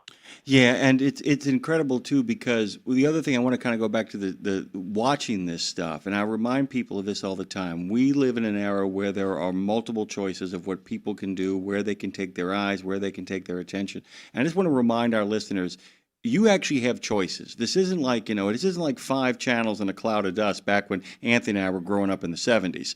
I mean, you had what you had. What we have here is all kinds of opportunities. If you're watching stuff that is making you angry and not putting you in your best place, that's a choice you're making. So you can choose to watch stuff like The Aviators. You can choose to watch The RVers. Let me ask you a question. It's one of those big picture questions. Where haven't you taken that baby yet that you're dying to get that RV up to? What's on the list? And we may have talked about this before, but I always like to kind of remind myself that even those who have gone haven't gone everywhere they want to go. Well, there's always somewhere else, you know. I mean, if you're an outdoorsy person, the country has some of the richest national parks that have wonders within them that are comparable to anything that you'd see anywhere in the world. If you could make that a bucket list thing, I just want to tackle each and every national park. If you're a sports person, you might want to go to every ball field. You know, There's a book for that, by the way, Anthony. There is actually betcha. that book that actually has every single stadium, but it has it all kind of planned out as a week vacation at each city stadium, where you actually go to see a baseball game, but also all the things you can do around just the stadium sometimes, because baseball is so urban. It's amazing what's out there, right? And that's fantastic, and you can do that. And rather than, you know, at the end of the game, you go and check into your hotel, no way. You head to the parking lot, you go to a Costco, you go to a corner of the Costco parking lot, and that's where you're going to spend the night in your own home on wheels before you pick up and you go to the next city and catch the next game. Let me ask you, because we're actually, you know, and we'll get to the new season in short order. And I know you think that all the episodes are terrific and all of that kind of stuff. Is there anything in particular that, since we've got 5 more episodes to replay over the course of the month, right? I got that right. There's 6 episodes, correct? That's right. Okay. That's right. Yeah. So we got 5 more to go. Are there any in particular? Like I said, we got busy people out there who have a lot of wheels to turn and a lot of money to earn. But if you're going to say, hey man, you can't miss this one, you got to hone in on this one. This is where the action really is. Any kind of particular story you want to kind of point people towards? Well, I would really, in this current run on Destination America, I would say episode 6, which the new season is going to start on the 23rd. So 23 minus 7, if I'm doing my math right, is that the 16th? On Destination America would be episode 606. And I was telling you that the viewers really, really want to see more of people and more of RVs. But the other thing that they really, really want to see is places that they can go with their RV and do things that are, you know, unique in a unique way that they perhaps wouldn't have thought of. And that's why I think episode 6 is the one, because Fantasy RV Tours is one of our bigger sponsors, and they've got some unbelievable adventures that you can do in your RV, whether it's, you know, shorter trips like 5 or 7 days, or longer trips that go 40, 50, 60 plus days. And so, you know, they've been a sponsor since season 1. We're going into season 7, and lo and behold, how many of those tours do you think I had been on? Exactly 0 of them. Wow. So yeah, so that's I mean, we had the whole pandemic thing, and you know, we spent time in Canada at the time, and we were kind of locked away in Canada. We couldn't get out, and you know, blah blah blah, COVID, the whole thing. So we were kind of restricted from our movement, and that kept us from participating too much in the tours. But this 6th episode of the 6th season, it's my first tour. And listen, I'm not generally a touring guy. I like to go to where I want to go. I like to do what I need to do when I get there, and I like to get the heck out and go to the next place. Tours and organized structure like that, and now we're going here, and now we're going there. Not really my brand of vodka. But, you know, here we are. We're going to do it. Let's give it a shot. So we go down to Mexico as part of the tour. And that's actually part of the problem, because I'm kind of a chicken. And I've learned this in my aviation, and it's the statement, I'm not sure if I'm getting it exactly right, but it's, don't let your airplane go any place your brain hasn't been to 5 minutes earlier. Right. So it's a whole about planning, right? You don't want to fly into a thing that you are unfamiliar with. You want to know as much about it as you can so that it's safe for you to approach and safe for you to get out of Dodge when the time comes. So preparing to go to Mexico, I mean, you need your car insurance isn't going to work. You have to have specific Mexican car insurance. I didn't know that. Who the heck would have known that? I didn't know that. Now you know. Yeah. So there's health insurance. There's all the stories that you hear about violence and danger occurring in Mexico. And of course, there's so many beautiful things to see and do in Mexico as well. But if you don't know the difference, you can end up on the wrong side of the tracks if you don't know which side is the wrong side of the tracks. So going as part of a guided tour is definitely the way to tackle something like Mexico. So I thought, if this is going to be my first tour, let's go someplace that I probably wouldn't have went to on my own. I mean, with 100% certainty, I wouldn't have driven an RV into Mexico, unknown, unplanned, anything. Not that you shouldn't, not that you can't, but I wouldn't, and I know many, many, many people also wouldn't. But as part of a tour, you're going in with a group, you're coming out with a group, you're doing things with the group. If you don't want to, you don't have to. So that episode really tells of my first experience, A, going into Mexico in an RV, and B, participating in an organized tour. And I got to tell you, absolutely loved it. Absolutely loved it. What we did, where we went, what we saw was all just incredible.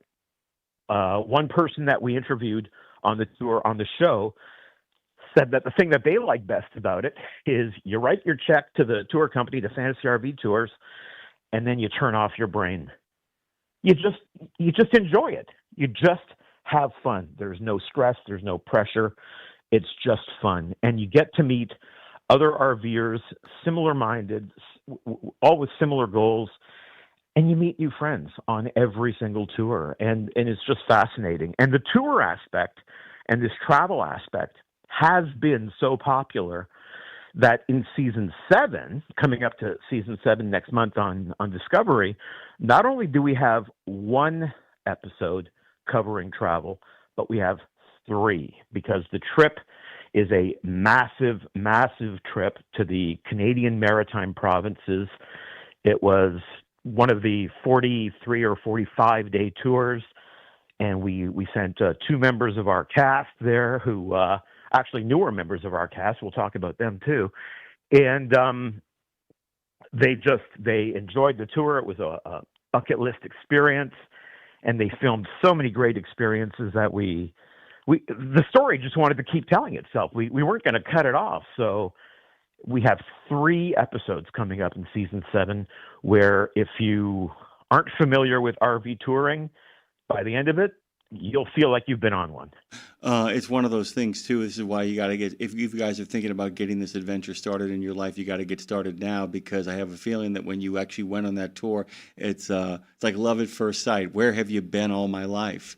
You know, it's one of those things you kind of, well, I'm telling you, I mean, there are just moments where, you know, my wife and I have been on vacation to different places and kind of stumbled into something, just kind of signed up for something, thought we'd take a shot. Well, I'll give you the dumbest kind of version of it. We actually signed up for a punk rock tour in Shoreditch in England, and just got a tour from this like old punk rocker who toured all of that, and we couldn't believe, like, where has this guy been all of our life? And sometimes there are just things that if you leave yourself open for what's possible when you're out there on the road, there's no telling what new adventure you can kind of discover. The final question, because we're running out of time here, and by the way, thank you for staying on longer than you were actually scheduled to. I just have been enjoying this conversation with Anthony Nally so much. Are you still getting time to hit those drums? I would be remiss if I didn't ask the question. I mean, it must be tough with all the kind of work you're doing to both kind of stay functional on the road, keep the show being produced. Are you finding any time to play on the drum all day? I sure am. I have a band in Canada called Wicked Truth, and we're actually kind of a popular band throughout Southern Ontario. And you know, during the summer months, we go on a Rib Fest tour, as well as some private gigs and some more local gigs.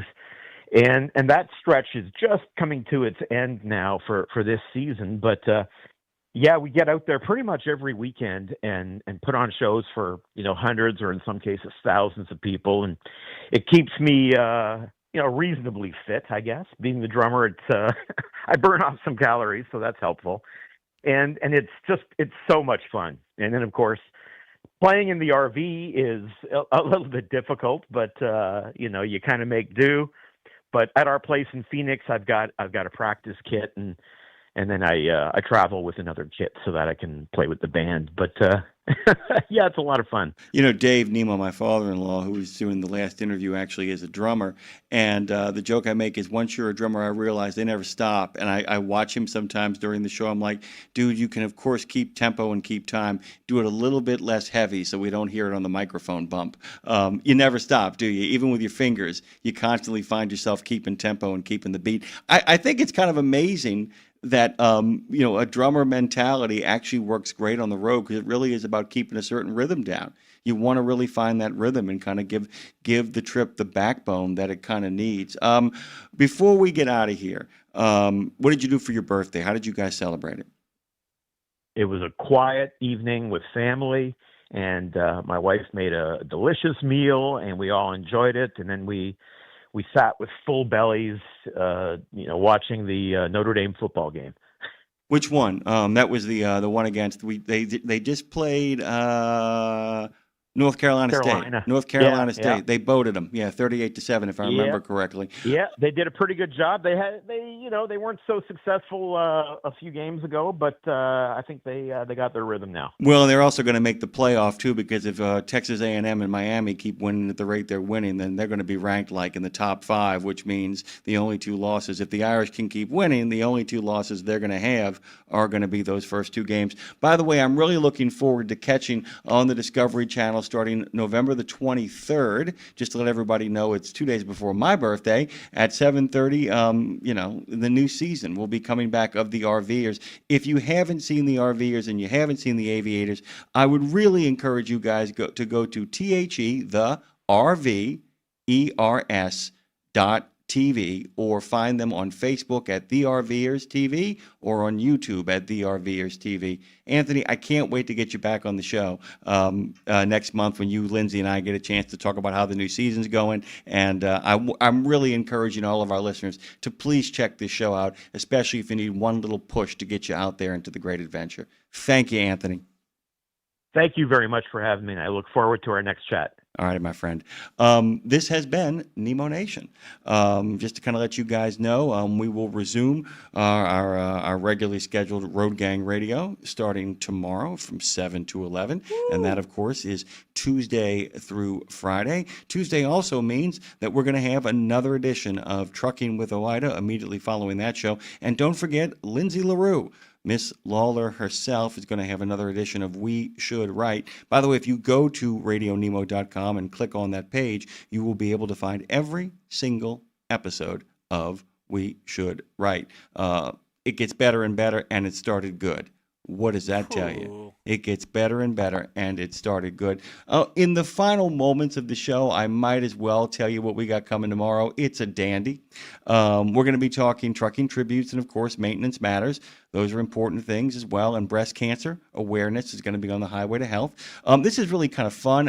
Andy McGrillen, yes, his name is McGrillen, is going to be joining us from that UFO podcast. Really looking forward to that. And Neil Fisher has got a book out, by the way, Law and Order SVU.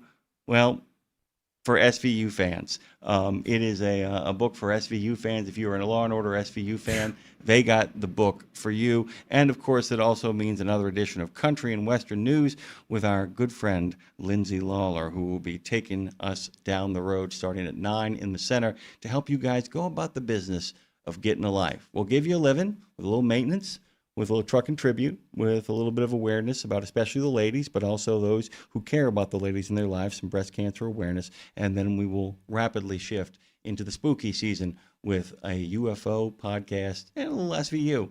That's always scary. Ooh, scary. I feel like Count Floyd. You ever seen Count Floyd from SCTV? A little bit, yeah. Ooh, scary. It's crap. It's not scary at all. It's crap. What? How big is that SVU book? That's a lot of show, man. It's a lot of book. It's a lot of book, and I would encourage you guys to go to Neil's website, Neil Fisher, and that is FISCHER.com, NEALE, Neil E. Fisher.com is where you should go. Dre, hit that music. Let's hit the bricks and tell our story walking. This has been Nemo Nation. Its executive producers are Jimmy Mack and Dave Nemo. Its technical supervisor and producer is phone master Andre Thibodeau. It is every Monday from 7 to 11. Thanks for taking the ride. Big thanks to Anthony and Don Nash and all the other guests that joined us this morning. All I can tell you is that you need to stay safe out there. You need to keep your head on a swivel, and you need to get home in one piece, because it's the only piece that matters.